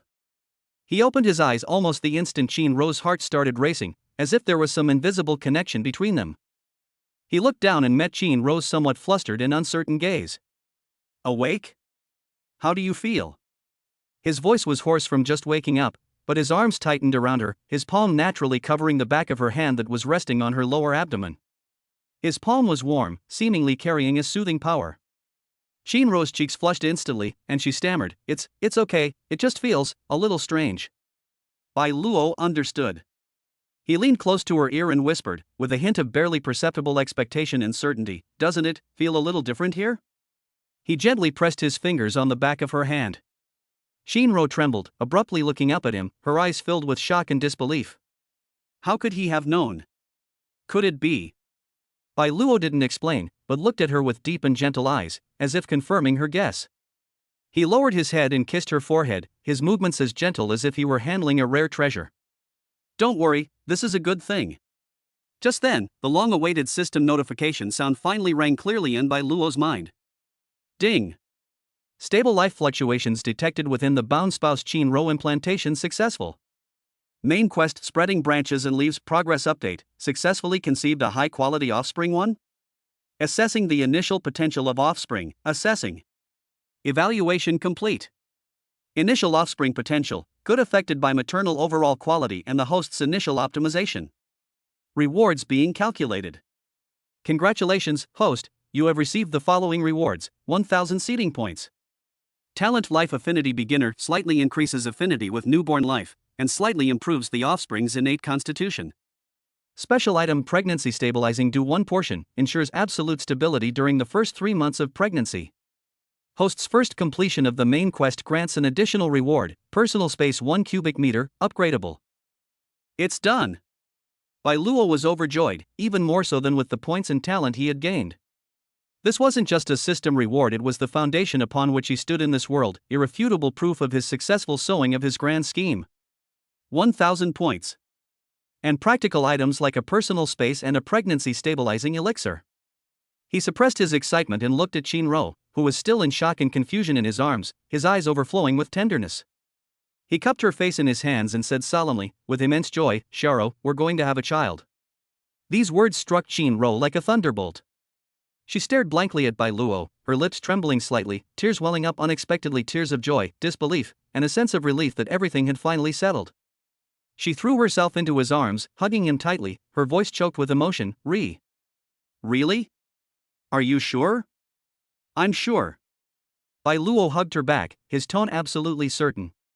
"My feeling is right. The changes in your body are the best proof." Shinro nodded vigorously in his arms, her tears soaking his pajamas. All her guesses and anxieties transformed into immense happiness and excitement at that moment. She really is pregnant with their child. In this world where men are scarce, being able to bear children for the one you love is the glory and happiness that countless women dream of. Ding! Shinro's bound affection level has reached its maximum, triggering the hidden state bound by life and death. Relationship stability max. Bai Luo held Shinro, who was crying tears of joy, feeling a great sense of accomplishment. He gently patted her back and waited for her emotions to calm down before softly saying, "This is a joyous occasion, don't cry. From today onwards, you need to take extra care of your health, okay? Don't soak in hot springs for too long, be careful when walking, and leave all the heavy and tiring work to me." Shinro looked up at him, her eyes brimming with tears, and nodded vigorously, her face radiant with maternal love and a happy smile. "Yes. I'll do whatever you say." The two lingered in bed for a while longer, with Bai Luo carefully inquiring about her specific physical sensations and giving her various instructions, showing great consideration. Shinro agreed to everything, completely immersed in the joy of becoming a mother and her deep dependence on Bai Luo. When the two of them composed themselves and left the bedroom, Xiaoya was already up, sitting cross-legged on the tatami mat in the living room, drinking milk. Seeing her sister's slightly red eyes but radiant face, and her brother-in-law's beaming spirits and tender, almost watery eyes, she blinked curiously. "Sister, brother-in-law, what's wrong? Did you two have a fight? But wait, it doesn't look like you're arguing." Shinro blushed, glanced shyly at Bai Luo, and didn't know how to speak. Bai Luo smiled, walked up to Xiaoya, and announced in a calm but undeniably joyful tone, "Xiaoya, you're going to be an aunt." Pft, cough cough cough. Xiaoya almost spat out her milk, choking and coughing. Her eyes widened as she looked at her sister and then at her brother-in-law, stammering, "Really? So fast?" After receiving Bai Luo's approving look and Shinro's shy nod, Xiaoya jumped up and excitedly hugged Shinro. "Wow! Sister! That's great! Congratulations! I'm going to be an aunt." She was as happy as a child, then turned to Bai Luo, gave him a thumbs up, and said with a mischievous yet sincere admiration, "Brother-in-law! You're amazing!" A joyful atmosphere instantly filled the entire villa. Xiaoya bombarded Shinro with questions and volunteered to take on the responsibility of caring for the pregnant woman. Bai Luo felt reassured seeing the two sisters' excited expressions. At breakfast, Bai Luo took extra care of Shinro, testing the temperature of the milk, peeling the eggs, and even choosing the softest cushion for her. Shinro basked in this pampering, while Xiaoya watched in amazement, her eyes filled with a complex mix of joy and something more. This family was truly about to welcome a new member. And it seemed her role as the younger sister needed to be redefined. After breakfast, Bai Luo suggested taking a walk around the resort, citing the reason that pregnant women need to breathe fresh air but should not overexert themselves, without going too far. Shinro naturally had no objection, and Xiaoya also enthusiastically followed along. Walking along the tree-lined path, Bai Luo carefully protected Shinro, taking a very slow step. Sunlight filters through the leaves, casting dappled patterns of light, creating a warm and beautiful atmosphere. While enjoying the joy of success, Bai Luo secretly made plans. With the protection of children, his foundation in this world becomes more solid. Next, besides taking good care of Shinro, we can also proceed more smoothly with Xiaoya's progress and Lu Ruyan's storyline. His life of sowing seeds has reached its first milestone victory. And in the future, there is an even wider world waiting for him to explore. Looking at the charming Qin Ro beside her and the lively Xiaoya next to her, Bai Luo's lips curled into a confident smile that seemed to indicate he was in complete control. Chapter 24 Xiaoya's Thoughts. The news of the pregnancy was like a sweet boulder thrown into a calm lake, creating ripples in this small family of three. The atmosphere at the breakfast table was completely different from yesterday. Bai Luo treated Qin Ro almost like fragile glass, testing the temperature of the milk again and again, peeling the eggs until they were smooth and intact, and even replacing the cushion with the softest and fluffiest one. Qin Ro was initially a little embarrassed, especially in front of Xiaoya, but Bai Luo's undeniable thoughtfulness and the tenderness in his eyes quickly immersed her in immense happiness. She could only blush and eat the food her husband offered her in small bites. Xiaoya bit her chopsticks, watching the two people across from her, so deeply in love. The subtle emotions that had arisen in her heart while soaking in the hot spring last night were now magnified many times over. She was happy for her sister, genuinely happy. In this world, being able to bear children for the man you love is an immense blessing.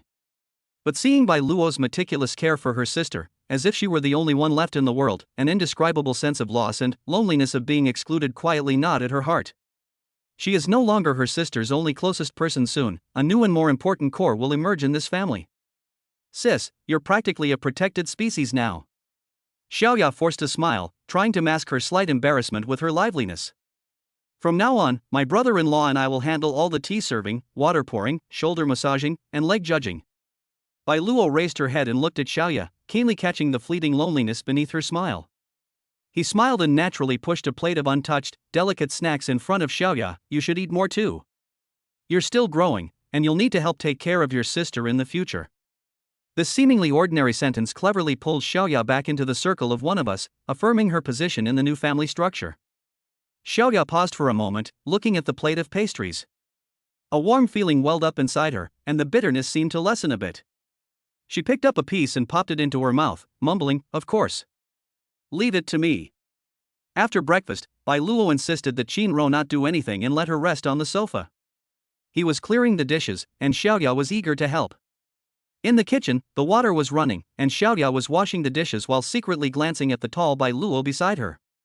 His profile is sharply defined, his movements are nimble, and the way he focuses on doing housework has a unique charm. Brother-in-law, Xiaoya couldn't help but speak, her voice lower than usual. Did you already guess? She was referring to the pregnancy. Bai Luo continued working with his hands, his tone calm. I can feel it, your sister's physical reaction is more obvious. He paused, looked at Xiaoya, and said gently, Xiaoya, there's a little one coming into the house. It might be a bit noisy from now on. You should be prepared. He spoke casually, yet it sounded as if he were planning a future that included her. Xiaoya's heart skipped a beat. She lowered her head to hide her suddenly racing heart and whispered, I'm not afraid of noise. It's good to have some liveliness. After tidying up, the three of them went for a walk in the resort as planned. Bai Luo carefully supported Qin Ro, walking very slowly and paying close attention to the path. Qin Ro was both amused and exasperated. I'm only newly pregnant, not about to give birth, there's no need to be so nervous. It's always better to be careful. Bai Luo said firmly, supporting her steadily with his arm. Xiaoya followed beside her, looking at her sister's happy yet slightly helpless smile and her brother-in-law's focused profile. Her feelings were complicated. Sometimes she would run ahead, pointing at interesting things and shouting, trying to liven up the atmosphere. Other times she would fall silent, staring blankly at the backs of the two people cuddling together. Walking to a pavilion beside a small bamboo grove, Bai Luo let Qin Ro sit down and rest. He went to the nearby drink station to buy water. Only the two sisters remained in the pavilion. Qin Ro took her younger sister's hand and made her sit down beside her. She said softly, Xiaoya, what's wrong? Do you feel like your sister might not have as much time to spend with you in the future? She could see what was on her sister's mind. Xiaoya's nose tingled, and she quickly shook her head. No. Sister, don't think nonsense. I'm just happy for you. She leaned on Qin Ro's shoulder and said in a muffled voice, it's just that, it feels like everything is different all of a sudden. Qin Ro hugged her younger sister and gently patted her back. Silly girl, no matter how things are different, you are still my most important sister, and Bao Bao's aunt. We will always be family. Her tone was gentle yet firm. Just then, Bai Luo returned with 3 hot drinks, a cup of warm milk for Qin Ro, a cup of juice for Xiaoya, and a cup of tea for himself. Hearing Ro's words, he chimed in, "That's right, we'll still need Xiaoya's help taking care of the baby in the future, so you can't escape it." Xiaoya looked up and saw Bai Luo's smiling eyes and her sister's gentle gaze. The gloom in her heart finally dissipated. She took the juice and nodded vigorously, "Yes. I want to be the most amazing aunt." Sunlight filtered through the bamboo leaves, casting dappled shadows. In the pavilion, the three sipped their drinks, the atmosphere relaxed and harmonious once more. Xiaoya began chattering away, making plans. "When the baby is born, I'm going to teach him games. I'll take him out for delicious food. Brother-in-law, do you think the baby will be a boy or a girl? I like girls, so I can dress her up beautifully." Bai Luo smiled at her. "Boy or girl, health is the most important thing." Shinro nestled beside Bai Luo, watching her excited sister and considerate husband, feeling an unprecedented sense of happiness and contentment. She gently touched her lower abdomen, where she could feel a strange connection growing. On the way back from their walk, Xiaoya was noticeably more cheerful and even started to take the initiative to protect her sister, loudly reminding her to be careful when they encountered slightly uneven surfaces. Bai Luo saw all of this and knew that Xiaoya was slowly adapting to her new family role. This adaptation requires time and events, and this hot spring trip is undoubtedly a good start. Back at the villa, Shinro was a little tired, so Bai Luo accompanied her back to her room to rest. Xiaoya sat alone on the tatami in the living room, hugging her knees, watching the rising steam from the hot spring in the courtyard outside the window, and felt much calmer. She took out her phone and subconsciously opened a shopping website, searching for baby products and maternity clothes. Looking at those adorable little clothes and soft maternity wear on the screen, a strange, warm feeling, a mixture of anticipation and responsibility, slowly welled up in my heart. Perhaps, having a little nephew or niece would be really nice, she thought, and the corners of her mouth unconsciously curved up. As for her brother-in-law, Bai Luo's composed figure and the deep, gentle look in his eyes when he occasionally looked at her sister flashed through her mind, and her cheeks flushed slightly. Chapter 25 Whispers Under the Moonlight. Shinro woke up in the early morning with a strange sense of fulfillment. The confirmation of her pregnancy brought about a significant change in her mindset. She was no longer just immersed in happiness, but also felt a cautious maternal instinct. The first thing she did upon waking was to instinctively touch her lower abdomen, feeling the still faint but real connection. Bai Luo woke up at almost the same time and immediately checked on her. "How are you feeling? Is anything bothering you?" His voice was hoarse from just waking up, but full of concern. "It's great, really." Shinro turned around to face him, her eyes shining. "It just feels amazing." She snuggled into his arms, seeking warmth and a sense of security. Bai Luo embraced her, his heart filled with a sense of accomplishment and a strange sense of responsibility.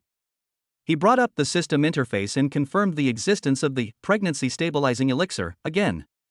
This was his trump card to ensure stability in the first 3 months. He didn't plan to use it for the time being. Shinro was in good condition and could be naturally cared for. He would save the elixir for when it was really needed. At breakfast, Bai Luo's care was even more meticulous. He even researched and carefully prepared food rich in folic acid and protein for Shinro. Shinro enjoyed this excessive pampering. Although she felt a little embarrassed, she felt mostly sweet. Seeing the almost tangible loving atmosphere between her sister and brother-in-law, Xiaoya's initial complicated feelings seemed to calm down a lot, turning into a motivation to actively participate. "Sis, I asked the resort's front desk, and they said they have gentle aromatherapy massages specifically for pregnant women. Do you want to try it?" Xiaoya suggested enthusiastically. "Your husband can go with you, and I'll just browse the craft street over there by myself." Shinro was somewhat tempted and looked at Bai Luo. Bai Luo nodded. "Okay, it's good to relax a bit, I'll go with you." He knew that Xiaoya was actively creating space, and he was very satisfied with her thoughtfulness. In the morning, Bai Luo accompanied Shinro to a relaxing aromatherapy massage. The professional therapist's touch was gentle, and the fragrance of essential oils was relaxing. Shinro lay on the massage bed, while Bai Luo sat in the rest area next to her reading a book. Occasionally, their eyes would meet, and they would exchange a smile. A quiet and warm atmosphere filled the air. After the massage, Shinro looked radiant, and even the therapist praised her for her good condition and rosy complexion. On the other side, Xiaoya was having a great time browsing the craft street by herself. She bought a small auspicious bell for her unborn baby and secretly picked out a simple leather keychain for Bai Luo. Her face flushed slightly when she paid. After lunch, Shinro felt a little sleepy and went back to her room to rest. Bai Luo and Xiaoya sat on the tatami mat in the living room, drinking tea. Sunlight streamed in through the window, making it warm and cozy. Brother-in-law, Xiaoya said, holding her teacup, her eyes slightly unfocused, her voice a little lower than usual, your sister is pregnant, are you, especially happy? Bai Luo looked at her and could see that she was trying hard to appear mature and sensible, but there was still a trace of girlish confusion in her eyes. He smiled gently, of course I'm happy. This is the continuation of my and your sister's lives, and a new beginning for our family. He paused, then looked sincerely at Xiaoya. Xiaoya, this family is more complete with you. After the baby is born, we'll need your help as the aunt. These words were like a warm current, soothing the uncertainty in Xiaoya's heart. She looked up, her eyes bright, and nodded vigorously, yes. I will definitely be a good aunt. She hesitated for a moment, but still couldn't help asking in a low voice, then, brother-in-law, won't have as much time. She didn't finish her sentence, but the meaning was clear.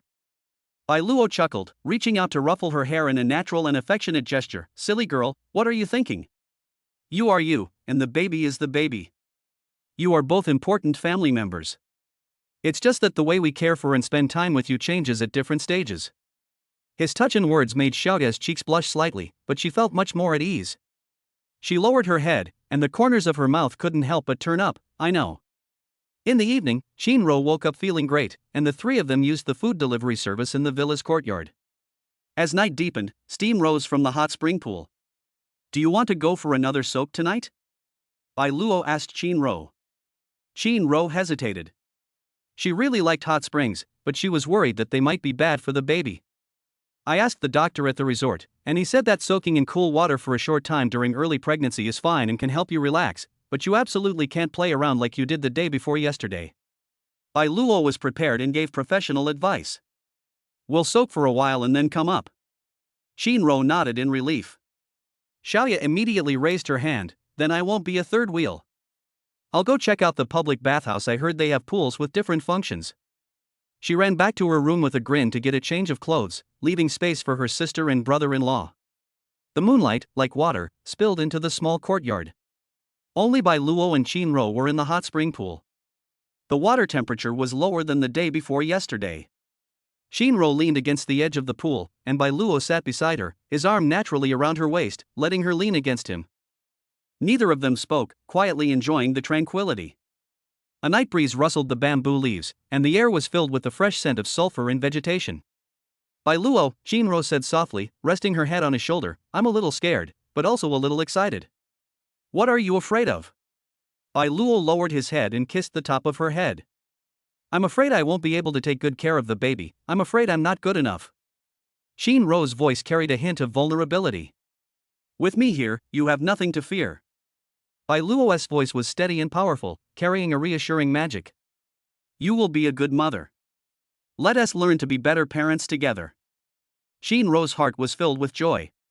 She turned around and, in the hazy mist and moonlight, took the initiative to kiss Bai Luo's lips.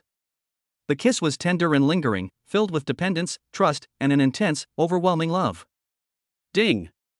Detected that spouse Shinro is in a state of high happiness and stability, which is beneficial to the early development of the fetus. The latent talent-life affinity has been weakly triggered, deepening the connection between mother and fetus. The system's notification stirred something within Bai Luo. It seemed this talent wasn't just useful for children after birth. He hugged the woman in his arms even tighter. Meanwhile, in the resort's public bath area, Xiaoya was soaking alone in a pool that emitted a faint scent of grapefruit. Surrounded by unfamiliar women, she felt surprisingly at ease. The warm water enveloped her body as she gazed up at the starry sky, her mind involuntarily filled with images of her sister's happy smile, her brother-in-law's composed figure, and their soon-to-be-born baby. She found herself no longer feeling lost, but instead experiencing a strange sense of participation and belonging. She even began to imagine playing with the little one in the future, and a smile curved her lips. Perhaps, this really is good. After soaking for less than 20 minutes, Bai Luo, following the doctor's orders, helped Shinro get up, dry her off, and return to their room.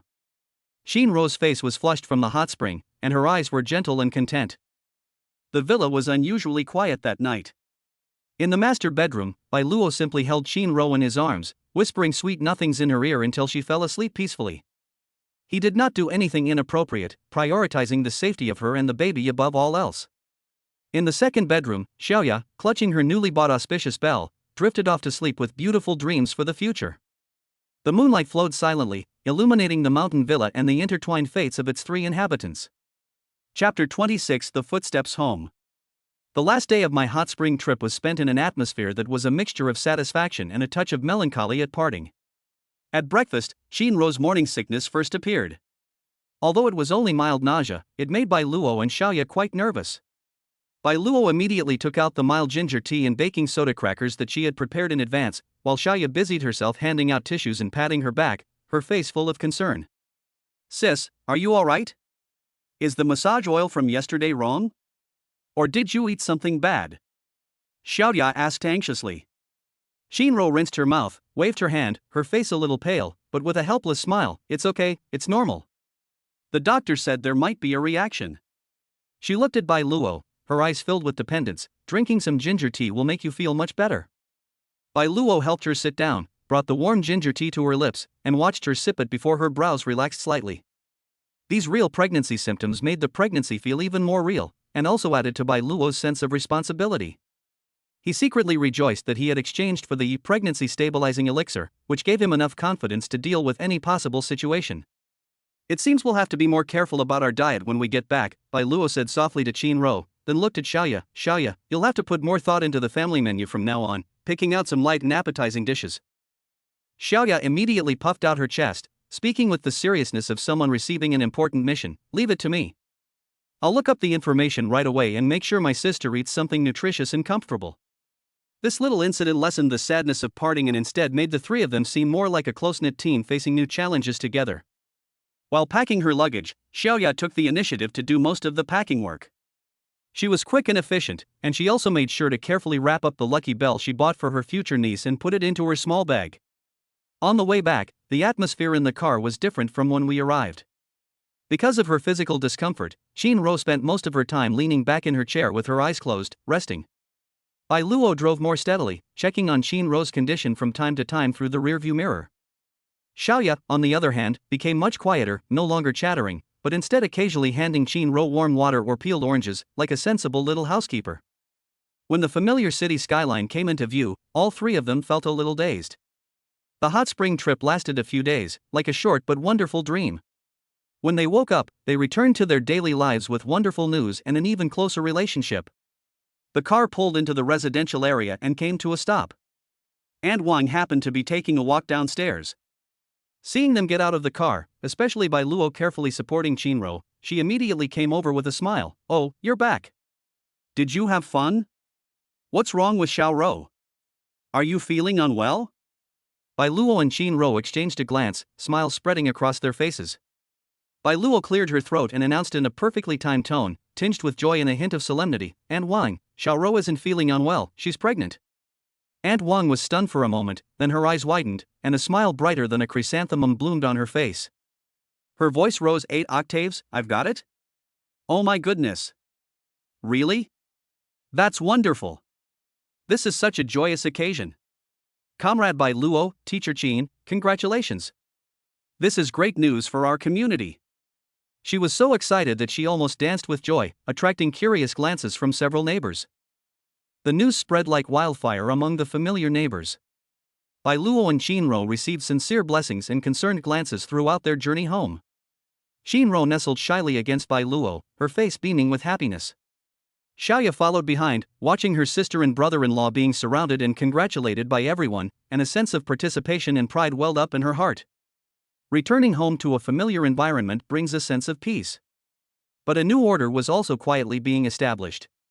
Bai Luo firmly refused to let Shinro pack her luggage, ordering her to immediately go and rest on the sofa.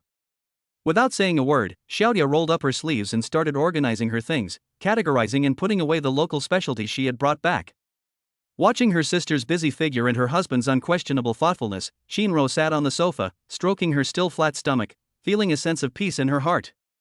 This family is about to embark on a new chapter with the arrival of a new life, and her relationship with Bai Luo is also entering a deeper and more stable phase because of their shared expectations and responsibilities. After Bai Luo had mostly put the luggage away, she sat down next to Shinro and naturally took her hand. "Are you tired? What would you like to eat tonight? I'll make something light." Just make some porridge. Chinro leaned on his shoulder, feeling waves of fatigue wash over her. Just then, Bai Luo's phone rang. It was a message from Lu Ruyan. Mr. Bai, how was your trip? How is Ms. Chin's health? We have just received a new batch of sandalwood, which is very helpful for calming the mind and soothing the nerves. If Ms. Chin is having trouble sleeping during her pregnancy, she can come to the store to get some to try. The message remained concise and professional, yet the concern was conveyed through the words. Bai Luo replied, "Thank you for your concern, Director Lu." The trip went smoothly. Xiao Rou is experiencing some pregnancy symptoms and is resting. Tan Xiang is very kind. We'll go over when she feels better. Bai Luo put down her phone, lost in thought. Lu Ruyan's message had arrived promptly and hit the nail on the head. This yoga instructor always seems to know how to make her presence felt at the right time and in the right way. She's like a patient hunter, approaching at a leisurely pace. Ding! Lu Ruyan's favorability +1, current favorability 41. Target, increase attention to the host's family. The favorability rating has increased again, and the system has also given a notification about family attention. Bai Luo's lips curled slightly. Perhaps he could use pregnancy care as an excellent starting point. It would not only make him appear considerate of his wife, but also naturally increase his interaction with Lu Ruyan. He looked down at Chinro, who was dozing off on his shoulder, and then at Xiaoya, who was humming a song in the kitchen as she prepared to boil water. His mind was clear. The hot spring trip came to a successful end, yielding crucial results such as confirmation of offspring and system rewards, solidifying the relationship with Chinro, and also facilitating Xiaoya's integration. Chapter 27: Zhao Min and Lu Ruyan's Goodwill. The afterglow of the hot spring trip hadn't even faded when the gears of life clicked and started a whole new track. The news of Chinro's pregnancy was like a pebble thrown into a calm community pond, with ripples spreading continuously. The next day was Monday. Chinro originally wanted to go to school, but was suppressed by Bai Luo and Xiaoya. Sis, you're under special protection right now. You need to take leave. You absolutely have to take leave. Xiaoya said, hands on her hips, looking like a doting mother. I'll call the school to explain the situation for you. Bai Luo's attitude was even more resolute, leaving no room for negotiation. The first 3 months are the most critical. Rest well at home. I've already spoken to Aunt Wang in the community, and she will help coordinate with the school to apply for special maternity leave for you. The laws of this world offer extremely favorable protections for pregnant women, especially those carrying male offspring, and the procedures for requesting leave are not complicated. Looking at her serious-looking husband and her sister, who was even more nervous than herself, Chinro felt a warm glow in her heart. Her worries about work vanished, and she nodded obediently, "Okay, I'll do as you say." As a result, the layout of the home quietly changed. On the bedside table in the master bedroom, there were several pregnancy guides and nutrition recipes that Bai Luo had picked up from the community service center. Next to the sofa in the living room, there was a soft lumbar support and a thin blanket, so that Chinro could rest at any time. The kitchen storage compartments were also filled with a lot of snacks and ingredients suitable for pregnant women. Bai Luo's role has also shifted. He reduced the time he spent going out, and devoted most of his energy to researching pregnancy knowledge and taking care of Chinro. He used his top-tier culinary skills beginner level to prepare a variety of nutritious and appetizing dishes, precisely catering to Chinro's discerning palate due to early pregnancy symptoms. A glass of warm milk in the morning, a plate of fresh fruit after an afternoon nap, and a basin of warm water for a foot bath before bed have become an unwavering routine. His meticulous care makes Chinro feel like a precious treasure being held in the palm of his hand. Xiaoya's changes were even more noticeable. She came home from get-off work more punctually, eagerly took on housework, and even proactively searched for information online to learn about pregnancy care, asking questions like a curious child. "Sis, the book says we should supplement our folic acid intake, so I bought broccoli and spinach today." "Sis, you can't sit for too long right now. Shall I take you for a walk in the garden downstairs?" She seems to have found a new emotional anchor, incorporating her love for her older sister and her anticipation for the future baby into every aspect of her daily life. Sometimes, she would touch Chinro's still flat stomach and exclaim in amazement, "It's really hard to imagine that there's a little baby growing here." Chinro laughed and slapped her hand away, "It's still early, you won't feel anything yet." "Well, we still need to get familiar with it beforehand," Xiaoya said matter-of-factly. Ding! Xiaoya's favorability +3, current favorability 60. Target, significantly increase her sense of belonging and responsibility towards family. Bai Luo saw all of this and was very satisfied. Xiaoya's presence eased his burden and made the family atmosphere more harmonious. Occasionally, in front of Qin Ro, he would pat Xiaoya's head and praise her, saying, "Xiaoya is so sensible, she's a good aunt," which would make the little girl blush slightly, but she would feel very happy inside. That afternoon, the sun was shining brightly. Bai Luo accompanied Qin Ro for a leisurely stroll in the community garden when they ran into community police officer Zhao Min. Zhao Min was still wearing her crisp uniform, her expression serious, but her gaze softened slightly when she saw Qin Ro. "Teacher Qin, Mr. Bai." Zhao Min nodded in greeting, her gaze lingering on Qin Ro for a moment. "I heard the good news. Congratulations. Please be careful during your pregnancy. If you need any help, feel free to contact me anytime." Her words were as concise and businesslike as ever, but it was rare to hear the word congratulations from her. "Thank you, Officer Zhao. We will be careful." Bai Luo responded politely, noticing that Zhao Min's gaze seemed to linger on his face for an extra second. Is it because Qin Ro is pregnant that she's scrutinizing him, this meritorious official, more closely? Or is there something else? Ding. Zhao Min's favorability +1, current favorability 6. Target's assessment of the host's social value has increased. As expected. Bai Luo understood. In this world, a man who successfully impregnates a woman gains an invisible boost in social value, which was a good thing for him. After returning home from her walk, Bai Luo remembered the sandalwood that Lu Ruyan had mentioned earlier. Qin Ro's sleep has been a bit light lately, so perhaps some calming incense would help. He sent a message to Lu Ruyan asking if there was any sandalwood left, and said he would come to pick it up when it was convenient for him.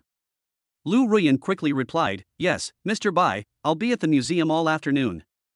You can come anytime." Bai Luo told Qin Ro what was going on, and then went out to the yoga studio. Stepping into the meditation yoga studio, the familiar aroma of essential oils wafts over you. The studio is quiet and not crowded in the afternoon. Lu Ruyan was instructing a student on stretching when she saw Bai Luo and nodded slightly in acknowledgement. Lu Ruyan came over after the students left. Today she was wearing a navy blue yoga outfit, which made her skin look even whiter and gave her a cool and aloof demeanor. "Mr. Bai, this is sandalwood." She handed over a delicate little paper bag containing several slender incense sticks. "Light one before bed in a well-ventilated area, it has a calming effect." "How does it feel, Teacher Qin?" "Thank you, Director Lu, that's very kind of you." Bai Luo took the paper bag, and could smell a faint woody fragrance. "She's alright, just a little sleepy and her appetite isn't very good. It's a normal reaction in early pregnancy. Just rest more and eat small meals frequently." Lu Ruyan's tone was very professional, but her gaze was fixed on Bai Luo's face, with a hint of probing that was not easily detected. "Mr. Bai seems to be adapting very well." Bai Luo smiled and accepted the scrutiny with ease. "It's my first time being a father, and I'm still learning.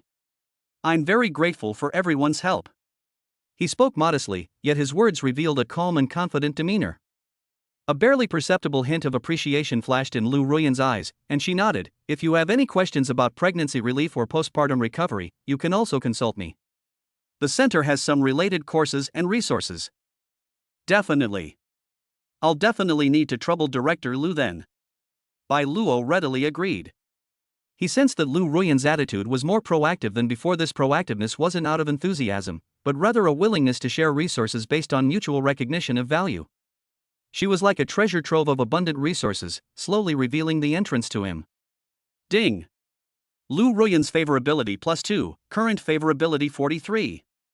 The target's approval of the host has increased, and she is considered a potential important cooperation interaction partner. Leaving the yoga studio, Bai Luo held the bag of sandalwood in her hand, in a good mood.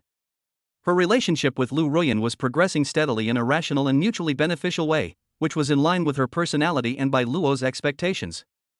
Back home, Qin Ro was watching a parenting program with Xiaoya by her side, a gentle smile on her face. Bai Luo lit a stick of sandalwood incense, and its light and calming fragrance slowly filled the living room. Qin Ro sniffed and showed a comfortable expression. "This smells so good. It was given to me by Director Lu. He said it helps to calm the nerves." Bai Luo sat down next to her and naturally took her hand. Looking at the unspoken understanding between her sister and brother-in-law, and smelling the pleasant sandalwood scent in the air, Xiaoya felt an increasingly strong sense of "we are a family." She even began to feel that having a baby and receiving more care and preparation at home was a very heartwarming and worthwhile thing to look forward to. As night falls, the city lights begin to illuminate the night. After the excitement and surprises of their hot spring trip, this little home is welcoming the birth of a new life with a more grounded and warm rhythm, and also welcoming countless ordinary yet loving days to come. Chapter 28: In-depth interaction in the yoga studio. The wisps of sandalwood smoke curled and swirled in the living room, exuding a tranquil and peaceful woody aroma. Perhaps it was a placebo effect, or perhaps the fragrance was truly effective, but Shinro's sleep quality improved considerably that night, and when she woke up in the morning, the tired look on her face had faded a bit. This made Bai Luo trust Lu Ruyan's resources even more. Life during pregnancy gradually took on a new rhythm. Bai Luo became the absolute core of the family, both the caring and considerate husband and the helmsman who controlled the overall situation. He prepared 3 meals strictly according to the nutritional recipes, taking Shinro's changing tastes and nutritional needs into account. Shinro's morning sickness came and went, so he always had light porridge and snacks on hand, taking care of her body like a delicate instrument. Xiaoya perfectly played the role of best support. She took on most of the housework, and the first thing she did when she got home from get-off work was to ask about her sister's condition. She would also excitedly share all sorts of pregnancy tips she had found, even though some of them sounded quite fantastical, but her enthusiasm was touching. She even started learning how to make soup. Although the result of her first attempt was a bit of a disaster, the effort she put into it brought tears to Shinro's eyes. "Don't worry, sis, I'll definitely learn. I'll even take care of the baby's complimentary food from now on," Xiaoya said confidently, her face covered in flour, looking both funny and cute. Bai Luo felt at peace watching the two sisters interact. This harmonious family atmosphere was exactly what he wanted. He would occasionally offer Xiaoya encouragement and guidance, such as teaching her how to control the heat and how to select fresher ingredients. These interactions were natural and friendly, bringing them closer without being overly ambiguous, striking just the right balance. Ding! Xiaoya's favorability +2, current favorability 62. Target life skills improved, and her dependence on and admiration for the host increased. That afternoon, it was time for our weekly yoga class.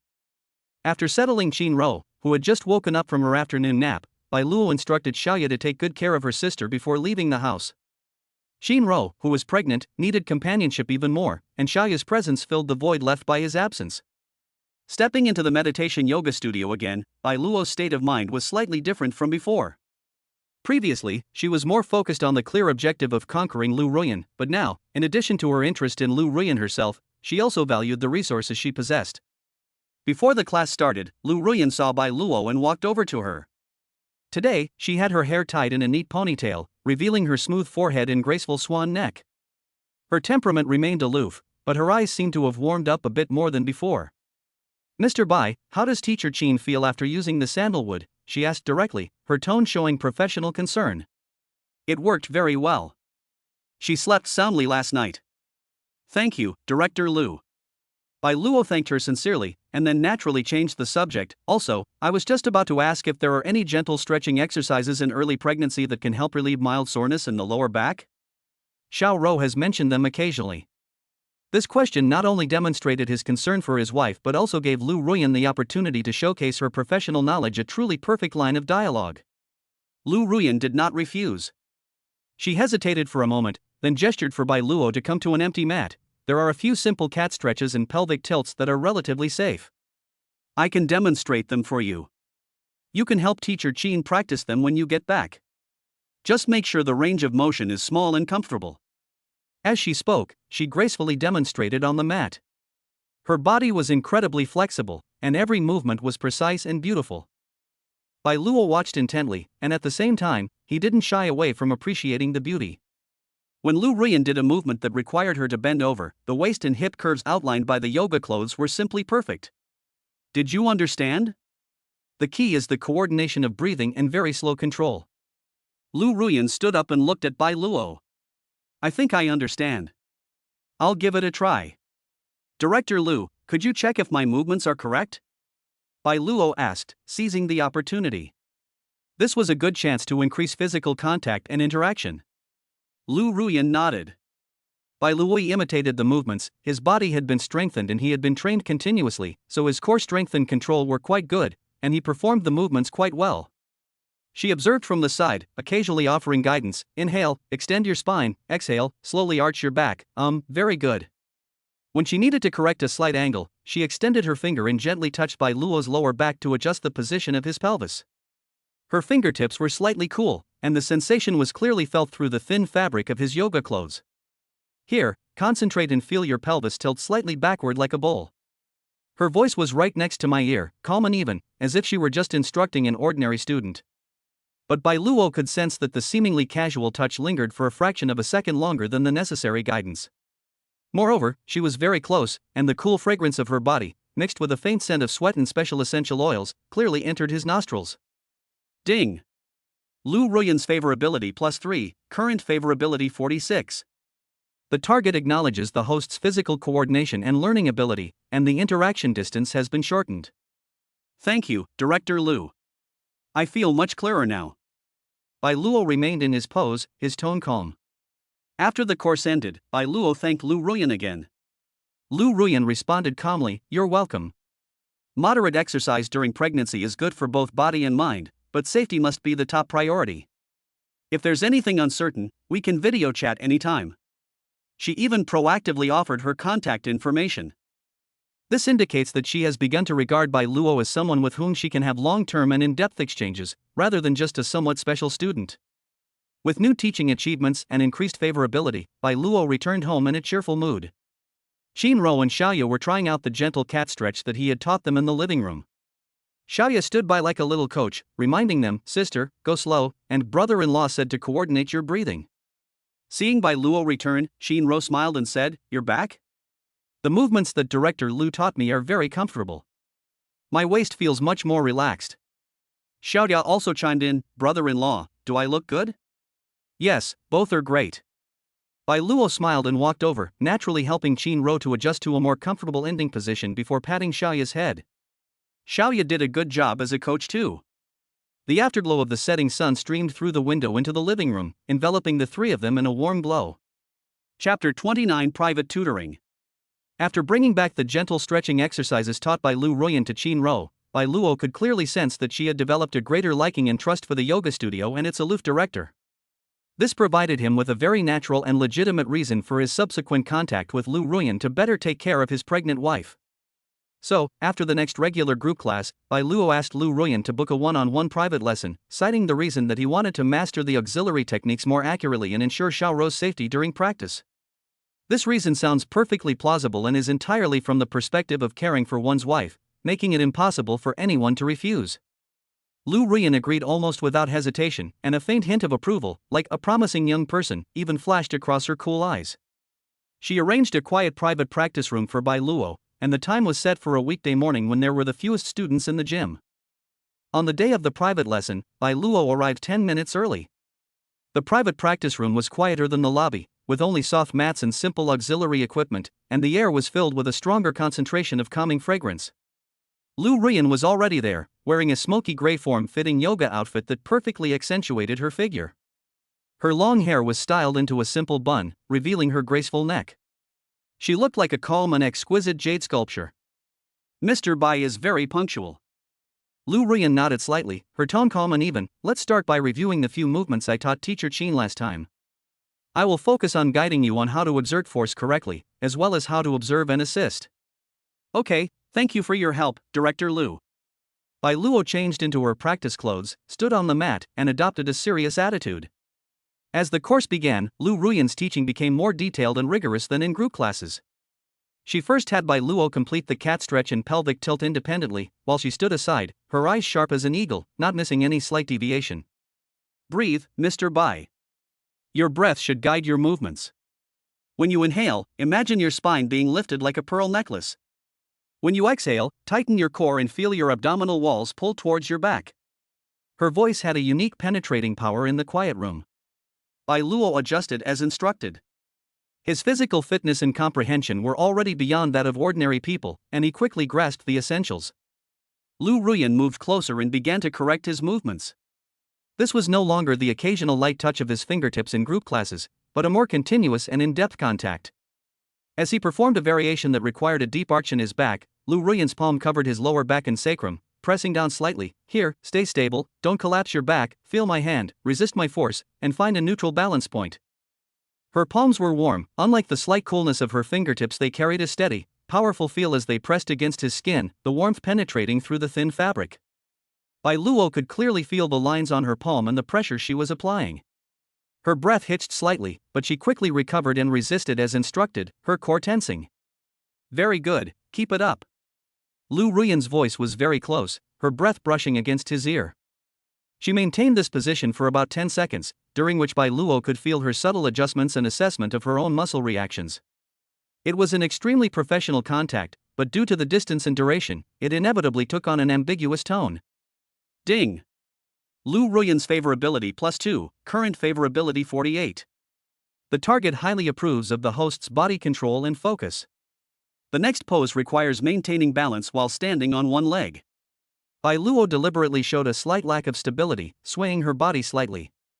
Lu Ruyan immediately stepped forward, supporting his hip with one hand and gently placing the other hand on the outside of his raised leg to help him stabilize.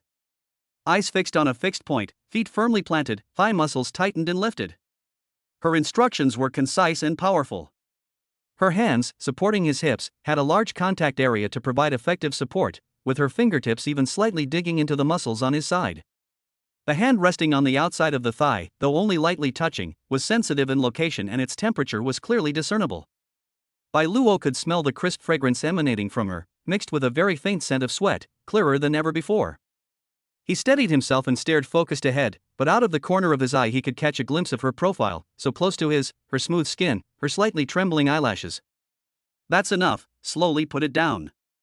Lu Ruyan released her hand at the right time, took a step back, and her expression remained professional and calm, as if those intimate touches were just a necessary part of the teaching process. But Bai Luo keenly noticed that a very faint, almost invisible blush seemed to appear on the roots of her ears, and her breathing rate was slightly faster than before.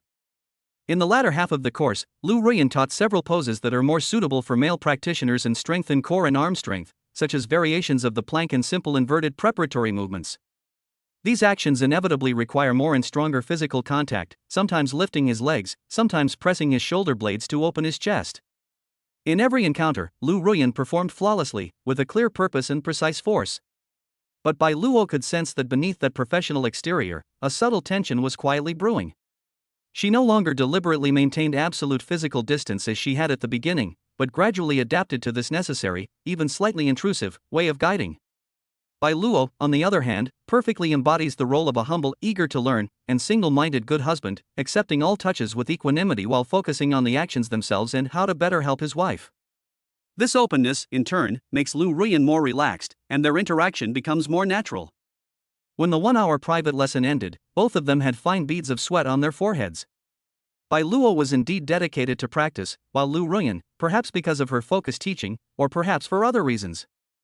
Mr. Bai's learning ability and physical condition are both outstanding. Lu Ruyan wiped her neck with a towel, her tone carrying a hint of barely perceptible approval. Assisting teacher Qin using this method should be no problem. It's all thanks to Director Lu's excellent teaching. Bai Luo smiled and handed her an unopened bottle of water. I've benefited greatly today, thank you. Lu Ruyan took the water, her fingertips inadvertently brushing against Bai Luo's hand. She paused slightly, then naturally unscrewed the cap and took a small sip. Ding! Lu Ruyan's favorability +3, current favorability 51. The target's trust in the host has increased, and the interaction mode has entered a new stage. His favorability rating has surpassed 50. This is an important threshold, meaning that Lu Ruyan's perception of him has officially changed from a somewhat special student Qin Ro's husband to an interactive object with a certain degree of favorability and trust. Bai Luo felt refreshed after leaving the yoga studio. This private lesson not only improved his skills, but more importantly, under the cover of professional instruction, he successfully advanced both his physical contact and psychological distance with Lu Ruyan. He was patiently and with legitimate reasons gradually carving open cracks in this aloof and cold mountain. When he returned home, Qin Ro and Xiaoya were listening to prenatal music together. Looking at the heartwarming scene before her, and recalling the intimate interaction in the yoga studio just now, Bai Luo's lips curled into a deep smile. His life is like a carefully choreographed multi-act play, with a warm family theme and exciting off-screen dramas.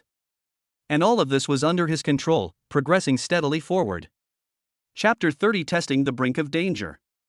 The subtle changes brought about by the private lessons were like pebbles thrown into a lake, creating ripples that gently spread through Bai Luo's heart. Lu Ruyan's seemingly professional yet subtly meaningful touch, along with the notification that her favorability rating had exceeded 50, clearly pointed to one fact: this aloof yoga instructor was not truly indifferent. A few days later, Bai Luo returned to the yoga studio for her second private lesson. This time, he was more composed, even carrying a hint of barely perceptible anticipation. Inside the private practice room, the atmosphere remained tranquil, with the gentle scent of incense wafting through the air. Today, Lu Ruyan wore a light purple camisole yoga top and matching trousers, which perfectly showcased her shoulder and necklines and slender waist. When she saw Bai Luo, the corners of her lips seemed to curve upwards very slightly, so quickly that one might think it was an illusion. "Mr. Bai, today we'll try some partner poses that require more trust and cooperation."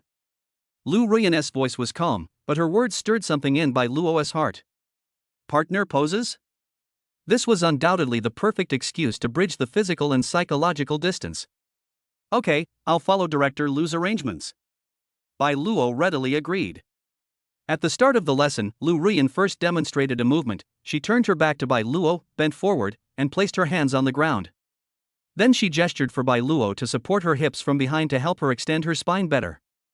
This movement is called standing forward bend depth, and it requires a helper to provide stable support and gentle guidance, Lu Ruyan explained professionally. Bai Luo stepped forward and firmly supported her hips with both hands. The touch from her fingertips was firm and elastic, and through the thin fabric, one could clearly feel the temperature of her body and the lines of her muscles.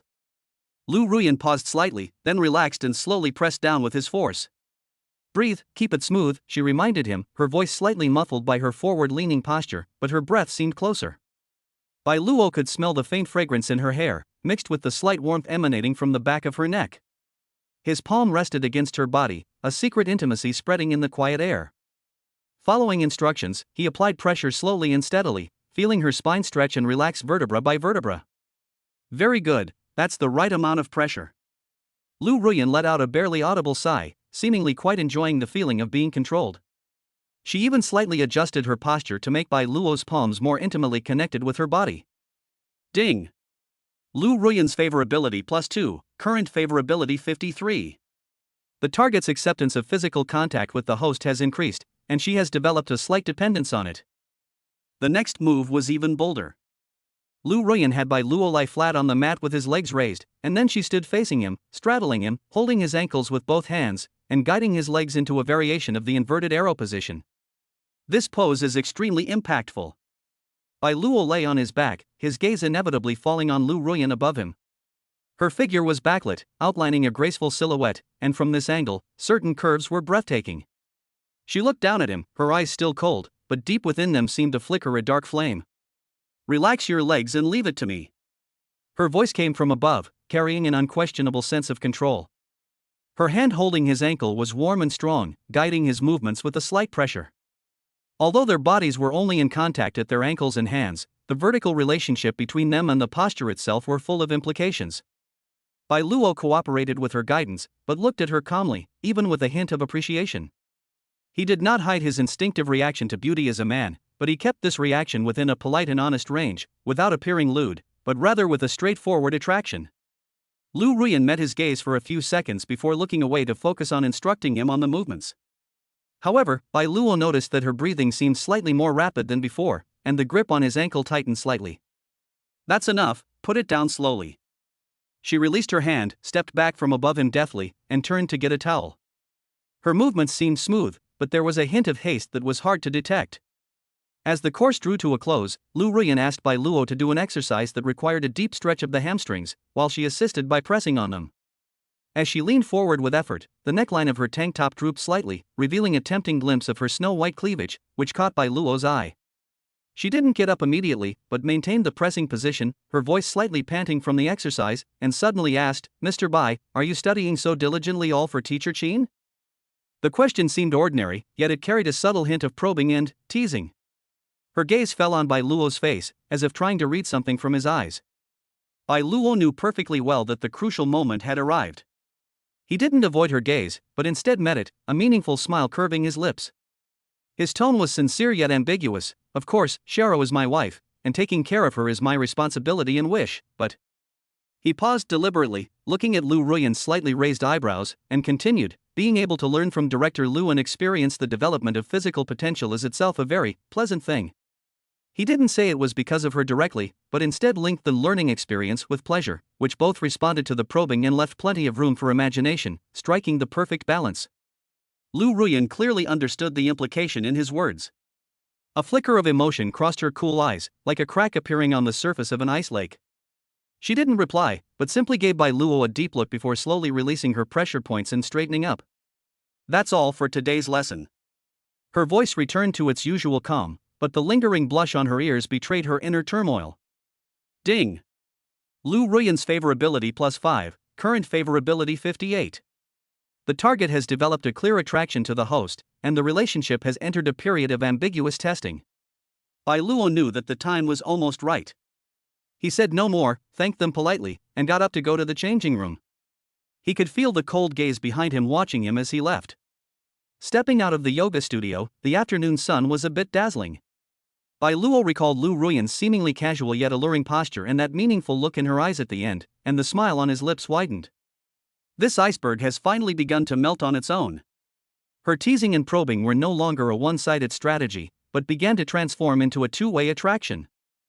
He took out his phone and sent a message to Qin-ro, telling her that class was over and he was going home right away. Seeing Qin-ro's adorable replies on the screen, Bai Luo felt even happier. With her family's home base secure, she was also receiving good news from the battlefield ahead. The thread of Lu Ruyan has been successfully lit. Now, all we need to do is wait patiently and add fuel to the fire at the right time, and the harvest will come naturally. Chapter 31 Ambiguous Hints. As autumn deepens, the sunlight becomes gentle and bright. Qin-ro's pregnancy progressed smoothly into its third month. The initial severe morning sickness gradually subsided, her appetite improved considerably, her complexion became increasingly rosy and radiant, and she began to radiate a gentle maternal glow. The results of the first formal prenatal checkup at the community hospital were all normal. When they heard the faint but strong fetal heartbeat, Bai Luo and Qin-ro held hands tightly, their excitement beyond words. The existence of this little life became incredibly real. The center of the household undeniably revolves around Qin-ro.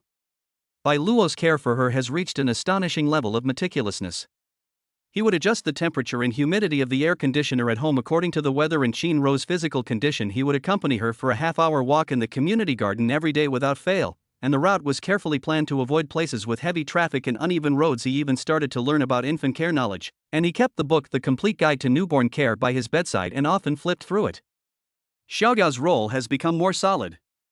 She has become a veritable pregnancy intelligence officer and source of joy, bringing back fresh happenings from the outside world every day when she comes home, or buying cute and harmless baby items online. A small rattle, a pair of soft-soled socks which can make Qin-ro happy for a long time. She even managed to cook a decent-looking corn and pork rib soup, which received unanimous praise from Bai Luo and Qin-ro, making her quite proud for a while. This home is filled with anticipation and the joy of new life, and the atmosphere is as warm as if it were bathed in sunshine. However, beneath this warm backdrop, some subtle ripples are quietly spreading. Since their intense interaction during their last private coaching session, Bai Luo and Lu Ruyan's relationship has entered a new phase. Lu Ruyan is no longer just a target that needs to be won over, but more like an accomplice with whom they share a tacit understanding. Bai Luo still attends group classes every week, but Lu Ruyan's gaze towards him now carries a deeper, indescribable meaning.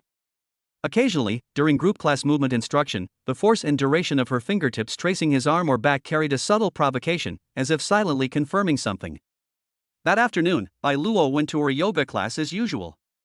After the group class ended, the participants left one after another. Bai Luo was doing her final relaxation exercises on the mat, closing her eyes and feeling her body stretch.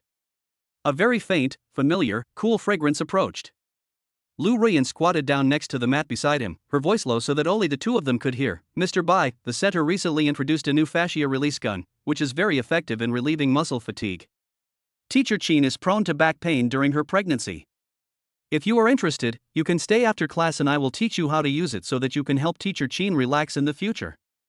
Her reason was still perfectly wrapped in the guise of serving Qin-ro, but the timing and occasion, choosing an empty classroom after class, and her deliberately lowered, breathy tone made the invitation full of ambiguous implications. Bai Luo opened his eyes and met Lu Ruyan's gaze, which was very close to his. Her eyes were clear, yet like a deep pool, beneath which undercurrents surged. He smiled slightly, also lowering his voice. That's wonderful. I was just wondering how to better help her alleviate the pain. Thank you, Director Liu. No trouble at all. Lu Ruyan stood up gracefully. Please wait a moment while I go get the equipment. A few minutes later, only the two of them remained in the practice room. Lu Ruyan returned with a sleekly designed fascia gun and began explaining the different settings and the function of the massage heads to Bai Luo. After explaining, she said naturally, "Let me help you test the force and position so you can feel it and know how to use it on Teacher Qin." As she spoke, she had Bai Luo sit down with his back to her, while she knelt behind him and turned on the fascia gun. A low-frequency vibration echoed in the quiet room. Lu Ruyan placed her hand on Bai Luo's shoulder, and with her other hand, she held the fascia gun and gently pressed it against his taut trapezius muscles. Relax. Her voice was right behind his ear, her warm breath brushing against his skin. The vibrations travel through my muscles, and it feels really good. But what stirred Bai Luo's heart even more was Lu Ruyan's body pressed against his back. As required by the operation, her knees would occasionally touch his waist, and her chest would be very close to his back. The cool fragrance mixed with the warmth of her body created a strong sense of presence. Her fingers pressed gently on his neck and shoulders, searching for the right spot. Her movements were professional, yet deliberately slow and meticulous. How does it feel here? She asked, her voice devoid of emotion, but the distance was so close that Bai Luo could feel the slight vibration in her chest as she spoke. The pressure is just right. Bai Luo tried to keep her voice steady, feeling the warm body behind her that was both close and distant, as well as the continuous vibrations that carried a certain metaphorical meaning. He knew that this was not just about relaxing his muscles, but also a silent test and temptation. Lu Ruyan was gradually eroding his defenses in her own way, while also testing the boundaries of her own heart. Ding! Lu Ruyan's favorability +3, current favorability 61. The target actively created opportunities for intimate contact, further stimulating her desire to conquer and her own lust. This process lasted about 10 minutes. When it was over, Lu Ruyan turned off the massage gun, and the room returned to silence. She didn't leave immediately. Her fingers were still gently pressing on Bai Luo's shoulder as she whispered, "Did you learn it? I think I understand." "Thank you, Director Liu." Bai Luo turned around to face her. The two were extremely close, their knees almost touching, and they could clearly see themselves reflected in each other's pupils. Lu Ruyan's gaze lingered on his face for a few seconds before she slowly stood up, straightened her disheveled clothes, and her expression returned to its usual cool and aloofness. "That's good. I hope it will be helpful to Teacher Qin." Bai Luo also stood up and politely said goodbye. As he left the yoga studio, he could still feel the gaze behind him, and the strange touch lingering on his shoulders and neck, a mixture of vibration and the warmth of her fingertips. It was already evening when I got home. Shinro and Xiaoya were sorting through the newly received baby clothes. The tiny, soft, and adorable garments covered the entire sofa. Seeing Bai Luo return, Shinro looked up and smiled gently. "You're back? Did Director Liu teach you anything new today?" "I learned how to use a massage gun to help you relax. You can try it next time your back aches." Bai Luo walked over and sat down next to her naturally. She picked up a small bodysuit, and the ripples in her heart caused by Lu Ruyan quickly subsided in the warmth of home. "Brother-in-law, you're amazing. You learn everything," Xiaoya said with a grin. Looking at Shinro's satisfied smile and the sofa full of baby supplies, Bai Luo felt a sense of peace. External temptations were like a gentle breeze occasionally brushing across a lake. They could create ripples, but they could not shake the deep depths beneath. Chapter 32 Community Pregnant Women Activities. On a sunny Saturday morning, the community center hosted a small sharing session on pregnancy care and parent-child relationships, inviting doctors from the community hospital and some experienced mothers to share their experiences. Aunt Wang called Shinro early on, warmly inviting them to participate. For pregnant women like Shinro who are carrying a precious male offspring, the community always provides the highest level of care. Bai Luo naturally accompanied her throughout the entire process. He carefully selected loose and comfortable maternity clothes for Shinro, prepared warm water and snacks, and then they went out together. Xiaoya also went along with great enthusiasm, claiming it was to learn from experience and get started early. The community activity room was already quite full, mostly women, ranging from expectant mothers to young mothers with infants and to enthusiastic elders like Aunt Wang. When Bai Luo, the only male, appeared, he immediately attracted everyone's attention. Envy, curiosity, and friendly smiles filled the room as all eyes focused on him and Shinro. Aunt Wang greeted them with a beaming smile. "Oh, Comrade Bai Luo, Teacher Qin, you've arrived. Please sit here, we specially saved front row seats for you." She took Qin Ro's hand, looked her up and down, her eyes full of joy. "You look so radiant. Comrade Bai Luo has taken such good care of you." Qin Ro smiled somewhat shyly and sat down with Bai Luo's help. Bai Luo calmly accepted everyone's attention, behaving appropriately and taking meticulous care of Qin Ro. He unscrewed the water bottle and handed it to her, then placed a soft pillow behind her back. His movements were natural and fluid, making him look like a model expectant father. After the sharing session began, Bai Luo listened attentively, occasionally exchanging a few words with Qin Ro in a low voice. His focus and thoughtfulness earned him another round of silent praise. Xiaoya sat on Qin Ro's other side, listening with great interest, occasionally raising her hand to ask questions, her lively demeanor making everyone laugh. During breaks in the activity, everyone gathered in small groups to chat. Aunt Wang was sharing her experienced advice with Qin Ro, while Bai Luo got up to get some snacks. Just as he was standing by the long table selecting fruit, a clear, cold voice rang out beside him. "Mr. Bai is very thoughtful." Bai Luo turned his head and saw that Lu Ruyan had also come to the activity room at some point and was standing next to him, holding a cup of tea in her hand. Today she wore a simple off-white knit sweater and trousers, which made her look less austere than she did in the yoga studio, but more gentle and approachable, yet her temperament remained outstanding. "Director Lu? You're here too." Bai Luo was a little surprised, but quickly recovered and put the sweetest-looking piece of honeydew melon on her plate. "It's mainly because Xiao Ro worked so hard. There's not much I can do." Lu Ruyan's gaze swept over the carefully selected fruit on his plate, then returned to his face, a very faint, almost imperceptible smile curving her lips. "It's already quite remarkable that you've realized this and taken action." Her words carried praise, yet also sounded like a condescending judgment. At this moment, several young mothers recognized Lu Ruyan and came over to greet her. "Director Lu, you've come to participate in the event too? Director Lu, the prenatal yoga you teach is really good. I felt so much better after my last session." Lu Ruyan instantly switched back to professional mode, calmly conversing with them, her tone gentle yet distant. Bai Luo watched from the side and noticed that when she dealt with these students, her eyes were calm and distant, completely different from the meaningful scrutiny she had shown when she looked at him earlier. As if sensing his gaze, Lu Ruyan glanced at Bai Luo between answering a question, and their eyes met. She didn't move away immediately, but paused for a moment, a fleeting look in her eyes that seemed to say, "You see, this is my world," before continuing the conversation as if nothing had happened. Ding! Lu Ruyan's favorability +1, current favorability 62. Objective: to subtly interact with the host in public, satisfying her subtle desire for attention. Bai Luo understood immediately. Lu Ruyan was deliberately trying to present herself as someone who was respected and professional in front of him. This is a silent peacock spreading its tail, intended to tell him that she is not only aloof and easily conquered, but also has her own career and aura. This subtle psychological state is precisely a sign of a deepening relationship. He remained calm and carried the fruit back to Qin Ro's side. Qin Ro was chatting happily with Aunt Wang when she saw him return. She naturally took the melon he offered, took a small bite, and smiled sweetly. Xiaoya also came over to share the parenting tips she had heard, and the atmosphere was harmonious. As Bai Luo sat down, his gaze inadvertently drifted towards Lu Ruyan's direction again. Just then, Lu Ruyan finished her conversation with the students and turned her gaze back to him.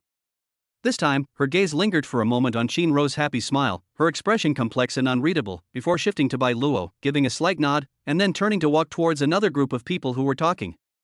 Throughout the event, the two did not speak directly to each other, but the subtle, invisible connection established through their eyes and the atmosphere remained. Bai Luo could sense that Lu Ruyan was participating in his life in her own way, measuring the distance between them, and at the same time testing Qin Ro's boundaries. At the end of the sharing session, Aunt Wang specially pulled Lu Ruyan over and said to Bai Luo and Qin Ro, "Director Lu is a treasure of our community. Her yoga is especially good for pregnancy and postpartum.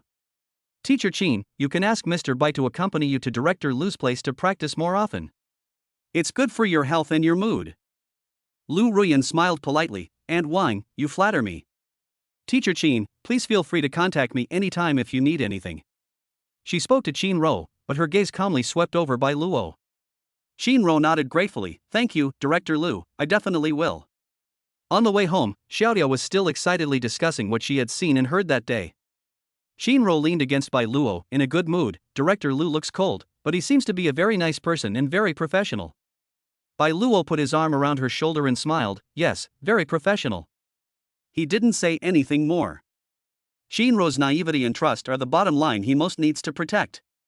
As for Lu Ruyan's story, it needs to be pursued in a more discreet and slower manner, while ensuring family harmony. This unspoken understanding in public is more intriguing and challenging than direct flirting in private. Sunlight filtered through the leaves, casting dappled shadows on the way home.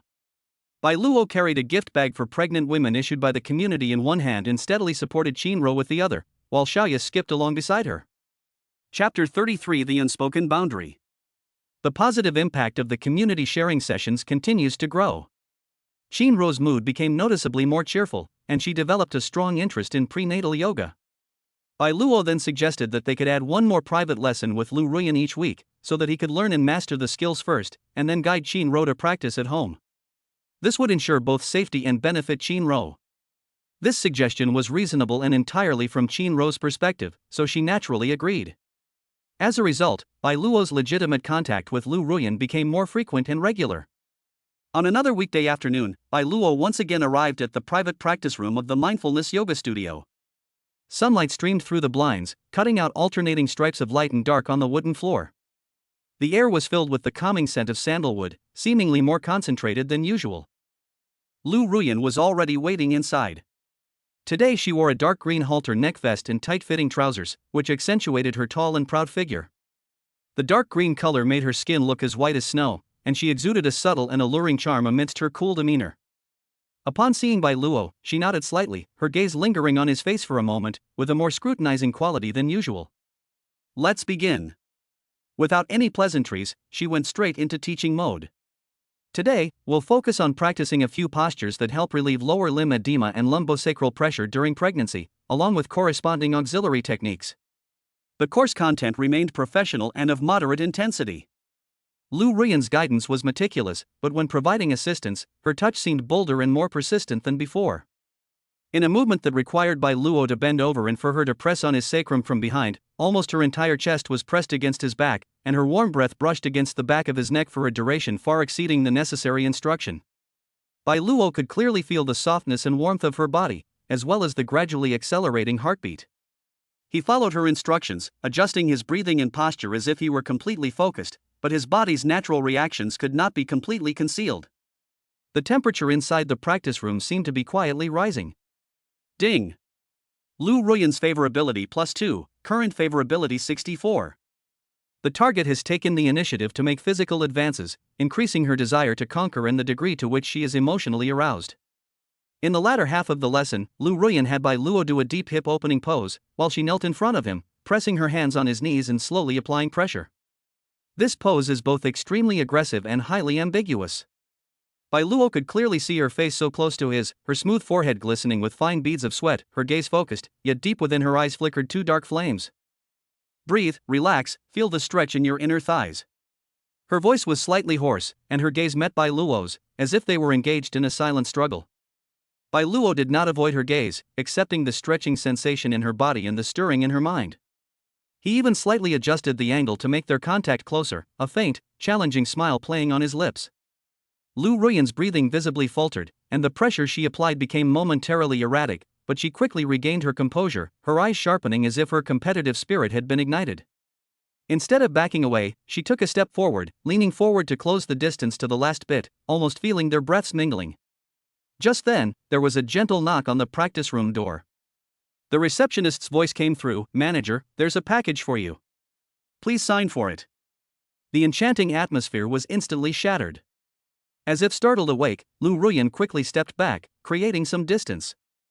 Her face regained its usual coolness, but the blush at the base of her ears betrayed her unease. She stood up, straightened her clothes, and said calmly to the door, "Just leave it at the front desk, I'll be right there." She turned to Bai Luo, her tone completely normal. "That's all for today's lesson. Have you all memorized the key points of the movements?" "I'll remember, thank you, Director Lu." Bai Luo also stood up calmly, as if nothing had happened. Lu Ruyan gave him a deep look, said nothing more, and turned to leave the practice room. Bai Luo watched her retreating figure, his smile deepening. Just now, he clearly sensed that Lu Ruyan was on the verge of losing control. In this game, the initiative is quietly shifting towards him. He is not in a hurry to succeed. This slow, tense tug of war is itself quite enjoyable. After leaving the yoga studio, Bai Luo didn't go straight home. Instead, she went to the supermarket and bought some sour plums and fresh mangosteens that Qin had suddenly been craving. When he returned home carrying his things, Qin and Xiaoya were watching a parenting documentary in the living room, with cut fruit on the coffee table. "You're back?" Qin smiled gently when she saw him. "How was your study today?" "That's good. I learned a few new exercises to help relieve your swelling. Try them tonight." Bai Luo handed her the pickled plum and naturally sat down next to her. Xiaoya came over, picked up a mangosteen, and said as she peeled it, "Brother-in-law, you're practically a pregnancy and childbirth expert now." "There's nothing we can do, your sister is the most protected person in our family." Bai Luo smiled and put his arm around Qin shoulder. Qin nestled in his arms, eating sour plums with a satisfied expression. She seemed completely unaware of the emotional storm her husband had just gone through, and was simply immersed in her own little happiness. Looking at Qin serene profile, the ripples in Bai Luo's heart caused by Lu Ruyan gradually subsided. No matter how exciting the temptations outside may be, they are ultimately just waves on a lake, while home is a calm and warm harbor. He knew exactly where his bottom line was. He absolutely could not allow Qin to be harmed in any way, and his interactions with Lu Ruyan had to be kept within safe limits. It was a dangerous game, but he was confident that he could control the overall situation. After dinner, Bai Luo patiently gave Qin a relaxing massage, following what she had learned that afternoon. His technique was quite professional, and Qin groaned with pleasure. Before long, she leaned against him and drifted off to sleep. Xiaoya, holding a laptop, looked through the shopping cart for newborn supplies, occasionally asking her sister and brother-in-law for their opinions. At night, the lights in the home are warm and cozy, filling the air with a simple yet genuine sense of happiness. Bai Luo looked at Qin sleeping soundly in his arms, and then at Xiaoya who was doing her homework diligently, feeling a sense of peace in his heart. However, when he closed his eyes, the image of Lu Ruyan's cool yet burning eyes in the practice room that afternoon, and her breath so close to his face, involuntarily surfaced in his mind. Chapter 34 An Invitation. Qin pregnancy was smooth and warm, and Bai Luo's thoughtful care immersed her in immense happiness. However, Bai Luo knew very well that his goals went far beyond that. Protecting his existing family is the foundation, but expanding his territory is the core purpose of his existence. The storyline involving Lu Ruyan has been laid out for a period of time, and it's time to add fuel to the fire. After her private lesson that day, Lu Ruyan was wiping the fine sweat from her neck with a towel when Bai Luo, instead of immediately taking his leave as usual, casually said, "Director Lu, thank you for your hard work lately. Xiao's condition has stabilized a lot, thanks to your guidance." His tone was sincere, and he looked at Lu Ruyan with open eyes. Lu Ruyan paused slightly, looked at him with her cool eyes, and said calmly, "It's my duty. Teacher Qin is in good condition because Mr. Bai took good care of her. It's mainly because Director Lu taught us so well." Bai Luo smiled and then naturally changed the subject. "Speaking of which, I always feel bad for troubling Director Lu. I wonder if Director Lu is free tomorrow evening? I know a nice vegetarian restaurant that recently opened nearby. It has a very quiet environment, and I would like to express my gratitude."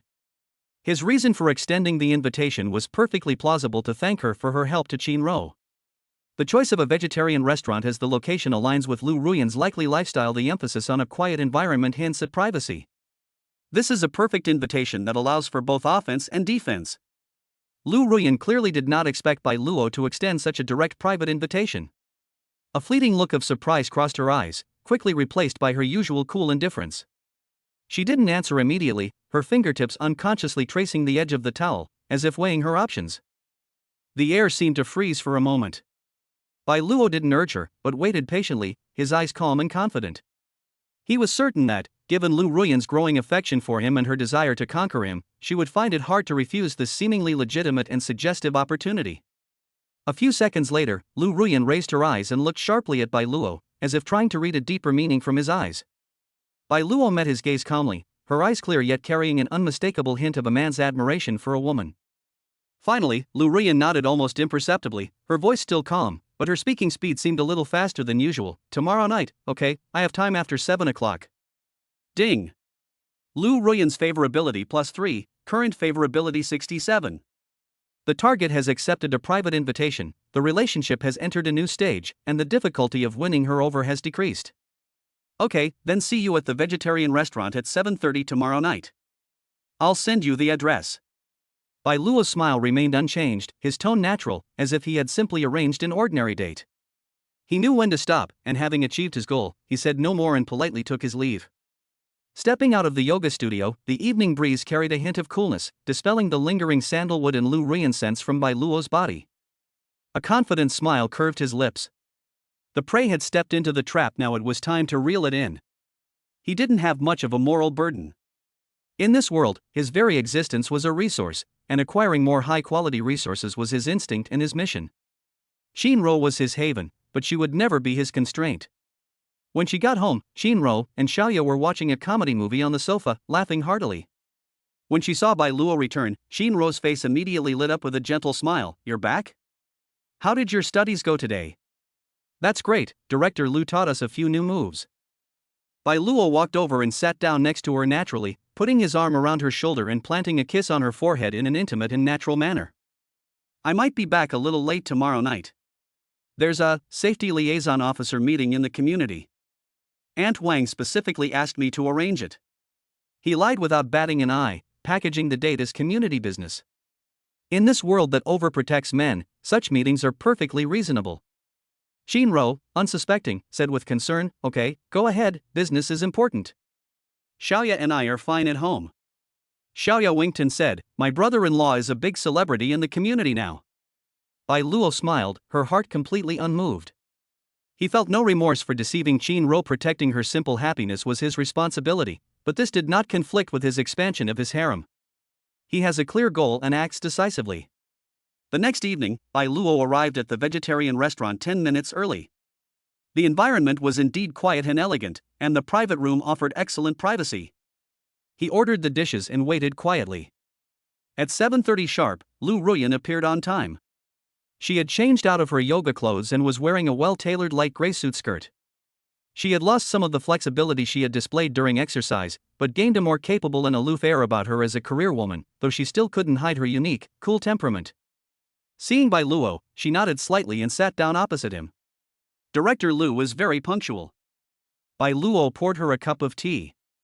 "It's a habit," Lu Ruyan said succinctly, her gaze sweeping over the carefully arranged dishes on the table before returning to Bai Luo's face. "Mr. Bai, you've gone to great lengths." "It's my pleasure, thank you for your help all this time."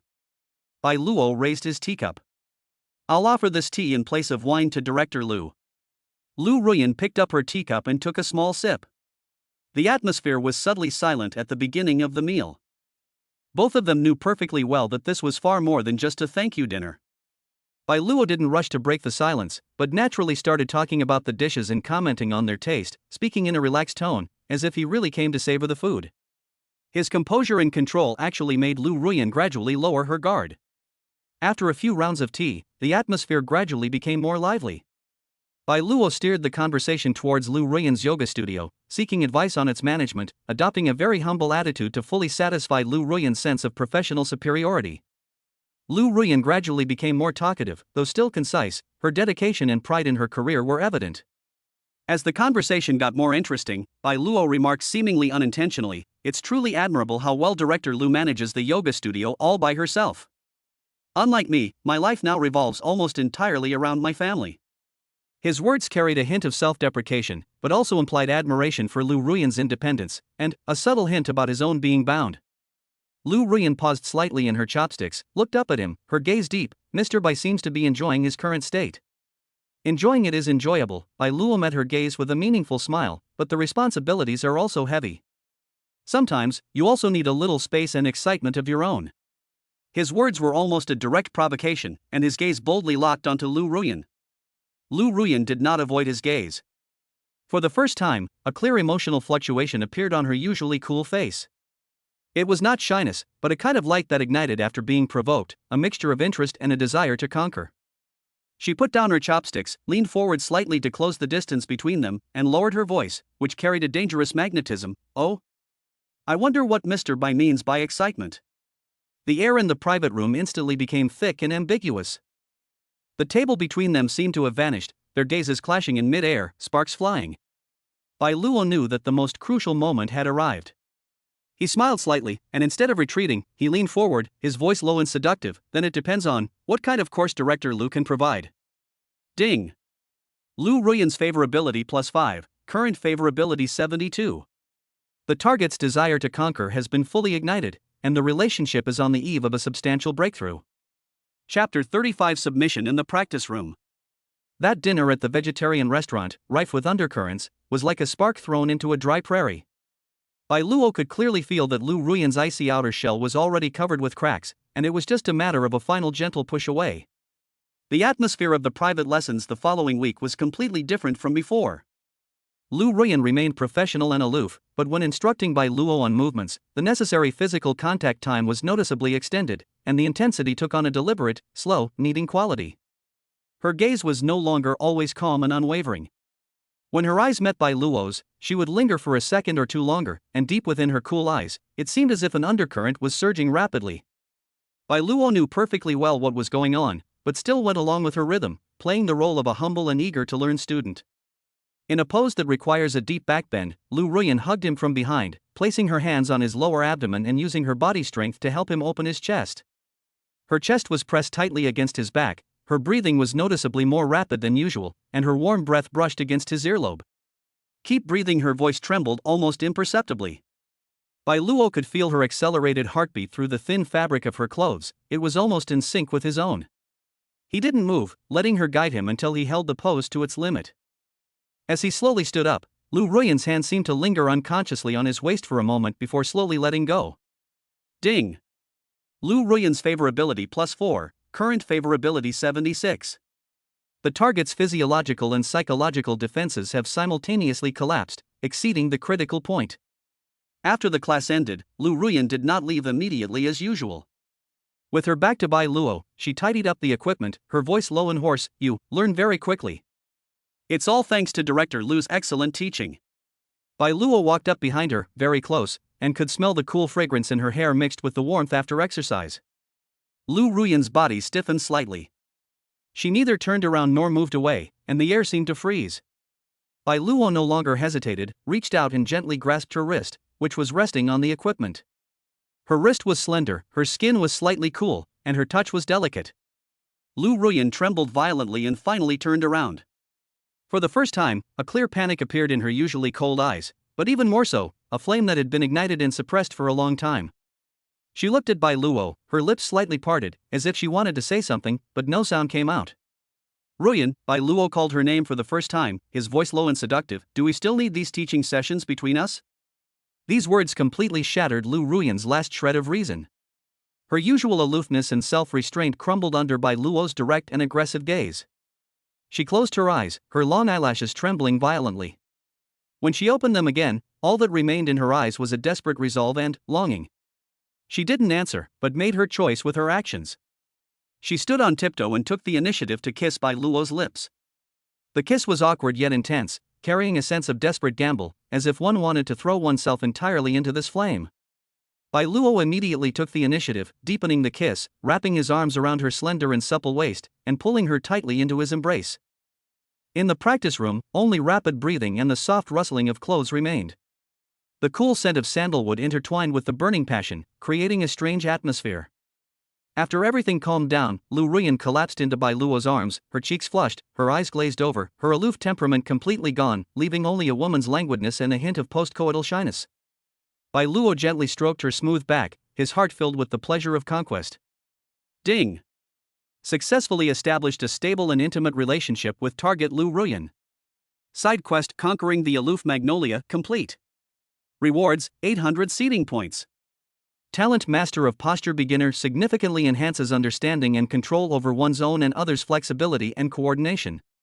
Special item: Concentration Sachet. Crafting blueprint can create sachets with a mild calming and concentration enhancing effect. Lu Ruyan Bound Affection +10, current affection 86. Current dependence on host, high. Am I really shameless? Lu Ruyan buried her face in his chest, her voice muffled, carrying a hint of fear and uncertainty. The high wall she had built over the years collapsed in an instant, leaving her somewhat bewildered. "No," Bai Luo lifted her chin, forcing her to look at him, his gaze firm and appreciative. "You simply followed your heart. You are beautiful, like smoke. These words reassured Lu Ruyan considerably. She looked at Bai Luo, the man who had shattered her peaceful life, the man whose self-control, which she had always been so proud of, had completely crumbled. Her gaze was complex, ultimately settling into a soft sigh as she leaned her head back on his shoulder. Perhaps, this loss of control was also a kind of liberation. As they left the yoga studio, the city lights were just coming on. Lu Ruyan had regained her usual aloof demeanor, but the lingering warmth in her eyes and the fleeting tenderness when she looked at Bai Luo betrayed what had just happened. Bai Luo took her home, and downstairs at her apartment building, Lu Ruyan hesitated for a moment before whispering, "Next private lesson, as usual?" "Of course." Bai Luo smiled and kissed her forehead. "Get some rest."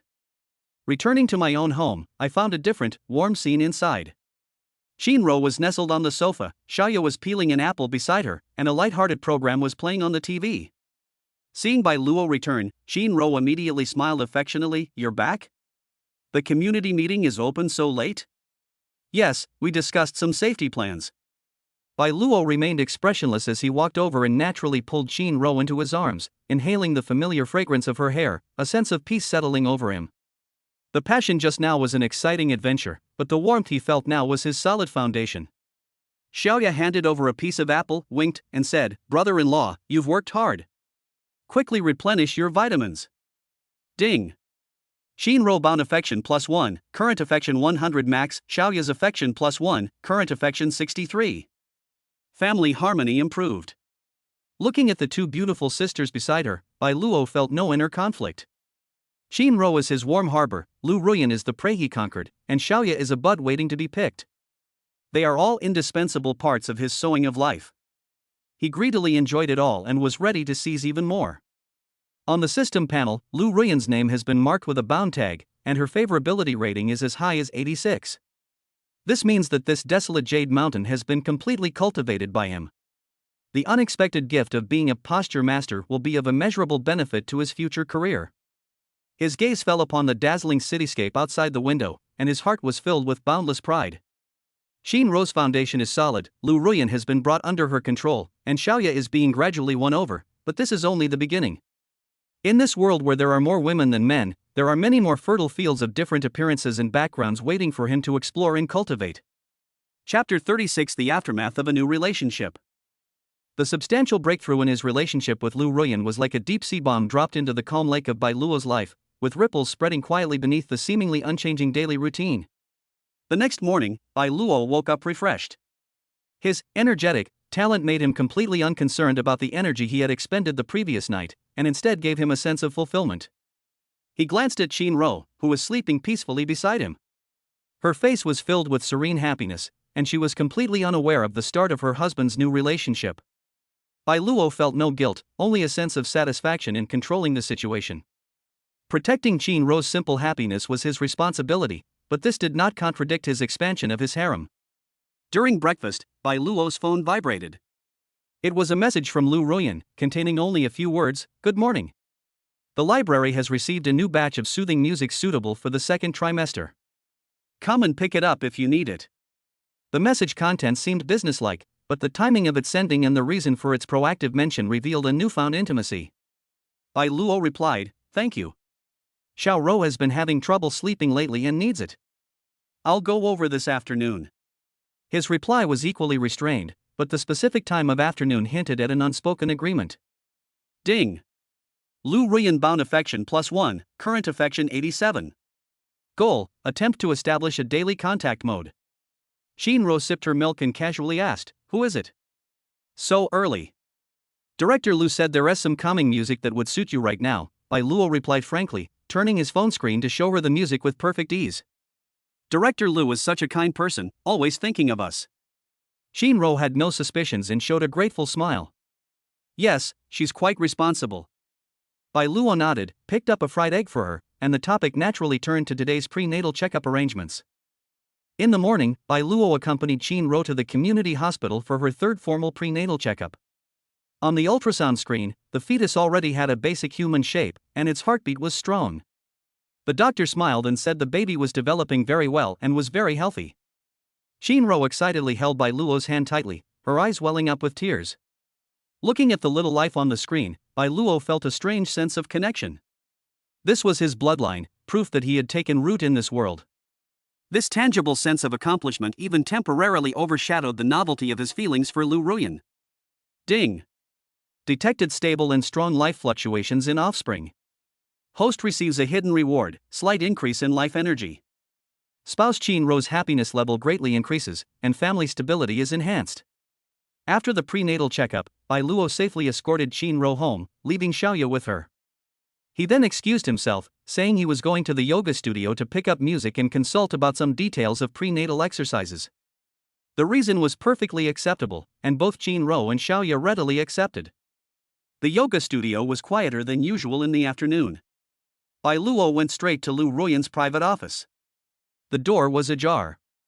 He knocked, and a cool voice came from inside, "Come in." Lu Ruyan was sitting behind her desk reviewing documents when she saw Bai Luo. She put down the documents in her hand and met his gaze. Today she was wearing a moon-white modified Cheongsam-style top, which made her temperament even more refined and otherworldly. But if you looked closely, you could see a hint of softening and a faint weariness in her eyes. When she saw Bai Luo, her ears turned slightly red, but she quickly concealed it. "Here it is."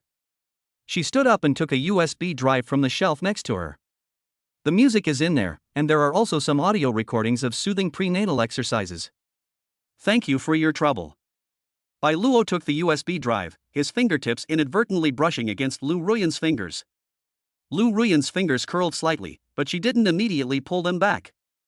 The atmosphere in the office was subtly tense as both of them recalled the passion of the previous night. Bai Luo took a step forward, closing the distance between them, and looked down at her. "Did you sleep well last night?" His voice was low, carrying a hint of ambiguous concern. Lu Ruyan turned her face away, trying to keep her tone calm. It's all right." But her slightly trembling eyelashes betrayed her unease. Bai Luo chuckled, reaching out to brush away a stray strand of hair from her cheek, his gesture intimate and natural. "I missed you so much." This half-truth, half-lie, was the perfect catalyst to break the awkwardness and solidify their relationship.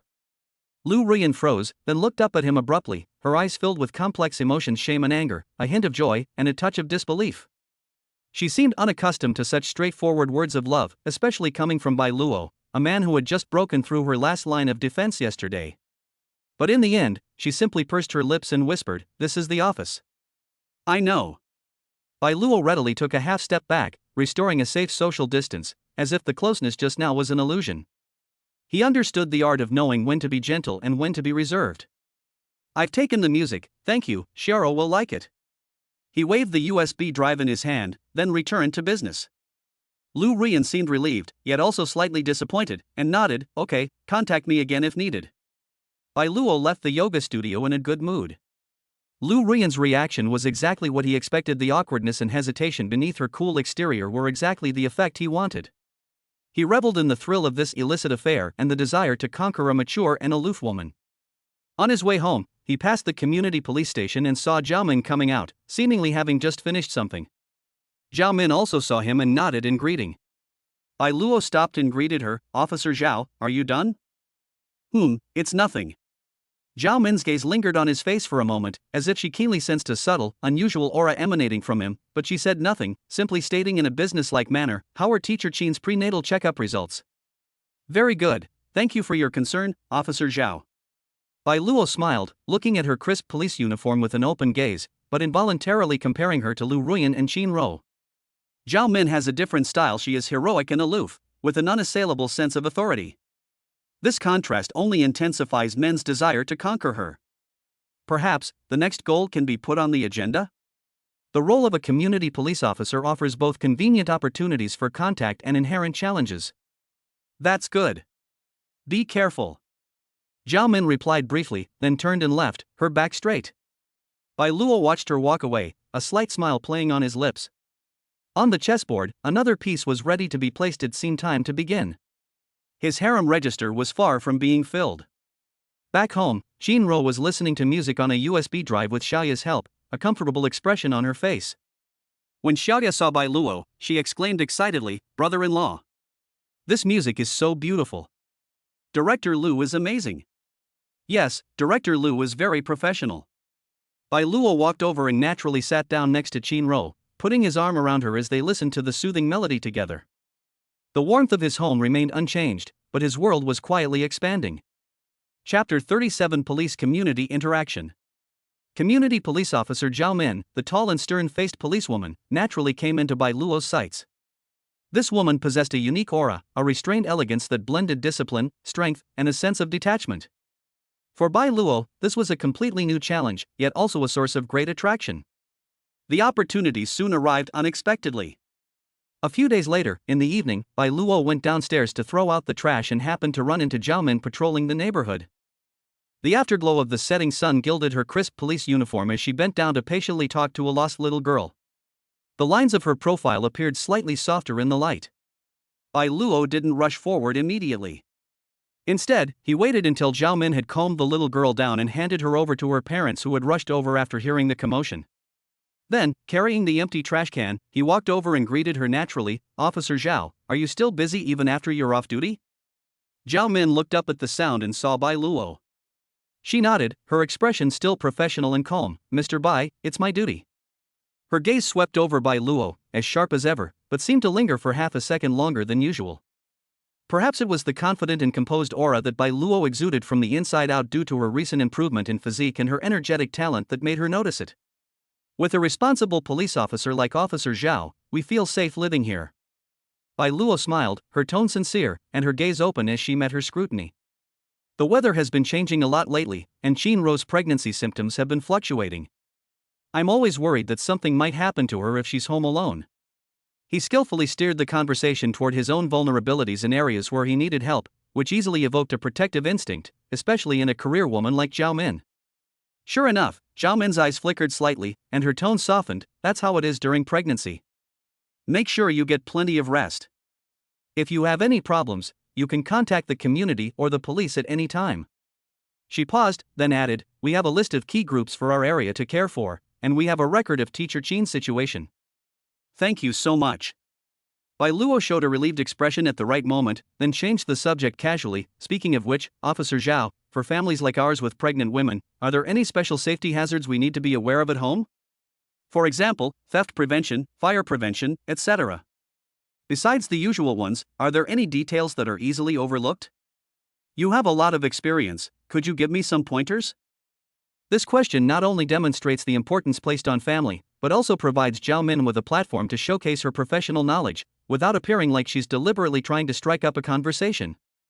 Zhao Min was indeed drawn into a professional context. After a moment's thought, she clearly stated, "Routine fire and electrical safety precautions should be taken into account. In addition, it's best to lay non-slip mats in the bathroom and install protective covers on sharp corners of furniture to prevent pregnant women from bumping into them. If possible, a surveillance camera can be installed at the front door to monitor the situation in real time, which can also serve as a deterrent." Her points were clear and her tone was efficient. "We've already prepared the anti-slip mats and protective covers. The monitoring suggestion is good, I'll install them right away." Bai Luo nodded earnestly, indicating that he understood, and then naturally took out his phone from his pocket. "Officer Zhao, would it be convenient to exchange contact information? In case of any emergencies in the future, or if I have any questions about safety, I can ask you for advice promptly." His reasons were reasonable and hard to refuse. Zhao Min looked at the QR code on the phone that Bai Luo handed her and hesitated for about 2 seconds. Her professional habits made her somewhat sensitive to maintaining private contact with residents, especially male residents, but Bai Luo's reasons were impeccable, his attitude was sincere, and given his status as a family member of a key protected individual, in the end, she still took out her work phone, scanned the code, and added him as a contact. "For non-urgent matters, you can contact me through this number. For emergencies, please call the police directly," she emphasized in a businesslike manner. Ding! Zhao Min's favorability +2, current favorability 8. The target's acceptance of the host's social identity has increased, and a preliminary non-emergency contact channel has been established. "Understood, thank you, Officer Zhao." Bai Luo put away his phone with a bright smile. "I won't keep you from your patrol any longer, I'll go upstairs now." Back home, Qinrou and Xiaoya were arranging flowers at the dining table. The lilies were the ones Bai Luo had bought yesterday, filling the room with their fragrance. Seeing Bai Luo return, Qinrou smiled gently. "Why did it take you so long to throw out the trash?" "I ran into Officer Zhao downstairs and we chatted about safety precautions for a bit," Bai Luo answered frankly. He walked over and naturally wrapped his arms around Qinrou from behind, resting his chin on the top of her head. Looking at the budding lilies on the table, he said, Officer Zhao reminded us to install a security camera at the entrance. I think that makes sense. We'll buy one tomorrow. Officer Zhao is so thoughtful. Shinro leaned back into his arms with a sense of dependence. Xiaoya was pruning the flowers when she heard this. She looked up and blinked. Brother-in-law, you're quite familiar with Officer Zhao now, aren't you? Her tone was innocently teasing, but there was a hint of probing in her eyes. A young girl's intuition is always sharp. She seemed to sense that there were more and more outstanding women around her brother-in-law. Bai Luo remained expressionless and gently flicked Xiaoya's forehead. Isn't it all for the safety of your sister and your future nephew? What are you thinking about all day long, you silly girl? Xiaoya stuck out her tongue and didn't ask any more questions, but the subtle feeling in her heart didn't dissipate. She watched her sister nestled happily in her brother-in-law's arms. Her brother-in-law was tall, handsome, and capable. It wasn't surprising that he attracted the attention of other women. A feeling mixed with pride and a hint of worry began to sprout in her heart. After dinner, Bai Luo was studying the surveillance equipment in his study when Lu Ruyan sent him a message with a picture of a yoga pose and the caption, "This variation is effective in relieving lower back pain. You can teach it to teacher Qin to try." Her contact still maintained a professional guise, but the initiative and frequency had clearly increased. Bai Luo replied, "Received, thank you. I'll practice during my private lesson tomorrow." His reply both continued the conversation and hinted at a private meeting tomorrow. Bai Luo put down her phone and went to the living room. Shinro was leaning against the sofa reading a prenatal education magazine, while Xiaoya was playing on her phone next to her. Under the soft light, everything looked warm and peaceful. But Bai Luo knew that beneath this calm, undercurrents were already surging. Lu Ruyan's relationship needs to be solidified. Zhao Min's path has just been laid out, and Xiaoya's favorability rating has reached 63. All that's missing is a suitable opportunity.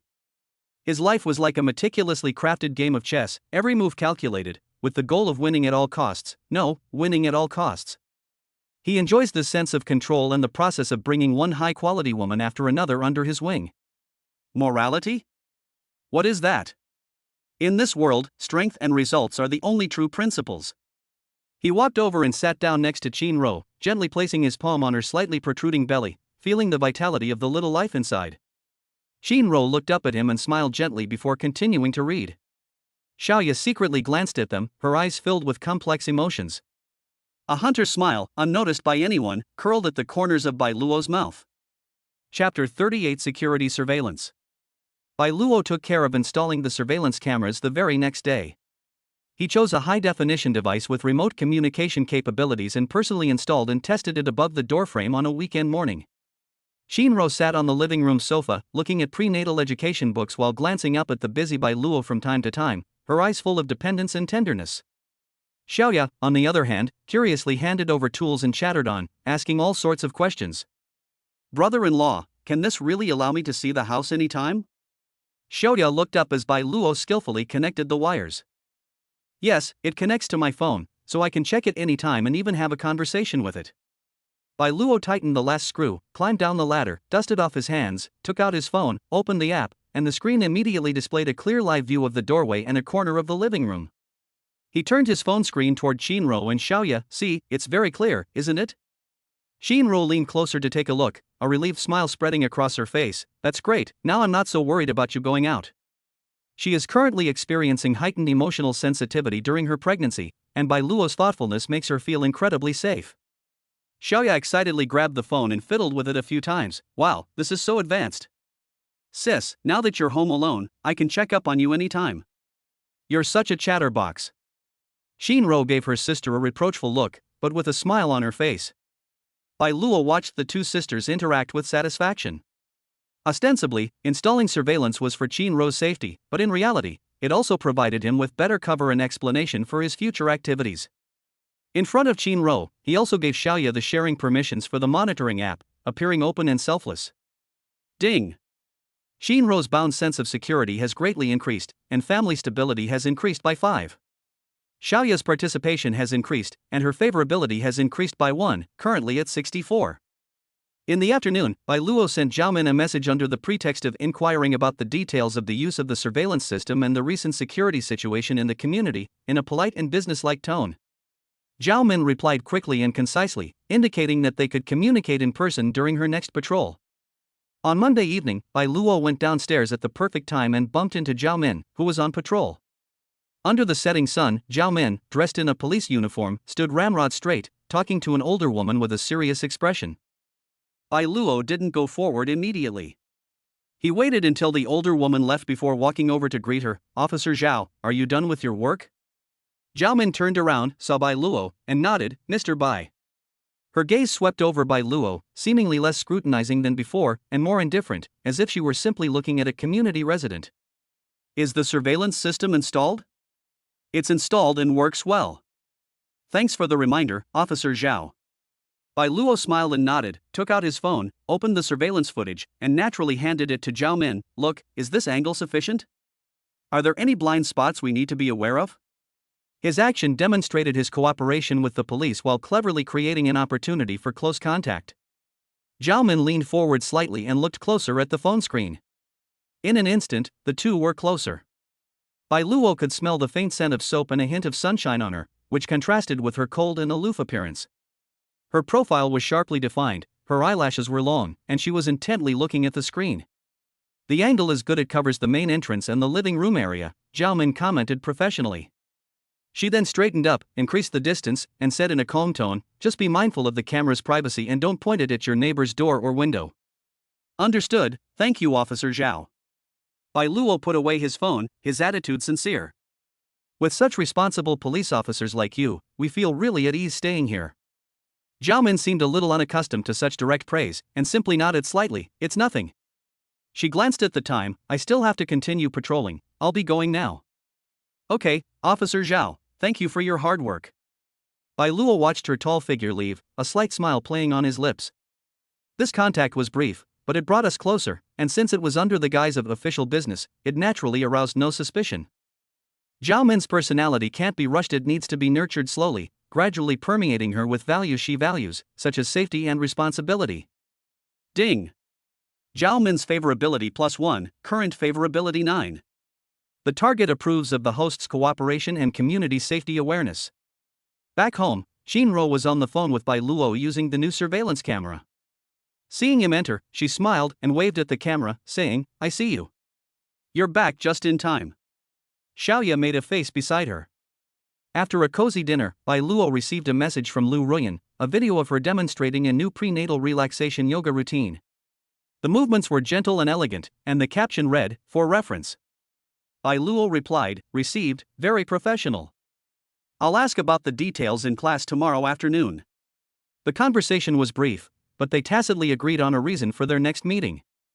In the evening, Bai Luo was handling some trivial matters in the study, while Qin and Xiaoya were watching TV in the living room. Suddenly, Xiaoya ran into the study with her phone, her expression a little strange. She shoved the phone screen in front of Bai Luo. "Brother-in-law, look. Director Lu is still sending you yoga videos so late?" The screen displayed the video and message that Lu Ruyan had just sent. Bai Luo's heart skipped a beat, but he remained outwardly calm.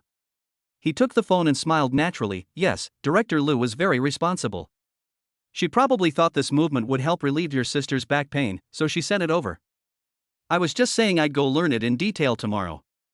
As he spoke, he handed the phone back to Xiaoya, looking at her frankly. "What's wrong? Are you jealous?" Xiaoya blushed when her secret was exposed, snatched back her phone, and muttered, Who's jealous? I just feel. Director Lu seems to care about you a lot." Her voice trailed off, carrying a hint of jealousy that she herself didn't realize. Bai Luo reached out and ruffled her hair, his tone teasing like a brother. "Silly girl, Director Lu is a professional, this is her job. Besides, if she's good to your sister, isn't that good to our family? If your sister is comfortable and the baby is healthy, we're all happy, right?" His words were perfectly worded, explaining Lu Ruyan's behavior, elevating her motives, and shifting the focus back to Qin and the baby, leaving Xiaoya with no room for rebuttal. Xiaoya nodded blankly, thinking that her brother-in-law made sense, but the awkwardness in her heart had not completely dissipated. She could only mutter "I know" and turn around to run back to the living room. Bai Luo watched Xiaoya's departing figure with a deep gaze. The little girl's jealousy came a little earlier than he expected, but it was a sign that her possessiveness towards him was beginning to sprout. This may not necessarily be a bad thing, the key is to guide it. Currently, this minor ripple is still within a controllable range. He walked into the living room, where Chin-ro was watching a parenting program on TV, seemingly unaware of the little incident that had just occurred. Bai Luo walked over, naturally sat down beside her, and pulled her into his arms. Chin-ro leaned against his shoulder and yawned, "I'm a little sleepy." "If you're sleepy, get some rest," Bai Luo said softly, lowering his head to kiss the top of her head. His gaze swept over Xiaoya, who was pretending to watch TV but was actually listening intently, and he sneered inwardly. This minor disturbance is under his control. Maintaining harmony in the imperial harem requires skill and balance, not retreat. The storyline involving Lu Ruyan needs to continue, but it needs to be more subtle and in-depth. As for Xiaoya, she also needs to receive special attention, reassurance, and guidance as needed. As night deepened, the house fell silent. But Bai Luo knew that beneath this calm surface, undercurrents of emotion had already begun to surge. Chapter 39: Xiaoya's Jealousy. Xiaoya's sudden hint of jealousy was like ripples on a lake surface, not causing any major waves, but reminding Bai Luo that he needed to more carefully balance the relationships between the various parties. He knew that harmony in the harem was not something that came naturally, but rather something that required careful maintenance. The next day at breakfast, Bai Luo deliberately steered the conversation towards Xiaoya. "Xiaoya, didn't you say before that you wanted to learn to cook a few signature dishes so that you could help your sister regulate her appetite and even make complimentary food for the baby in the future?" Bai Luo asked casually while peeling an egg for Chin-ro. Xiaoya's attention was indeed drawn, and she nodded, "Yes, but my cooking skills are too poor. Practice makes perfect." "How about this?" Bai Luo put down the eggs, looked at Xiaoya with encouraging eyes. "It's the weekend today, I'm going to the supermarket to do some shopping, you come with me. I'll teach you how to identify ingredients and pick out the fresh ones, and I'll also teach you a few simple and nutritious recipes. How about that?" This suggestion was entirely based on the principle of doing what's best for the older sister and the baby, making it impossible for Xiaoya to refuse. Moreover, the implication of spending time alone was diluted by the purpose of teaching, making it seem perfectly legitimate. Chin-ro smiled and agreed. Okay, Xiaoya, you should go and learn from Bai Luo. You can help me share some of the burden in the future." Xiaoya's eyes lit up, and the slight awkwardness from last night was immediately replaced by the excitement brought by this important task. "Really? Brother-in-law, you'll teach me?" "Of course, I'll teach you everything you need to know," Bai Luo said with a smile, reaching out to ruffle her hair as usual, but then gently patting her shoulder instead, a gesture that was more composed. This subtle change maintained their intimacy while adding a touch of mentor authority, demonstrating a perfect sense of propriety. Ding! Xiaoya's favorability +2, current favorability 66. Goal: gain exclusive attention and recognition of value, turn jealousy into positive motivation. In the morning, Bai Luo took Xiaoya to the supermarket. He patiently taught her how to choose fresh fish, how to distinguish the tenderness of vegetables, and explained the nutritional combinations of different ingredients. Xiaoya studied very diligently, asking questions from time to time. Looking at Bai Luo's skillful and professional demeanor, her eyes lit up with admiration. Bai Luo would occasionally touch Xiaoya's hand with his arm while pointing out ingredients, or lean close to her ear while explaining, bringing a faint warmth to her breath.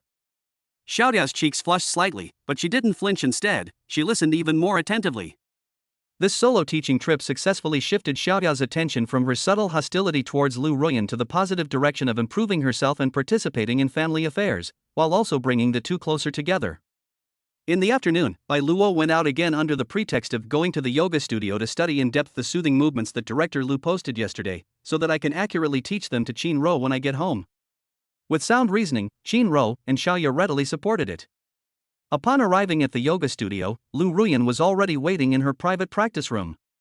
Today she was wearing a dark red yoga outfit, the color of which made her skin appear even whiter and added a rare touch of intensity to her cool and aloof temperament. Upon seeing Bai Luo, a barely perceptible glint flashed in her eyes, but her expression remained calm. "Let's begin." She got straight to the point and started instructing Bai Luo on the soothing yoga routine. However, the atmosphere subtly shifted shortly after the action direction began.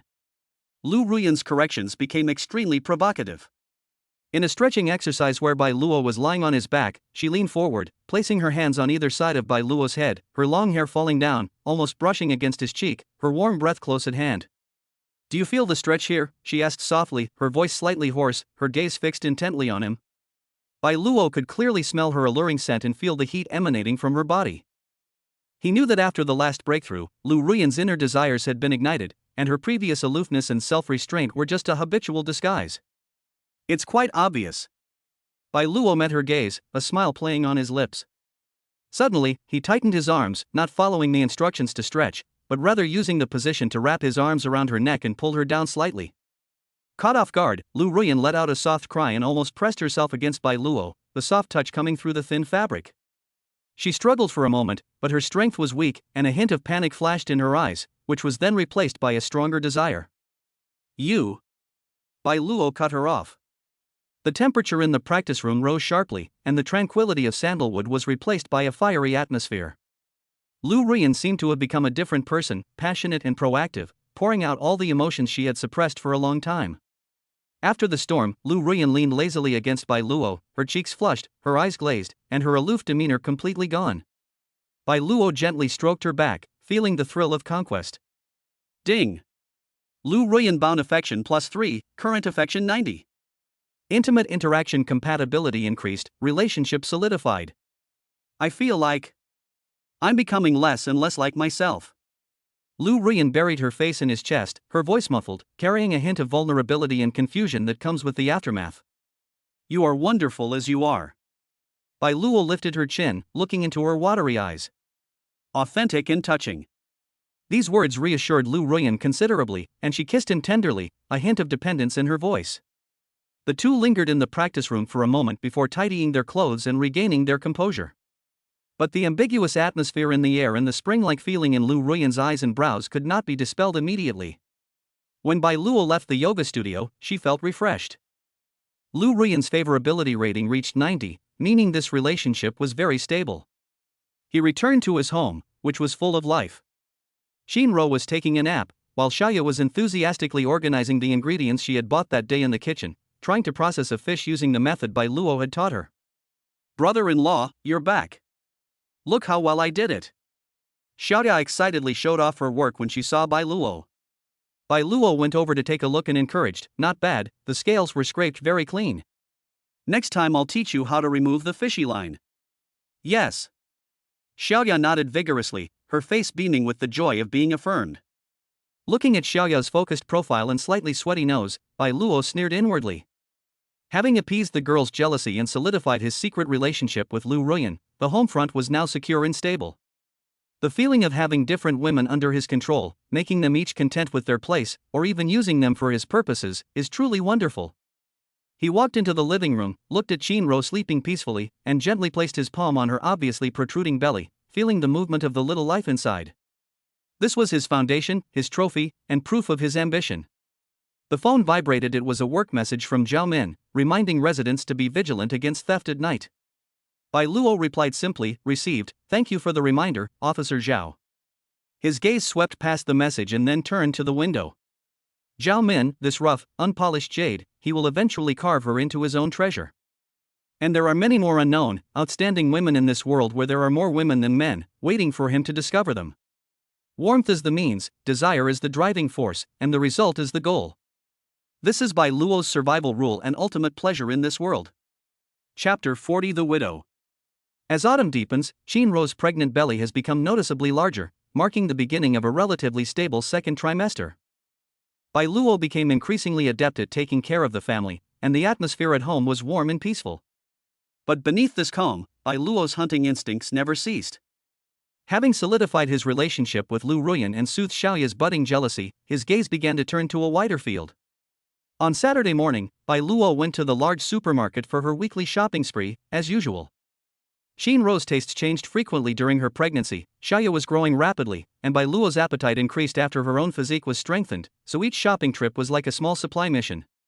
He pushed the shopping cart, skillfully selecting Shinro's recent favorite deep-sea fish and fresh vegetables in the fresh produce section, while simultaneously planning the menu for the next few days in his mind.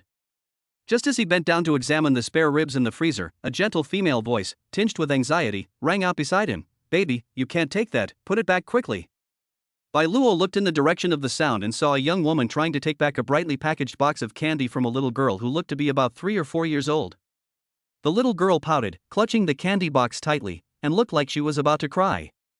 The young woman looked to be in her late 20s, dressed in a simple beige knit sweater and jeans. She had a well-proportioned figure, a delicate and gentle face, and a hint of life's hardships between her brows, but her temperament was clean and gentle. At this moment, she was looking at her daughter with difficulty, somewhat at a loss. "Little girl, eating too much of this candy will hurt your teeth." Bai Luo put down the ribs in her hand, revealed a gentle smile, squatted down, looked at the little girl at eye level, and picked up a bright red apple from the shopping cart. "Look at this apple, doesn't it look like a little sun? It's sweet and crisp, and it's good for your health." His voice was gentle and magnetic, and his handsome appearance and just the right amount of friendliness immediately attracted the little girl's attention. She blinked her big eyes at the apple in Bai Luo's hand, then looked at the candy in her own arms, seemingly wavering. The young woman was taken aback when she saw Bai Luo. A hint of surprise flashed across her face, which quickly turned into gratitude and a barely perceptible blush. In a world where men are scarce, being so close to a young, handsome, and friendly man is a shock to any woman. "Excuse me, sir, my child is being naughty and has bothered you," the woman quickly apologized, her voice gentle. "It's all right, kids are all like that." Bai Luo stood up, smiled at the woman, and handed the apple to the little girl. "Here, have this. How about you trade it for candy with your mom?" The little girl looked at the tempting apple, then glanced up at her mother, finally let go of the candy box, took the apple, and whispered, "Thank you, uncle." The woman breathed a sigh of relief and thanked Bai Luo again, "Thank you so much." Looking at the abundant groceries in Bai Luo's shopping cart, especially the obvious prenatal supplements and fresh ingredients, a hint of envy flashed in her eyes. She asked softly, "Are you buying these for your family?" In this world, men who are so meticulous in shopping for their families are extremely rare. "Yes, my wife is pregnant and has a pickier appetite, so we need to prepare more." Bai Luo answered frankly, his gaze naturally falling on the woman's face, asking with kindness, "Coming out shopping alone with a child? It must be very tiring." These words seemed to touch a nerve with the woman. Her eyes dimmed slightly, and she forced a smile. "It's all right, I'm used to it. My husband, he..." Her tone was somewhat ambiguous, and Bai Luo keenly caught that unnaturalness. Combined with her rather plain clothes and the hardship of raising a child alone, he made a preliminary judgment: she was likely a single mother, or her marital situation was not ideal. Ding! Potential high-quality target detected, Su Wancheng not bound. Age, 28. Overall score, 82. Appearance 85, Physical fitness 78, IQ 80, Special skills childcare 81, Outstanding resilience. Current affinity towards the host, 25. Gratitude, curiosity, and longing for a stable family life. Reproductive potential assessment, good, already has one daughter, proving good fertility, emotionally stable, suitable for marriage and family. Status, widowed, husband passed away in an accident 2 years ago, raising daughter Su Xiaoxiao, 3 years old, alone, with average financial situation and lacking a sense of security. Widowed, raising a child alone, overall score of 82, resilient trait. Bai Luo instantly assessed her and concluded that she was a perfect target for organizing. They experience high levels of life stress, crave security, and possess a gentle yet resilient personality. Once given protection, they will be highly loyal. Moreover, having already had a child proves their fertility is not an issue, saving them the initial adjustment period. Moms are all superheroes, they're all amazing, Bai Luo praised sincerely, her gaze gentle as she looked at the little girl holding her hand. "The baby is so cute, what is her name?" "Her name is Xiao Xiao." Hearing the praise for her child, Su Wanqing smiled sincerely and said to her daughter, "Xiao Xiao, thank you for the apple, uncle." "Thank you, uncle." Xiao Xiao hugged the apple and repeated in her childish voice, looking at Bai Luo with her big, curious eyes. "Xiao Xiao is such a good girl." Bai Luo smiled and patted Xiao Xiao's head, the gesture natural and affectionate. He then said to Su Wanqing, "My surname is Bai Luo. I live in a nearby community. It's not easy taking care of a child. If you encounter heavy items at the supermarket in the future, I can lend a hand." He extended a friendly olive branch, and for a perfectly reasonable reason. Su Wanqing's face flushed slightly, seemingly not expecting Bai Luo to take the initiative to reveal his name and show goodwill. In this world, when a man takes the initiative to show affection to a strange woman, it often carries a deeper meaning than it seems.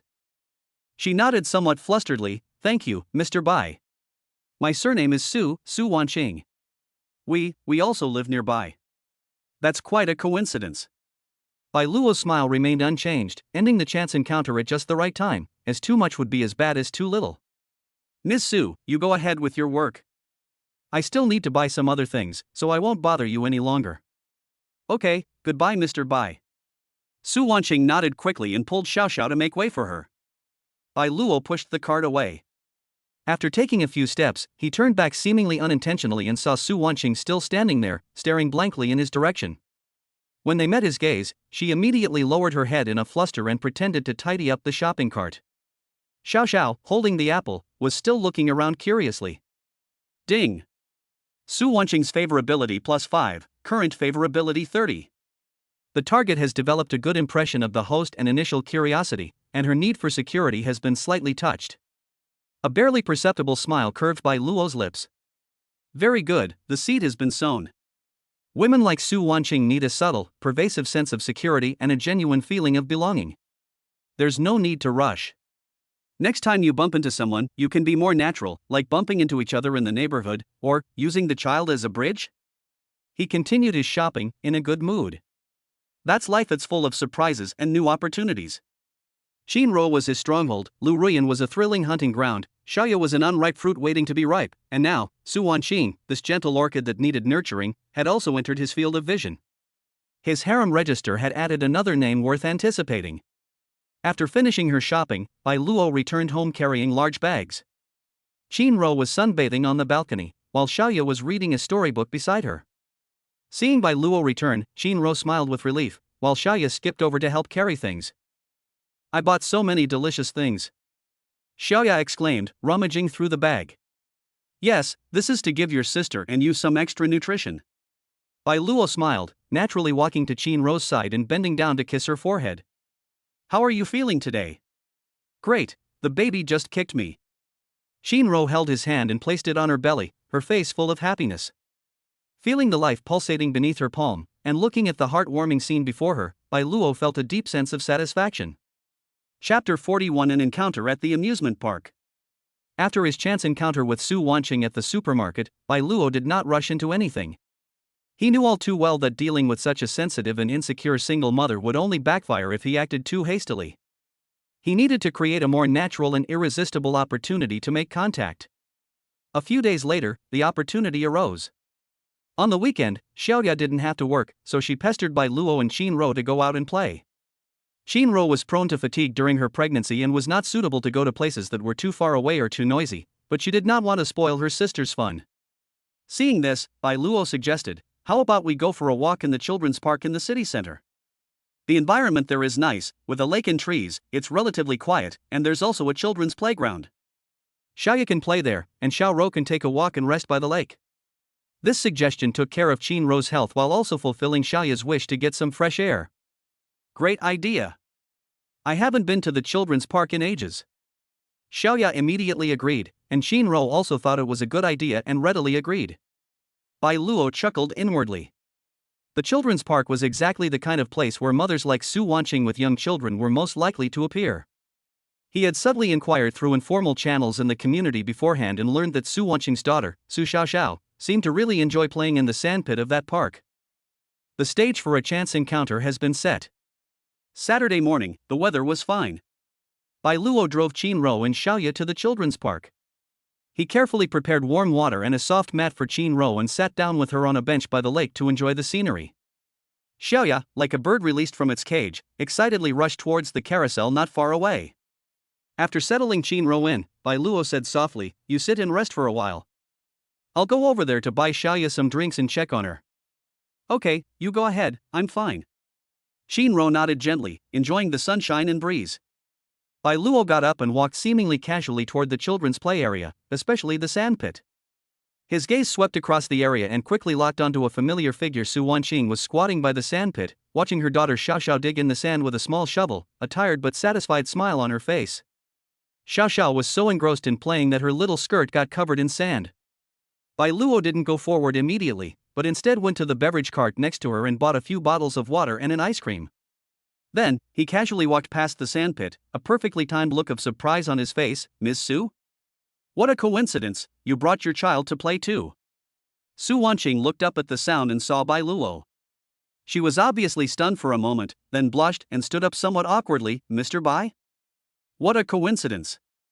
She subconsciously tidied her slightly disheveled hair, her eyes darting away. Meeting Bai Luo again, especially in this relatively relaxed weekend setting, surprised her and brought a subtle, almost imperceptible joy. Yes, I came here with my wife and sister-in-law to relax. Bai Luo explained naturally, looking gently at Xiao Xiao in the sandpit. Xiao Xiao is having a lot of fun.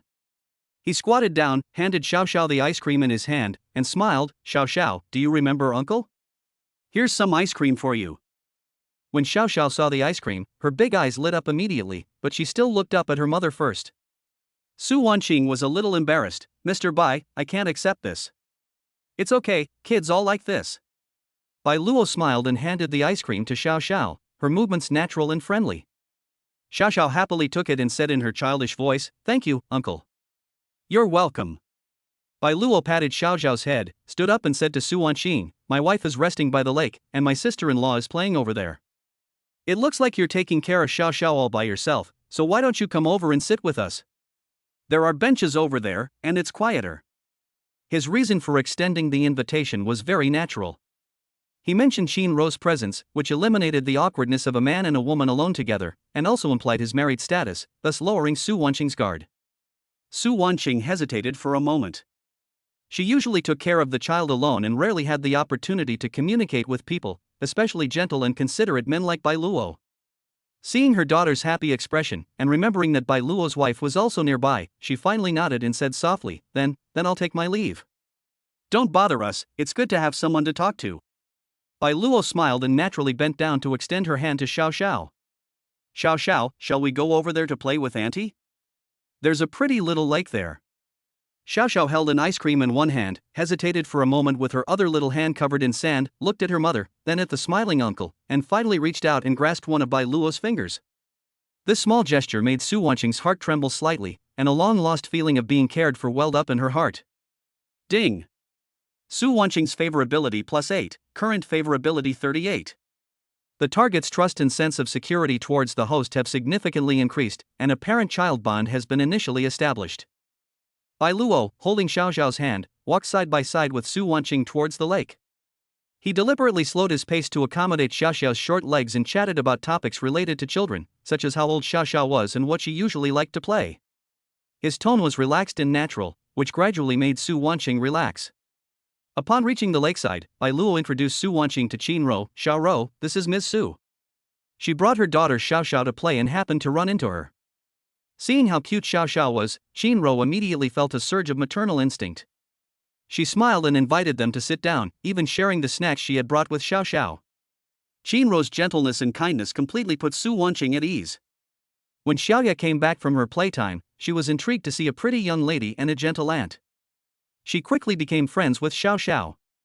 3 women and a child sat on a bench, and the atmosphere was surprisingly harmonious. Bai Luo plays the role of a considerate husband and a reliable man, responsible for handing out water, looking after items, and occasionally interjecting with a few words, demonstrating excellent tact. Looking at Bai Luo's meticulous care for Qin Ro, and at Xiaoya's lively and cheerful demeanor, Su Wanqing couldn't help but feel a pang of envy and a touch of sadness as she compared it to the hardships of raising a daughter alone. This complete and loving family atmosphere is something she longs for but cannot have. Bai Luo took in her expression and knew that the time was right.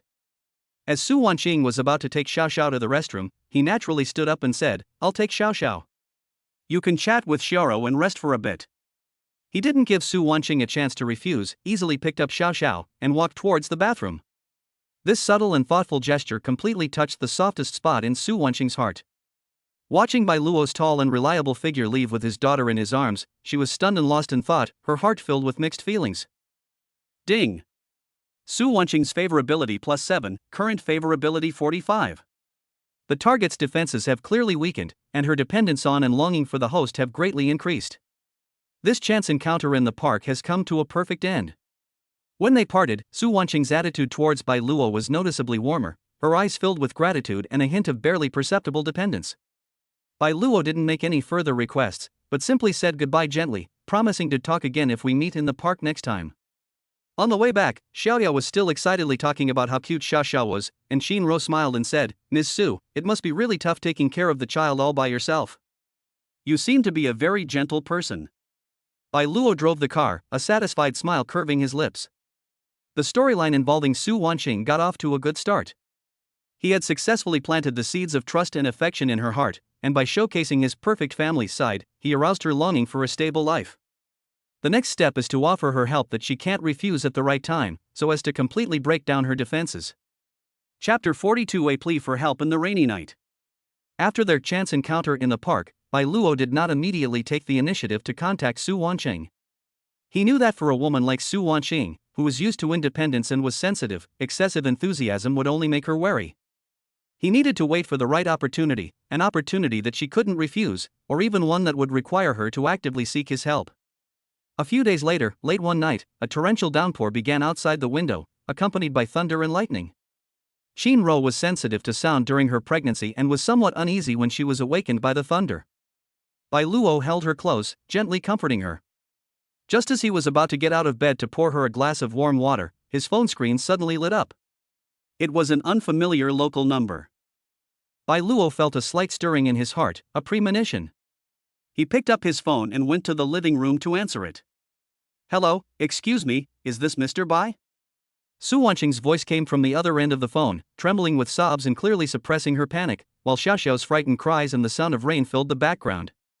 "It's me, Ms. Su? What's wrong? Don't rush, tell me slowly." Bai Luo's voice was calm and powerful, with a reassuring charm. "I'm so sorry to bother you so late. Xiaoxiao has a high fever, 39.5 degrees Celsius, and she even had a seizure. I called for an ambulance, but the rain is too heavy, and they said it might take a long time. I'm holding the child, and I can't get a taxi. I don't know what to do." Su Wanqing's voice was filled with helplessness and fear, on the verge of collapse. The despair of a single mother facing her child's sudden illness in the dead of night was laid bare. Bai Luo's eyes narrowed. The opportunity had arrived. This was exactly the moment he had been waiting for, a timely act of kindness. He immediately said in an unquestionable tone, "Send me your exact home address on this phone, and I'll drive over right now to pick you up and take you to the hospital. Don't be afraid, I'm here." "Mr. Bai, this is too much trouble for you." Su Wanqing was still hesitating. "Stop talking nonsense. Send me the address. The child is the priority." Bai Luo's tone became more forceful, carrying a commanding tone. In this emergency, this assertiveness actually gave people a sense of security. Okay, I'll send it right away. Thank you, Mr. Bai." Su Wanqing replied, choking back tears, as if she had grasped a lifeline. "After I hung up the phone, the address was immediately sent via text message." Bai Luo quickly dressed, went into the bedroom, and briefly explained to Qin Ro, who looked worried, "Ms. Su's child downstairs suddenly developed a high fever, and the ambulance couldn't get here right away. It's raining too hard and she can't get a taxi, so I'm driving them to the hospital. I'll be right back." His tone was urgent yet calm, fully reflecting the nature of the emergency and his willingness to help others. Upon hearing that the child was sick, Shinro immediately urged, "Then hurry up and go. Drive carefully. Everything's fine at home." Bai Luo kissed her forehead, grabbed the car keys, and rushed out the door. The rain was torrential, and visibility was extremely low. Bai Luo started the car, and the high-performance SUV cut through the rain, speeding towards the address Su Wanqing had sent. He calmly steered the wheel, but his mind was racing with calculations.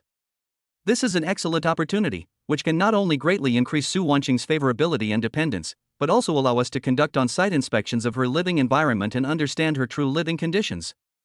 When I arrived at the old apartment building where Su Wanqing lived, I saw her from afar holding Xiaoxiao, who was wrapped in a blanket. She stood alone under the eaves of the building entrance, soaked to the bone, her thin figure shivering in the wind and rain, her face wet with what looked like rain or tears. Bai Luo drove the car directly to the entrance, opened the car door, and shouted, "Get in the car." When Su Wanqing saw Bai Luo, it was as if she had seen a savior, and she staggered over to him. Bai Luo got out of the car and took the burning hot Xiaoxiao from her arms. The high temperature made him frown. At the same time, he used his other hand to support the almost exhausted Su Wanqing and put her into the passenger seat. He then carried Xiaoxiao into the back seat. "Fasten your seatbelts," Bai Luo ordered, then immediately turned the car around and drove toward the nearest children's hospital. The car's heater was on full blast, a stark contrast to the cold outside. Xiao, hang in there." Su Wanqing turned around and looked at her daughter in the back seat, her face flushed and her mind hazy. Tears streamed down her face. "Don't be afraid, we'll be at the hospital soon." Bai Luo drove steadily while glancing at Su Wanqing in the rearview mirror, his voice firm. "With me here, everything will be all right." His words were like a reassurance, calming the panicked Su Wanqing down a bit. Ding! Su Wanqing's favorability plus 15, current favorability 60.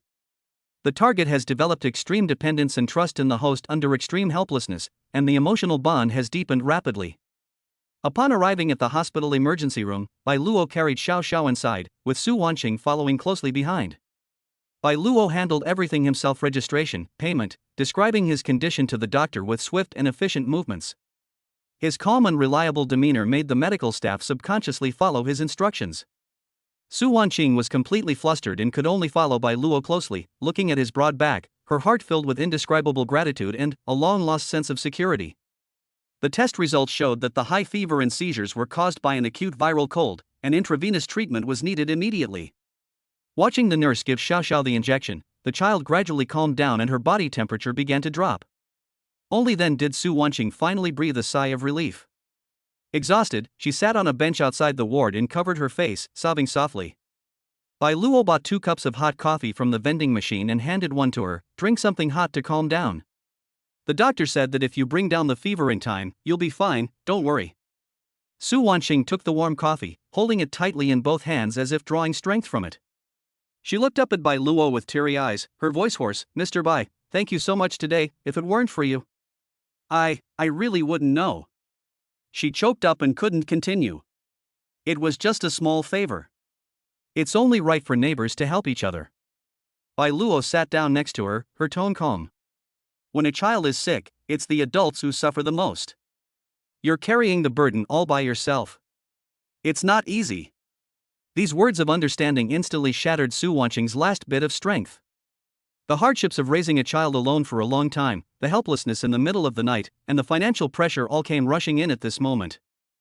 She could no longer hold back, leaned against the back of the bench, and burst into tears, as if she wanted to vent all her grievances and fears. Bai Luo didn't stop them or offer much comfort. She simply sat quietly beside them, occasionally handing them a tissue. He knew that listening and being there for him at that moment was more powerful than any words. After crying for a long time, Su Wanqing's emotions gradually calmed down. She wiped away her tears and looked at Bai Luo apologetically. "I'm sorry, I made you laugh." "It's okay, crying will make you feel better." Bai Luo looked at her red and swollen eyes and said gently, "If you have any difficulties in the future, you can tell me. A close neighbor is worse than a distant relative." Su Wanqing looked at Bai Luo's profile, which appeared exceptionally reliable under the light, and felt a mix of emotions. This man descended like a god when she was at her most desperate. Calm, reliable, and considerate, he gave her and her daughter an unprecedented sense of security, and a complex feeling quietly grew in her heart. Ding! Su Wanqing's favorability plus 10, current favorability 70. The target's feelings towards the host have undergone a qualitative change, from dependence to strong affection and budding love. By the time Xiao Xiao's condition stabilized, the sky was beginning to lighten and the rain had stopped. Bai Luo drove the exhausted Su Wanqing and the sleeping Xiao Xiao home. When they arrived at the building, Su Wanqing, holding her daughter, bowed deeply to Bai Luo. "Mr. Bai, I can't thank you enough. Go upstairs and rest, the child needs you." Bai Luo helped her up. "Call me anytime if anything happens." Watching Su Wanqing carry the child upstairs, Bai Luo knew that he had successfully pried open a huge crack in Su Wanqing's fortress. With a night of rain and a sudden illness, the rest was just a matter of time. When he got home, Qin Ro was still awake and waiting for him. After Bai Luo briefly explained the situation, she held Bai Luo's hand with heartache and said, "You've worked so hard, Miss Su." "It's all right, I'll help if I can." Bai Luo put his arm around her, his tone relaxed. He enjoyed Qin Ro's gentleness, but he knew in his heart that his motives for helping Su Wanqing were far more than just neighborly mutual assistance. But so what? The process doesn't matter, the result is everything. Chapter 43: Visiting Su Wanqing. Xiao Xiao's sudden illness acted as a powerful catalyst, causing Su Wanqing's feelings for Bai Luo to undergo a qualitative leap. The sense of dependence and security she felt from being rescued in a desperate situation, mixed with her appreciation for Bai Luo's calm and charming personality, quickly fermented in her heart. The fact that her favorability rating has exceeded 70 means that she has developed clear romantic feelings for Bai Luo that go beyond a normal neighborly relationship. Bai Luo knew the importance of striking while the iron was hot, but he also understood that he couldn't rush things with Su Wanqing. The following evening, he figured Xiao Xiao should have recovered by now, so he took a bag of carefully selected ingredients and nutritional supplements from the supermarket that were suitable for post-illness recovery and knocked on Su Wanqing's door again. Su Wanqing opened the door. She looked a little more energetic than last night, but there was still a hint of fatigue in her eyes. Upon seeing Bai Luo outside the door, her eyes instantly lit up with surprise and gratitude. Her cheeks flushed slightly, and she quickly stepped aside, saying, "Mr. Bai, what brings you here? Please come in. I came to visit Xiao Xiao and brought some things with me. The child needs some nourishment after being sick." Bai Luo spoke naturally as she carried her things into the house. It was an old, small one-bedroom apartment, but it was very clean and tidy, reflecting the diligence of the woman of the house and also revealing the family's modest circumstances. Xiao Xiao was listlessly leaning against the sofa playing with an old doll when she saw Bai Luo.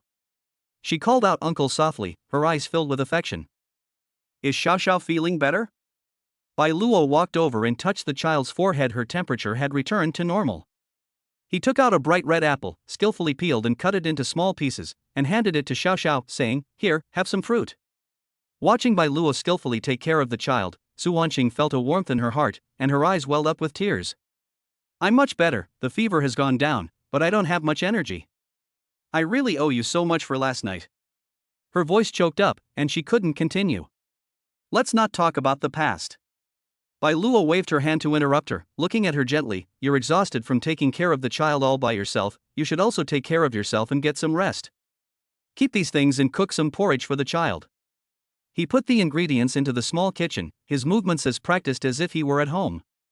As Su Wanqing watched Bai Luo's tall figure bustling about in her cramped kitchen, an indescribable mix of sorrow and gratitude welled up inside her. How long had it been? How long had it been since anyone had shared her burdens and shown such meticulous care for her and her daughter? "Mr. Bai, this is too much trouble for you." She was at a loss for words, unsure how to express her gratitude. "There's no need to be so polite between neighbors." Bai Luo put down his things, walked up to her, and looked at her sincerely from a distance. "If you have any heavy or tiring work in the future, or if Xiao Xiao has any problems, don't try to handle it all by yourself. Call me. I'm strong and it's convenient for me to run errands." He didn't say anything ambiguous, but the care and responsibility in his words touched Su Wanqing's heart more than sweet words. Ding! Su Wanqing's favorability +5, current favorability 75. The target has developed a deep dependence on the host's care and concern, and her sense of belonging has increased. Thank you." Su Wanqing lowered her head, her voice barely audible, but her heart was beating faster than usual. Bai Luo's thoughtfulness was like warm spring water, slowly seeping into her parched heart. Bai Luo did not linger and took his leave at an appropriate time. As he left, Su Wanqing saw him to the door, her eyes filled with reluctance and gratitude. Bai Luo knew that the bond had been firmly tied. Back home, Shinro was watering the potted plants on the balcony, while Xiaoya was grinning foolishly at her phone screen in the living room. Seeing Bai Luo return, Shinro asked gently, "How is Miss Su's child?" "Much better, the fever has gone down, but she's still a little weak."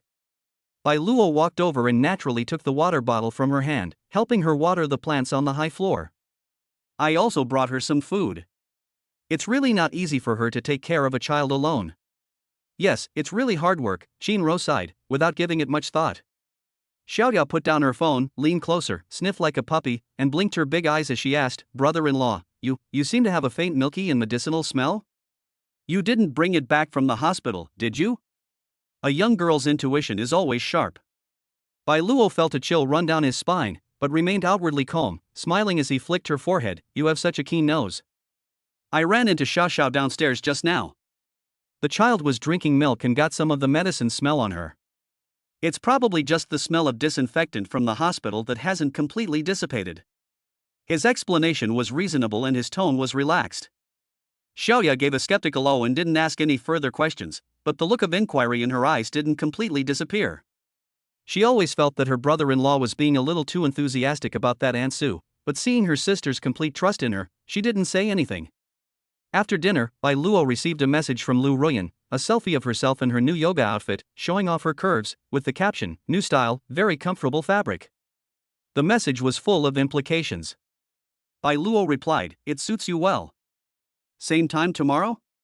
Her brief reply was a response to his flirtatious advances and confirmed the date. Next, he checked the phone's security camera footage to make sure everything was normal at home. Shinro was watching TV, and Xiaoya was in her room. This feeling of having everything under control made him feel incredibly at ease. Before going to sleep, Bai Luo held Qin Ro in his arms, his hand habitually stroking her pregnant belly, feeling the vitality of the little life inside. Qin Ro nestled contentedly in his arms and quickly drifted off to sleep. Bai Luo, however, kept her eyes open, sorting through her thoughts in the darkness. On Su Wanqing's side, the relationship is progressing smoothly, and she needs to continue to show care and wait for things to naturally develop. On Lu Ruyan's side, the relationship is stable, and it just needs to be kept exciting. On Xiaoya's side, the favorability is 66, and her jealousy needs to be properly channeled. Perhaps you can find an opportunity to give her a unique reward to solidify her loyalty. On Zhao Min's side, the time is to slow down for now, but keep in touch. His life was like a meticulously crafted multi-act play, where each character had their place and role. Qin Ro is the warm main melody, Lu Ruyan is the exciting variation, Su Wanqing is the gentle movement that will be added soon, Xiaoya is the lively interlude, and Zhao Min is the mysterious note yet to be discovered. He greedily enjoyed this complex and fulfilling state without the slightest moral burden. The next day, Bai Luo got up early and made Xiaoya's favorite sweet and sour poached eggs. While having breakfast, he casually said to Xiaoya, "Xiaoya, you've been doing well lately. You know how to help your sister and you're becoming more and more sensible. How about I take you to that new amusement park this weekend to ride that really exciting roller coaster? Consider it a reward." Upon hearing this, Xiaoya's eyes lit up instantly. "Really, brother-in-law? Just the two of us?" She subconsciously ignored the possibility that taking you might include her sister, focusing instead on the two of us. "Your sister can't do anything exciting right now, I'll go with you." Bai Luo smiled and assured her, giving her a clear signal of a one-on-one date. Xiaoya's face immediately lit up with a smile, and her little doubts from last night vanished in an instant. She nodded vigorously. "Okay. It's a deal." Ding. Xiaoya's favorability +3, current favorability 69. You have received an exclusive reward promise, your vanity and expectations have been satisfied, and your loyalty has increased. Bai Luo looked at Xiaoya's happy face and sneered inwardly. See, it's that simple to appease her. Cater to her preferences, give her special attention, and you can win her over completely. His method of managing his harem lay in accurately grasping the needs of each woman and providing them with just the right amount of nourishment, while he himself sat firmly in the center, enjoying all the fruits of his labor. Chapter 44 Passion in the Yoga Room. Su Wanqing has officially become a member of Bai Luo's harem, although this identity currently only exists in their tacit understanding and in the system's binding list. What happened that day in the cramped rented room felt like an unreal dream, yet it profoundly changed their relationship. As Bai Luo left, Su Wanqing leaned against the doorway, her gaze filled with longing, shyness, and a sense of belonging, as if the dust had settled. Ding. Su Wanqing bound affection +10, current affection 85. The target has gained a strong sense of security and belonging, and loyalty is extremely high. Bai Luo did not indulge in the pleasures of his newfound wealth. He understood the importance of balance. On his way home, he made a special trip to the supermarket to buy Qin Ro the preserved plums and fresh strawberries she had been craving, and also brought Xiaoya a box of her favorite chocolate puffs. This was a necessary investment to maintain family harmony. Sure enough, when they got home and saw what Bai Luo was holding, Qin Ro's face lit up with a delighted smile, and Xiaoya cheered and pounced on them to snatch the cream puff. "Brother-in-law is the best," she mumbled, her mouth bulging. The slight doubt she had about Bai Luo coming home late last night had long since vanished. "I saw it at the supermarket and bought it," Bai Luo said casually, walking over and naturally kissing Qin Ro's forehead, then placing her hand on her pregnant belly. "Was the baby good today?" "He's very well behaved, but he kicks me a little." Qin Ro smiled gently, enjoying her husband's tenderness. While talking to Qin Ro, Bai Luo sent a text message to Su Wanqing on her phone. "I'm home. How's Xiao Xiao? Get some rest." The message was short but full of care. Su Wanqing replied almost instantly, "Xiao Xiao is asleep. I'm going to rest too. Thank you for today." Blushing emoji. Her words conveyed a shy and contented feeling. Bai Luo smiled slightly and put away her phone. Everything was under control. Over the next few days, Bai Luo managed the relationships with all parties in an orderly manner. He would take some time each day to visit Su Wanqing. Sometimes he would bring her some fruits and vegetables, sometimes he would help repair the faucets or light bulbs that had been broken for a long time, and sometimes he would simply sit down and play with Xiao Xiao for a while, or watch Su Wanqing prepare dinner. He never stayed overnight and avoided any overly intimate behavior in front of Xiao Xiao, but his omnipresent care and the aura of the male head of the household had quietly enveloped the small house that once housed only the mother and daughter. Su Wanqing's smiles became more frequent, and her temperament became increasingly gentle and charming. Her eyes were filled with undisguised admiration and dependence when she looked at Bai Luo. Meanwhile, his private lessons with Lu Ruyan continued as usual. Perhaps sensing some kind of invisible competition, Lu Ruyan became increasingly bold and direct in her lessons.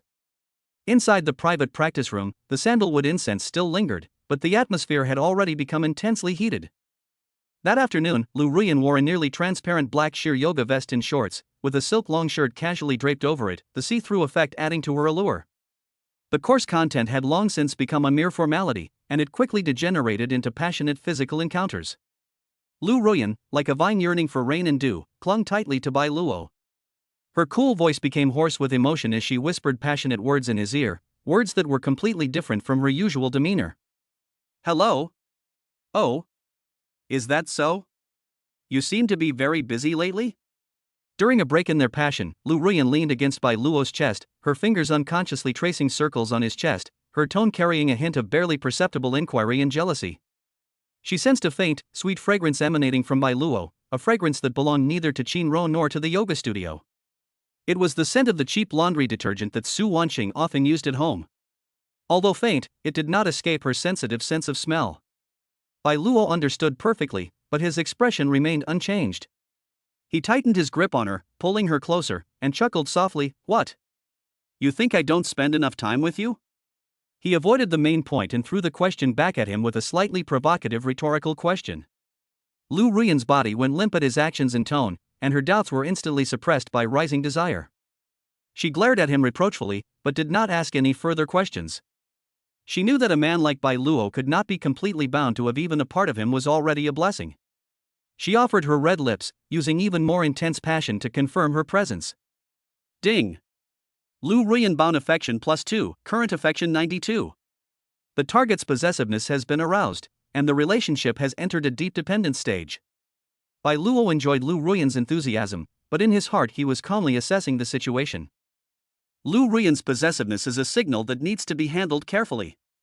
She shouldn't feel neglected, but she also shouldn't be allowed to interfere too much with her other relationships. Appropriate reassurance and continuous nurturing are key. As for Xiaoya, Bai Luo kept his promise and took her to the newly opened amusement park alone over the weekend. The little girl went wild. She was so scared on the roller coaster that she clung tightly to Bai Luo's arm and screamed. But after getting off, she was so excited that her face turned red, and she pulled Bai Luo to go play the next ride. Bai Luo patiently stayed with her, bought her ice cream, took photos for her, and played the role of the perfect brother-in-law. As the Ferris wheel reached its highest point, Xiaoya looked out at the dazzling city lights and suddenly whispered, "Brother-in-law, I wish it could stay like this forever." Bai Luo smiled and ruffled her hair, "Silly girl, your brother-in-law will take you out to play again in the future." He didn't make any more ambiguous promises, but the word later was enough to make Xiaoya's imagination run wild. Ding! Xiaoya's favorability +4, current favorability 73. The target's romantic expectations of the host have increased.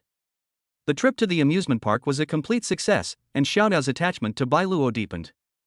Bai Luo hasn't completely let go of the storyline involving Zhao Min either. He would occasionally send messages to Zhao Min under the pretext of consulting on community safety or reporting suspicious situations, maintaining a low frequency but stable contact. Zhao Min's reply remained concise and businesslike, but at least it was no longer as distant as it had been initially, and her favorability rating slowly climbed to 12 points. This tough nut to crack requires more patience and time. That night, Bai Luo held Qin Ro in his arms, listening to her even breathing, his consciousness sinking into the system space. He now had 4 bound or quasi-bound targets. Qin Ro, favorability 100 max, loyalty max, core of the family, about to give birth to his first child. Lu Ruyan, 92% favorability, high loyalty, provides passion and professional resources. Su Wanqing, favorability rating 85, extremely high loyalty, gentle and domestic, suitable for marriage and children. Xiaoya, favorability 73, loyalty medium high, lively and inexperienced, with potential for development. In addition, there are potential targets such as Zhao Min 12 o'clock. The system points have also accumulated to a considerable amount through completing various tasks and binding. He exchanged some potions to boost his energy and slightly improve his physical condition, ensuring he could handle the ever-growing logistical demands. Looking at the achievements listed on the system panel, Bai Luo felt a great sense of satisfaction and control. He went from being a lone transmigrator to now having multiple high-quality women by his side, a harmonious family, and an unborn child. With the system at his disposal, his future is promising. All of this was achieved through his shrewdness, courage, and ruthless action. His gaze swept across the system panel, as if he could see more untapped fertile fields in the city. Teachers, doctors, white-collar workers, artists, this world with more women than men is an endless treasure trove for him. Take your time, there's no rush. Bai Luo muttered to himself, a hunter's smile playing on his lips. Chapter 45 The Policewoman's Backview. After Su Wanqing officially became a member of Bai Luo's system, her life seemed to be injected with new vitality. She was no longer the single mother who cried helplessly in the middle of the night while holding her sick daughter. The sorrow between her brows had been replaced by a steadfast radiance. Bai Luo's care was not superficial. He would appear at her small rented room every day without fail. Sometimes he would bring fresh vegetables with dew in the morning, sometimes he would help fix some trivial household problems in the evening, and most of the time he would just sit down, drink a glass of water, play with Xiao Xiao for a while, and listen to Su Wanqing ramble on about daily life. This kind of gentle, gradual permeation is more effective at touching Su Wanqing's heart than any sweet words. She started to habitually prepare slippers for him, would subconsciously cook an extra dish of his favorite food when cooking, and even quietly replaced the only faded sofa cover in the house with a fresher color. This small space gradually developed the complete feel of a home because of the frequent appearances of a man. Ding! Su Wanqing bound affection +3, current affection 88. Target, continuously increase happiness and sense of belonging, stabilize loyalty. Bai Luo enjoys this feeling of being relied upon and needed. Su Wanqing's gentleness and obedience, in stark contrast to Lu Ruyan's cold passion, Qin Ro's naive dependence, and Xiaoya's lively playfulness, brought him a fresh emotional experience. He is like a skilled gardener, carefully watering each flower with its own unique style. That day, Bai Luo was helping Su Wanqing sort through the old clothes she planned to donate when Aunt Wang from the community suddenly came to visit, carrying a bag of gifts from the community. Oh, Comrade Bai Luo, you're here too. Perfect timing. Aunt Wang's eyes lit up when she saw Bai Luo, then she looked at Su Wanqing, whose complexion was rosy and who looked much better, and her face lit up with a smile. Wanqing, I heard Xiao Xiao was sick a while ago? Is she better now? Look at you, it's not easy taking care of a child by yourself. Our community has been thinking about you. Su Wanqing was somewhat flattered and quickly invited Aunt Wang to sit down. Aunt Wang held her hand and said earnestly, Wanqing, I have good news. Our community recently secured a batch of low-rent apartment slots for single mothers in need. The environment is much better than here, with a private bathroom and kitchenette, and there's even a rent subsidy. I think you meet the requirements, so I've submitted your name for you. It should be approved soon. Su Wanqing was stunned and subconsciously looked at Bai Luo. Bai Luo's heart skipped a beat, and he immediately understood that this was probably Aunt Wang doing a favor out of consideration for Qin Ro and him, the community darling, or rather, a subtle gesture of goodwill and investment. He smiled and nodded to Su Wanqing, indicating that she accepted. This. Aunt Wang, thank you so much. Su Wanqing was so grateful that she didn't know what to say. No need to thank me. It's all my duty. Aunt Wang patted her hand, her gaze sweeping meaningfully over Bai Luo. Things will only get better from now on. Comrade Bai Luo, don't you think so? Aunt Wang is right, community care is very important.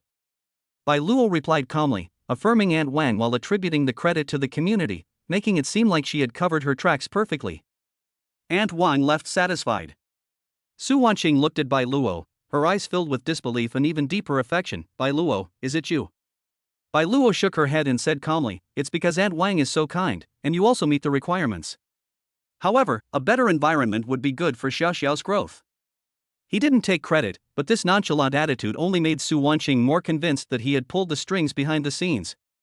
Moving means saying goodbye to the gloomy past and starting a brand new chapter, and all of this stems from the man in front of you. Ding! Su Wanqing's favorability +5, current favorability 93. The target's perception of the host's energy has been refreshed, and gratitude and dependence have reached new highs. After dealing with Su Wanqing's matter, Bai Luo returned home.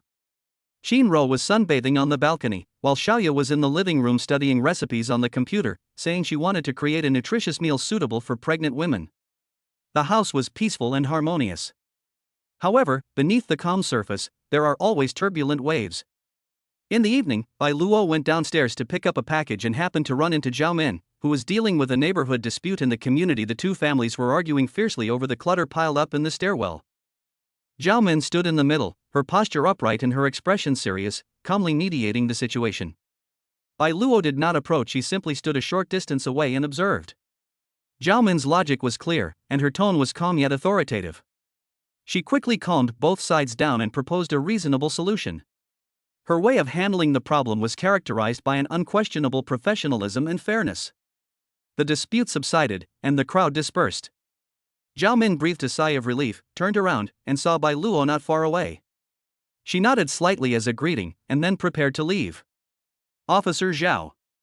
Bai Luo took the initiative to walk over, his face showing just the right amount of admiration. I watched you handle the dispute just now. You were really good at it. You were reasonable and convincing. Zhao Min stopped and looked at Bai Luo, her eyes still calm. It's just part of my job. But Bai Luo keenly caught the fleeting hint of pleasure in her eyes, the joy of having her professional abilities recognized. This has solved a big problem for us residents, Bai Luo said with a smile, and then added, speaking of which, I've always wanted to learn more about home safety, especially now that Xiao Rou is pregnant.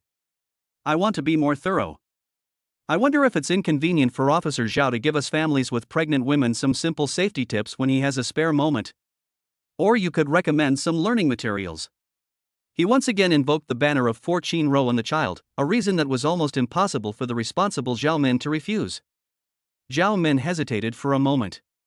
She does have a responsibility to promote community safety, and Bai Luo's suggestion falls within her job scope and has a clear objective. She nodded, sure, the police station will be organizing a fire safety lecture for key groups soon. We can notify you to attend. If you have any specific needs, I'll check my work schedule and we can have a brief discussion when I have time. That's great. Thank you, Officer Zhao. Bai Luo said with a delighted expression. I'll definitely attend the lecture. I won't take up too much of your time with personalized communication. I'll ask you for advice another time. He knows when to stop and doesn't put pressure on the other person. Ding. Zhao Min's favorability +3, current favorability 15.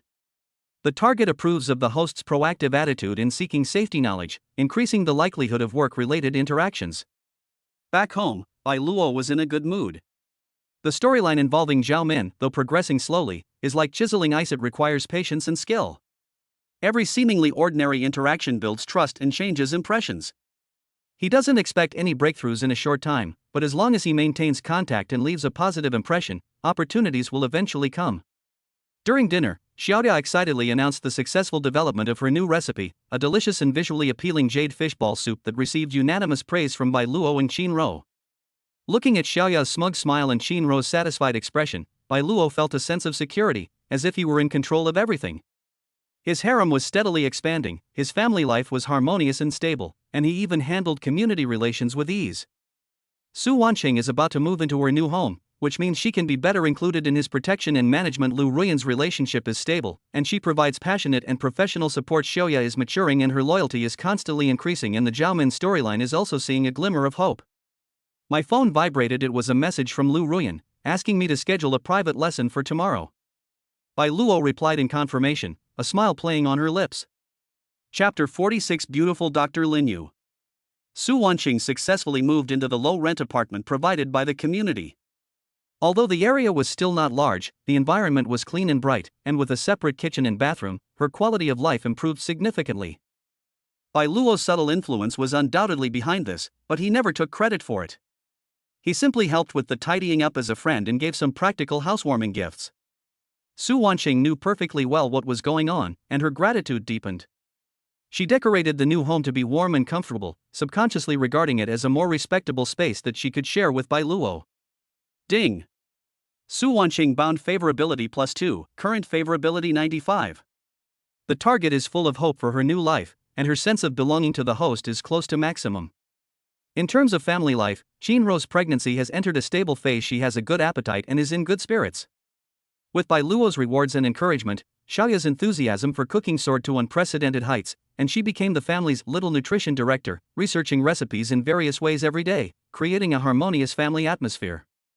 That afternoon, Bai Luo accompanied Qin Rou to the community hospital for a routine prenatal checkup. While waiting for the test results, he ran into Aunt Wang's daughter-in-law, who was also there for a prenatal checkup, in the corridor. The two exchanged a few words of pleasantries.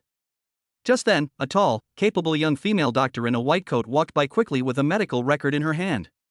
She wore gold-rimmed glasses, her hair was neatly pulled back, and she had a pretty face, but her brows carried a seriousness focused on her work. Bai Luo's gaze unconsciously followed her for a few seconds. This female doctor possesses a unique intellectual beauty and professional aura. Unlike the personalities of the women in his current harem, she is a completely new type. As if sensing his gaze, the female doctor paused slightly and glanced back before entering the examination room. Her gaze was sharp, carrying the scrutinizing quality unique to doctors, and briefly met Bai Luo's gaze in the air. Bai Luo met her gaze calmly, even nodding slightly in acknowledgement. The female doctor, however, showed no expression and quickly turned away, entering the examination room. "That's Dr. Lin Yu, the new OB-GYN. I heard she's very skilled, but she's a bit cold-hearted," the pregnant woman next to Bai Luo whispered. Lin Yu. Bai Luo noted down this name. Obstetrician and gynecologist, professional aura, intellectual and aloof. Overall score was initially estimated to be not low. A new potential target instantly marked up in his mind. Potential target scan, Lin Yu unbound. Age, estimated 29-31. Overall rating, estimated 83-85. Appearance 85+, physique 80+, intelligence 88+, special skill medical proficiency 85+, personality traits meticulous independent. Current favorability towards the host, 0. Professional assessment. Reproductive potential assessment, excellent occupational advantages, good physical condition, superior genes. The estimated score is quite high. Especially the intelligence and special skills, as well as the reproductive potential assessment, excellent, which immediately piqued Bai Luo's interest. Conquering a cold and aloof doctor with high intelligence and professional competence would undoubtedly bring a great sense of accomplishment, and would also be of great benefit to the health of one's future offspring. The prenatal checkup went smoothly. As Bai Luo left the hospital, she specifically checked the doctor's notice board and found Lin Yu's photo and profile. Lin Yu, 29 years old, MD, specializing in perinatal care and nutrition. Truly outstanding. On her way home, Bai Luo felt even happier. This world is full of surprises. Even a routine prenatal checkup can uncover new fertile fields. He wasn't in a hurry to act. Doctors are a profession that requires a high level of vigilance, and a more thorough plan and a more natural approach are needed. Perhaps he could do it through Qin Ro's subsequent prenatal checkups, or health lectures in the community? Thinking of the lecture, Bai Luo remembered the fire safety lecture that Zhao Min had mentioned before. He took out his phone and sent a message to Zhao Min. "Officer Zhao, has the specific time been set for the fire safety lecture you mentioned before? Qin Ro and I both want to attend and learn about it." Shortly after the message was sent, Zhao Min replied succinctly, "This Friday at 2 p.m., at the Community Activity Center. You are welcome to attend." "Okay, I'll be there on time." "Thank you for the notification, Officer Zhao," Bai Luo replied. Participating in such community activities allows him to maintain his interaction with Zhao Min while also establishing his image as a good husband who cares about family safety, achieving two goals at once. On Friday afternoon, Bai Luo accompanied Qin Ro to the Community Activity Center on time. Many people attended the lecture, mostly middle-aged and elderly women and a few family members like Bai Luo. Zhao Min and another firefighter were preparing on stage. Upon seeing Bai Luo and Qin Ro, Zhao Min glanced at them and nodded slightly, her attitude seemingly softening somewhat compared to before. At the start of the lecture, Zhao Min was responsible for explaining the fire hazards in the home and escape knowledge. She stood on the stage, dressed in a uniform, with an upright posture, speaking clearly and concisely, with rigorous logic, exuding an unquestionable sense of authority. The residents below the stage listened attentively. Bai Luo also pretended to listen attentively, but his gaze would occasionally fall on Zhao Min, admiring her focused and calm demeanor while she worked. The allure of this professional field, along with the charm of Lu Ruyan as a yoga instructor and the aura of Lin Yu as a doctor, each had its own merits, all of which aroused his strong interest.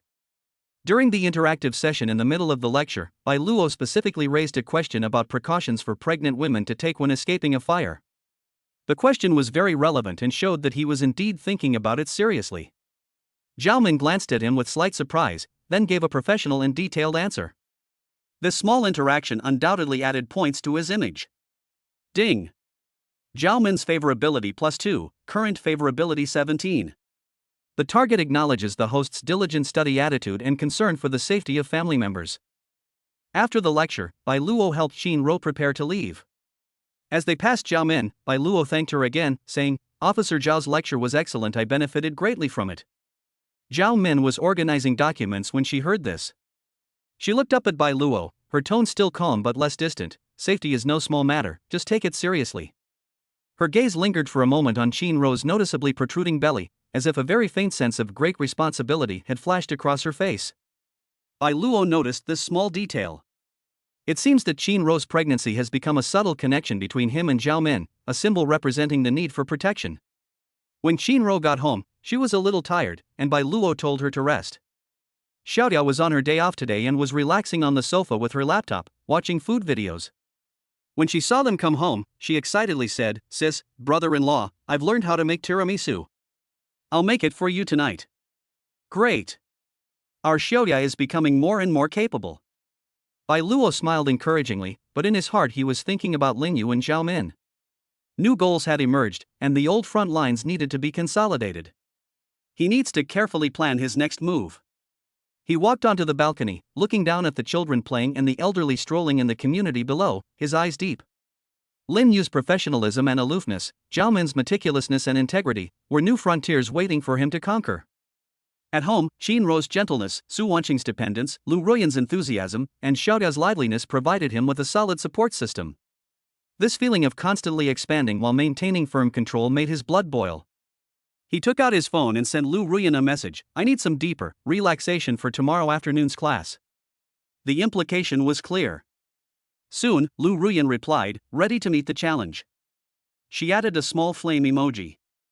Chapter 47 First Encounter. The community fire safety lecture concluded successfully, further enhancing Bai Luo's image as a good husband who cares about family safety in Zhao Min's eyes.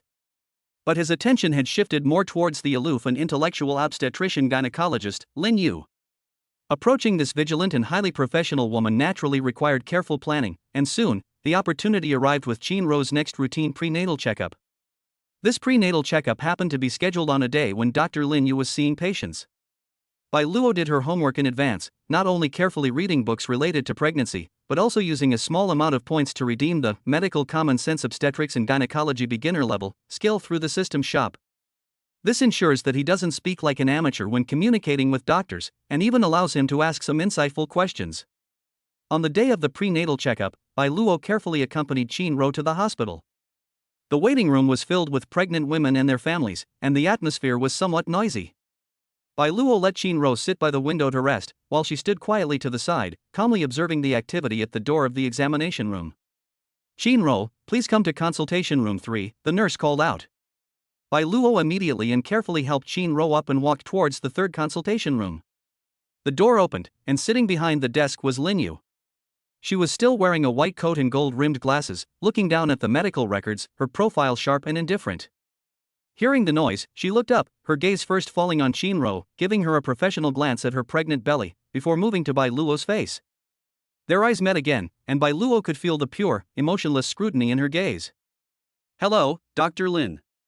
Bai Luo spoke first, her tone gentle and polite, and helped Qin Ro sit down. Lin Yu nodded slightly in response, then looked back at the medical record. "Qin Ro, right? How have you been feeling lately? Have you been feeling unwell?" Her voice was clear and bright, her speech was calm and measured, and she possessed the composure characteristic of a doctor. Qin Ro was a little nervous and answered softly, It's okay, it's just that my legs sometimes cramp at night, and my appetite is sometimes good and sometimes bad." While taking notes, Lin Yu continued asking without looking up, "Is the fetal movement normal? How's your sleep quality?"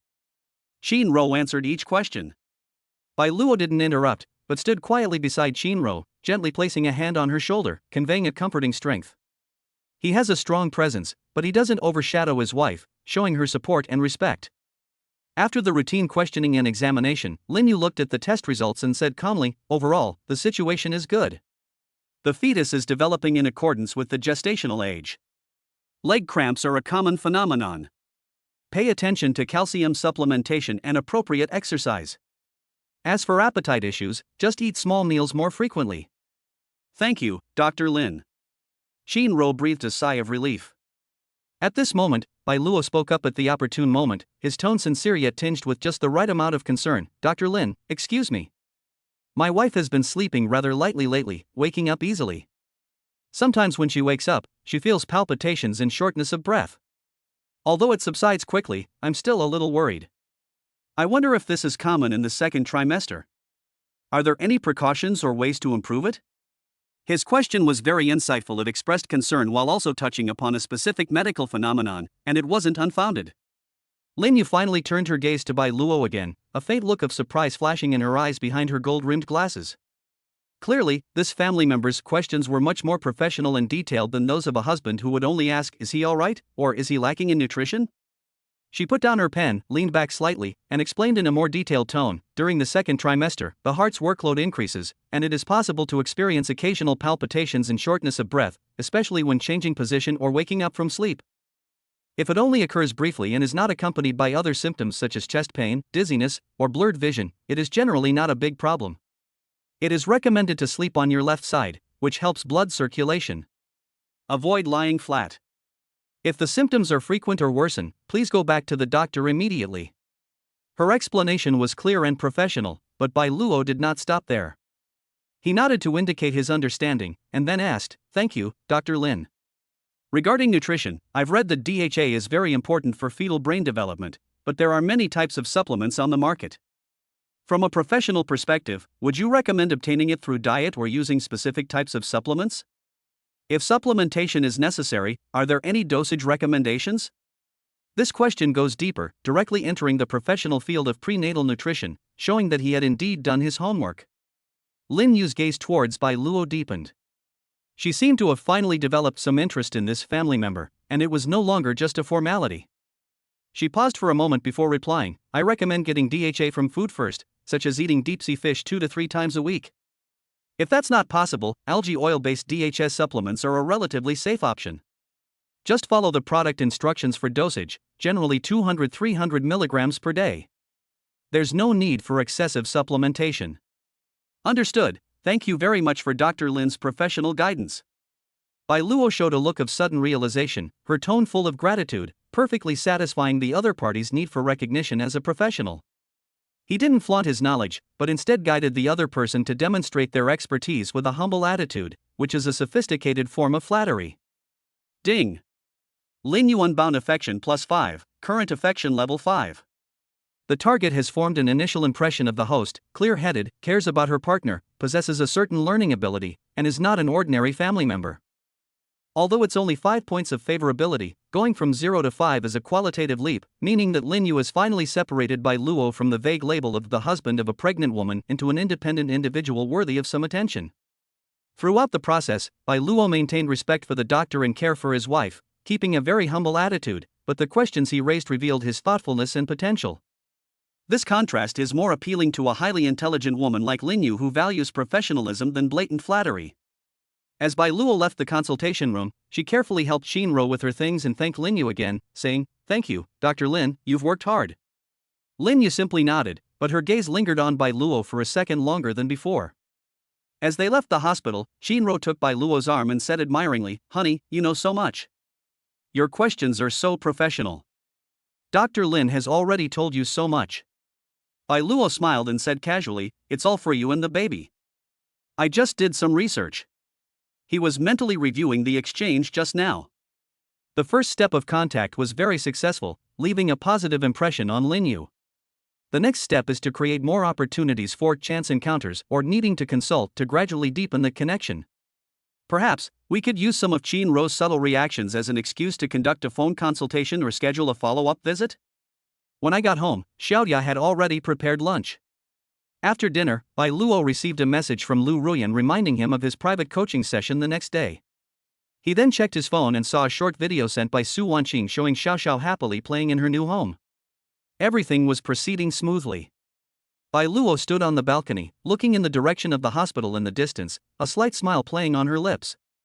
He has found the first crack in Lin Yu's iceberg of professional knowledge. To conquer such a woman, one needs patience, wisdom, and strength, all of which he happens to possess. Resonance in Chapter 48 Lecture. Since her last prenatal checkup and a brief but memorable professional exchange with Dr. Lin Yu, Bai Luo did not rush to take any further action. He knew that approaching a woman like Lin Yu, who was highly intelligent and had high professional standards, would only cause resentment. He needs to wait for a more natural opportunity that will allow him to better demonstrate his value. The opportunity soon appeared in another form. In order to improve the quality of services, the community hospital decided to hold a small-scale lecture on late pregnancy care and childbirth preparation for expectant parents in the area. The speaker was Lin Yu, one of the backbone doctors in the obstetrics and gynecology department. And Wang called Bai Luo specifically to tell her the news, her tone enthusiastic. "Comrade Bai Luo, Dr. Lin will be giving this lecture personally, it's a rare opportunity. You and teacher Qin must come and listen, it will be helpful for your childbirth." Bai Luo readily agreed this was a golden opportunity. The lecture was scheduled for a weekend afternoon, and the small conference room at the community hospital was filled with expectant mothers and some expectant fathers like Bai Luo. Bai Luo carefully settled Qin Ro in a seat near the front, and then sat down next to her.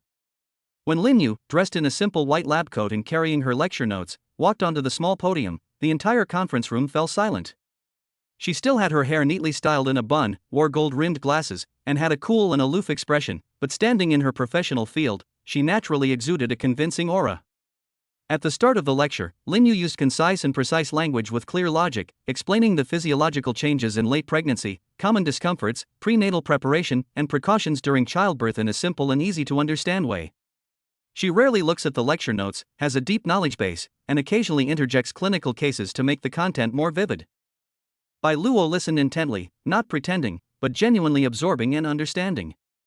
His skills in medical common sense obstetrics and gynecology beginner level allowed him to keep up with Lin Yu's pace and even keenly capture some key points and details that could be explored in depth in her words.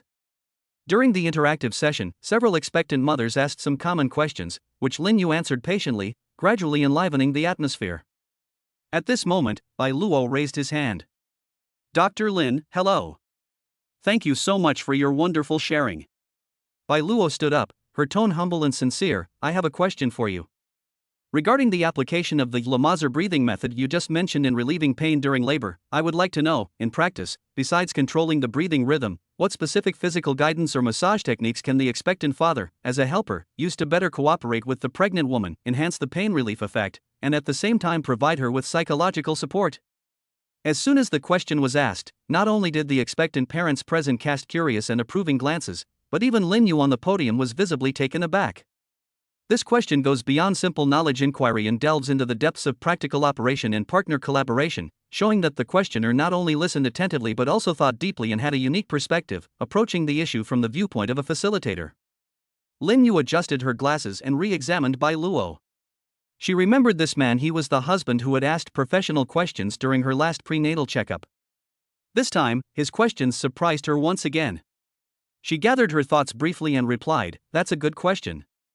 Besides breathing synchronization, a helper can indeed play a role.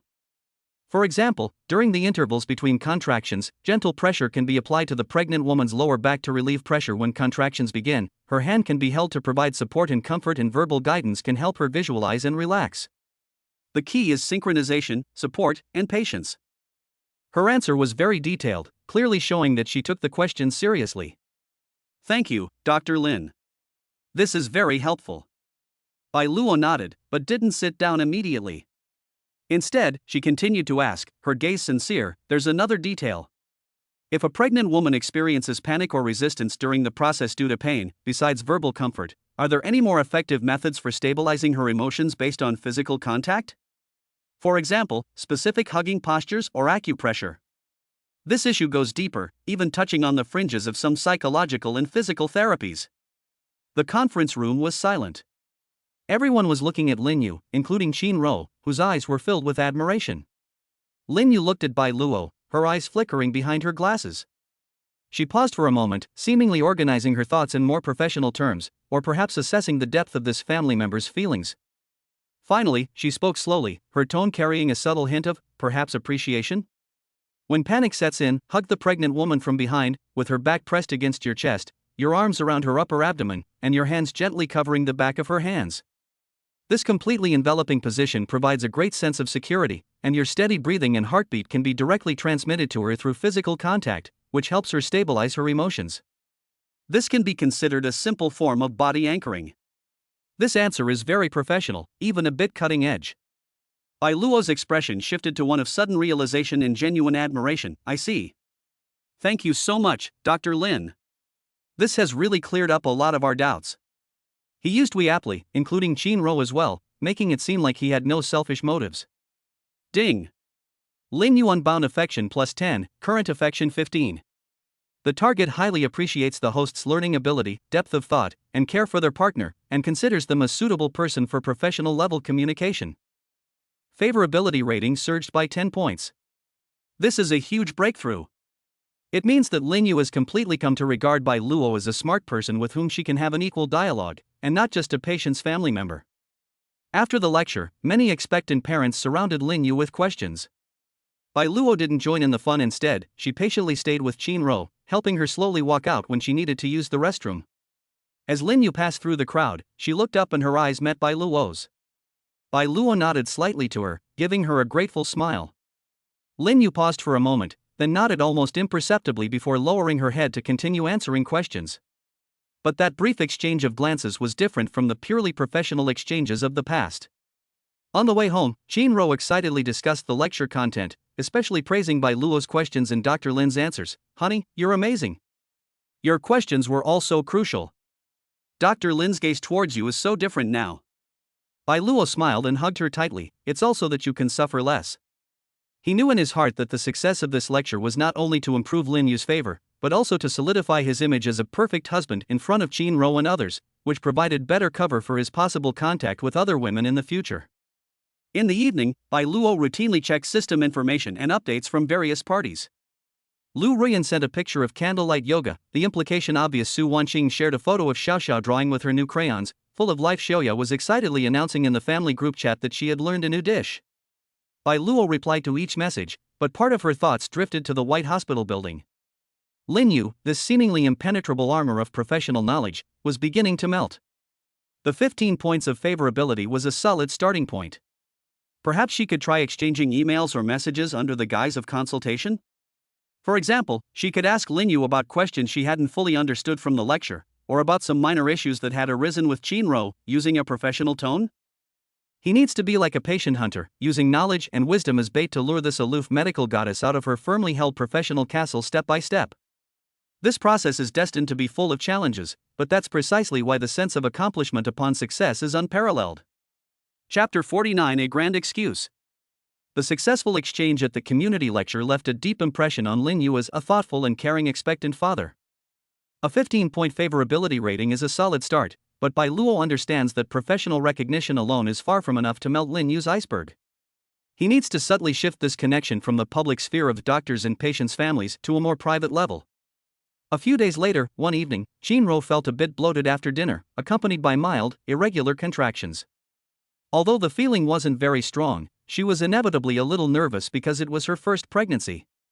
Bai Luo immediately showed great concern, comforting Chinro while quickly thinking. This wasn't a serious medical condition, but it was definitely an excellent and reasonable excuse to contact Lin Yu. Instead of making a direct call, he carefully considered his words and sent a text message to Lin Yu's work phone. Choosing a text message over a phone call was both polite and gave her room to reply. Dr. Lin, I apologize for bothering you. I am Bai Luo, Chinro's husband. My wife felt bloated after dinner tonight and had mild, irregular contractions, but no bleeding or other discomfort. She is a little nervous and would like to consult you about whether this is common in late pregnancy. Do we need to go to the hospital immediately, or can we observe her at home first? Thank you very much. The message was clear, polite, and accurately described the symptoms. It expressed appropriate concern and adopted a humble attitude, perfectly embodying the image of a husband who is overly concerned. After sending the message, Bai Luo continued to reassure Chinro, while inwardly assessing Lin Yu's reaction.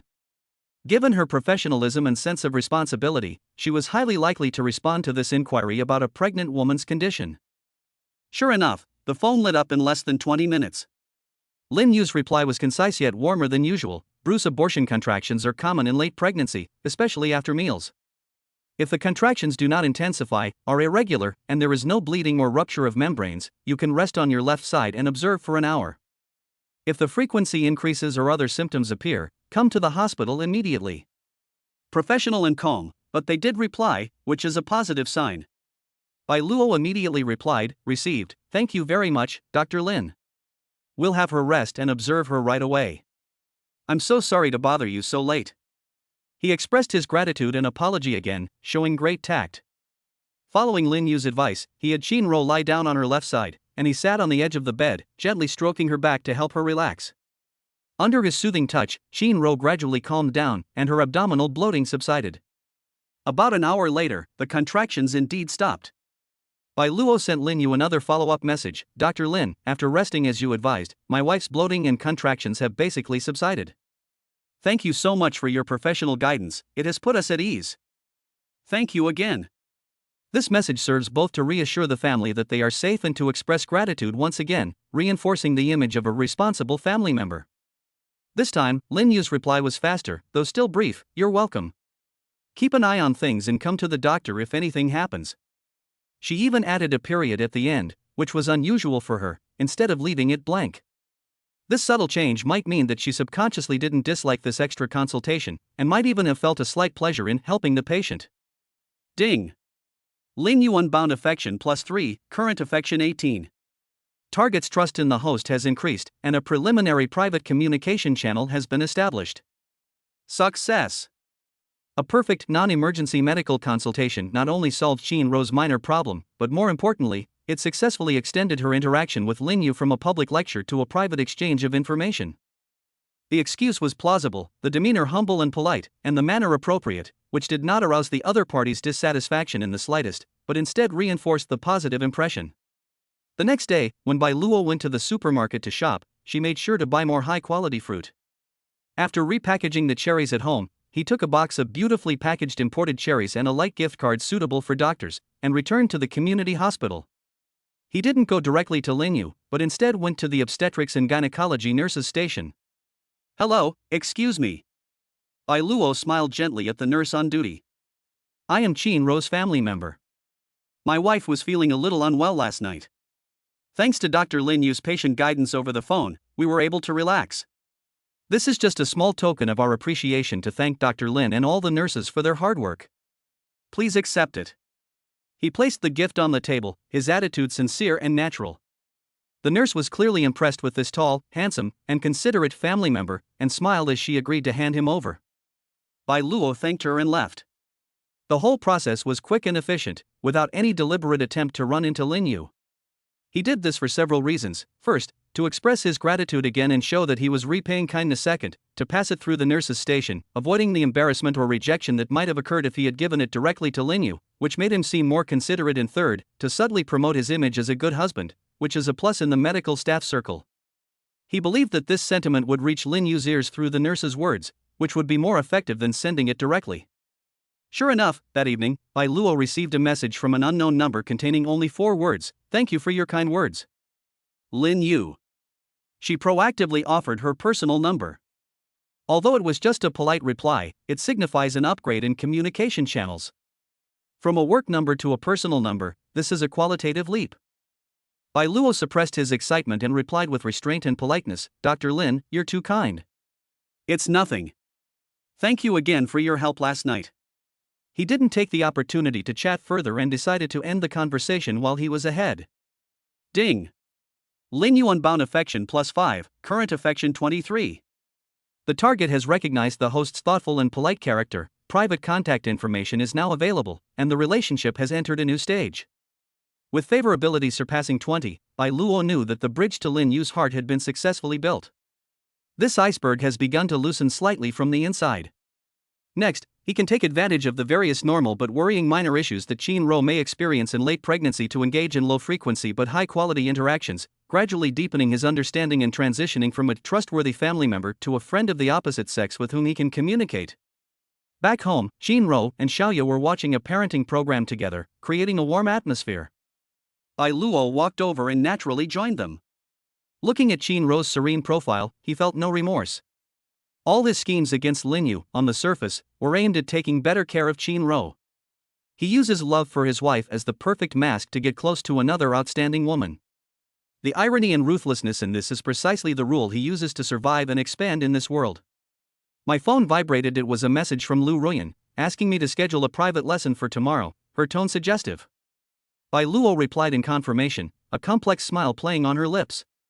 He has a pregnant wife at home who needs his care, a passionate lover by his side, and a gentle and dependent confidant not far away. Now, a cool and professional goddess has opened a tiny crack in his heart for him. The feeling of being able to navigate relationships with multiple outstanding women and steadily advance them filled him with a sense of accomplishment, as if he were in control of his destiny. Chapter 50: The Birth of New Life. Time flies, and Shinro's due date is fast approaching. A warm atmosphere, filled with both tension and anticipation, permeated the home. Bai Luo spends more time at home with her family, and all preparations are already in place, with the maternity bag placed in the most conspicuous position in the entryway. Xiaoya also took annual leave, vowing to accompany her sister throughout the trip.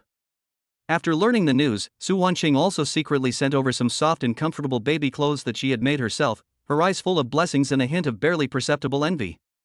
Lu Rian provided some breathing techniques and soothing postures that could help with a smooth delivery through information, which was both professional and considerate. Bai Luo was like a general, strategizing and commanding everything with composure. He knew that Shinro's childbirth was not only a top priority for the family, but also a golden opportunity to get closer to Lin Yu. He contacted Lin Yu in advance via information, ostensibly for consultation, to learn about the admission process and precautions, speaking humbly and with great trust. Lin Yu's reply was still professional and concise, but you could feel how much she valued the matter. Late that night, Shinro's contractions began to become regular and intense. Bai Luo immediately judged that the time was right. He calmly comforted the nervous Shinro, and Xiaoya picked up his hospital bag and steadily drove towards the community hospital. On the way, he sent a short message to Lin Yu's work phone. "Dr. Lin, I'm sorry to bother you so late. My wife, Shinro, is having regular contractions and is on her way to the hospital." The information is concise, stating only the facts without any unnecessary emotion, which makes it appear calm and reliable. Upon arrival at the hospital emergency room, the on-duty nurse immediately conducted a preliminary examination, confirmed that the cervix was dilated, and quickly completed the admission procedures, sending Shinro to the delivery room waiting area. Bai Luo and Xiaoya settled down in the family waiting area outside the delivery room. Xiaoya was so nervous that she couldn't sit still, while Bai Luo appeared calm on the surface but was quickly making plans in his mind. Soon, the delivery room door opened, and a familiar figure walked out. It was Lin Yu. She had obviously rushed over after being notified. Although it was late at night, she was still wearing a neat white coat, her hair was perfectly styled, and her eyes were clear and focused, though her face showed a hint of fatigue from working late into the night. "Dr. Lin." Bai Luo immediately stood up and went to greet him, her tone filled with just the right amount of anxiety and trust. "Thank you for your hard work." Lin Yu saw Bai Luo and her gaze lingered on his face for a moment, as if trying to assess the state of this family member. What she saw was a man who, though nervous, tried his best to remain calm, and whose eyes were full of trust. She nodded slightly, her tone professionally steady, but with a subtle gentleness that seemed more pronounced than usual. "Mr. Bai, Ms. Chin's condition is stable, her contractions are regular, and the fetal heart rate is normal. First labor can be lengthy, so patience is required. We will monitor her closely." "Okay, we completely trust you and the hospital." Bai Luo nodded heavily, his eyes earnest. "We're counting on you for everything." He didn't ask for too many details, showing absolute trust in the medical staff, an attitude that easily won him favor. Lin Yu nodded, said nothing more, and turned to go back into the delivery room. In that instant, Bai Luo seemed to see a hint of approval for the family member's cooperative attitude flash in her eyes. The wait was long, and Xiaoya leaned back in her chair and drifted off to sleep. Bai Luo, however, was wide awake. He sat quietly, his gaze occasionally drifting to the closed door of the delivery room, his face displaying a perfect balance of worry and anticipation. At times like these, any excessive performance is superfluous. Genuine emotional expression is far more moving. A few hours later, the delivery room door opened again, and a nurse came out to inform them that the progress was going well and the cervix was dilated to almost halfway. After thanking Lin Yu, Bai Luo took the opportunity to buy 2 cups of hot coffee from the hospital's vending machine.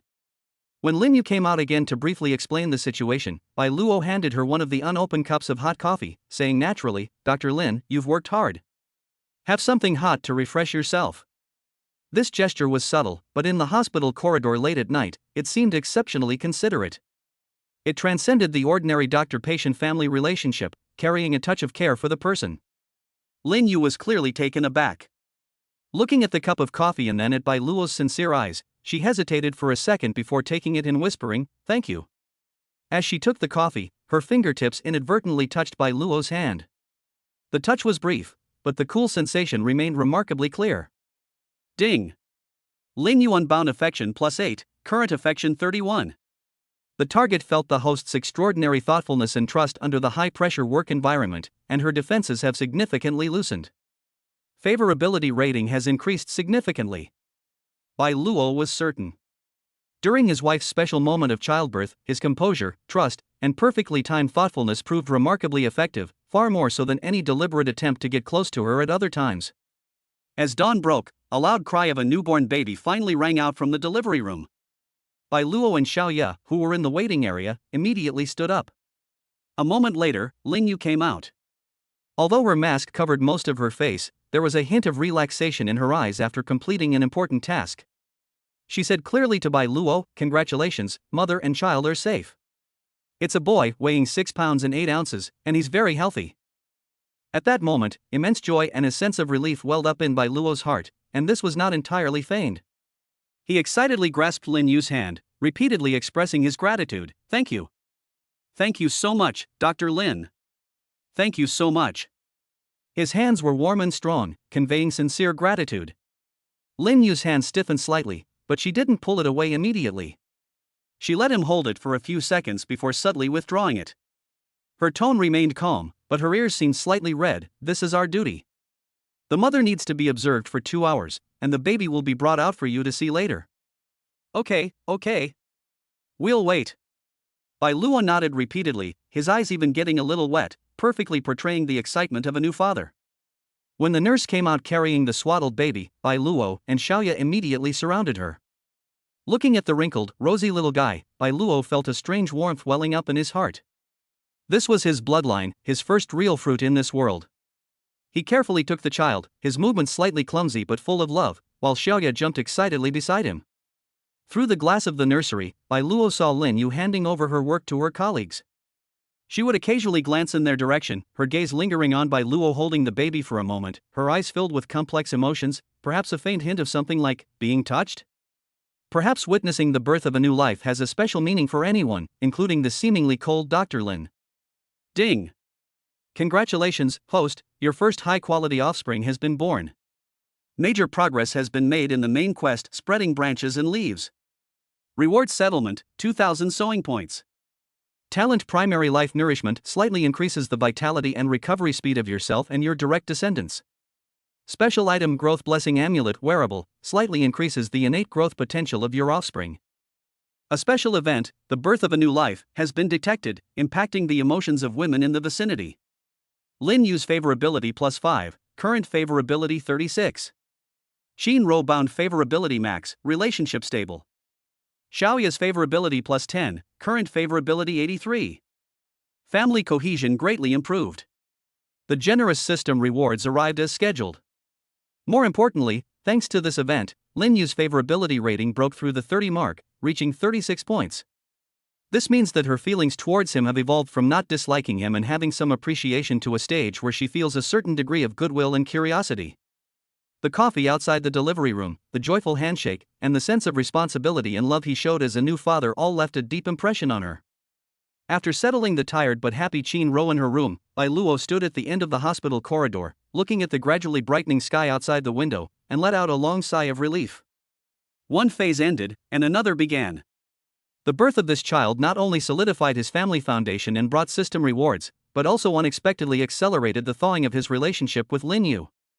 Next, as a new father, he has too many legitimate reasons to stay in touch with this, attending physician health consultations for the child, Qin Ro's postpartum recovery. All of these will be excellent steps to continue getting closer to that iceberg. His life of sewing has yielded its first fruitful result, and at the same time, it has opened up a new world full of infinite possibilities. As for Dr. Lin Yu, this medical goddess who once seemed unattainable, a crack had appeared in her heart, allowing a glimmer of light from Bai Luo to shine through.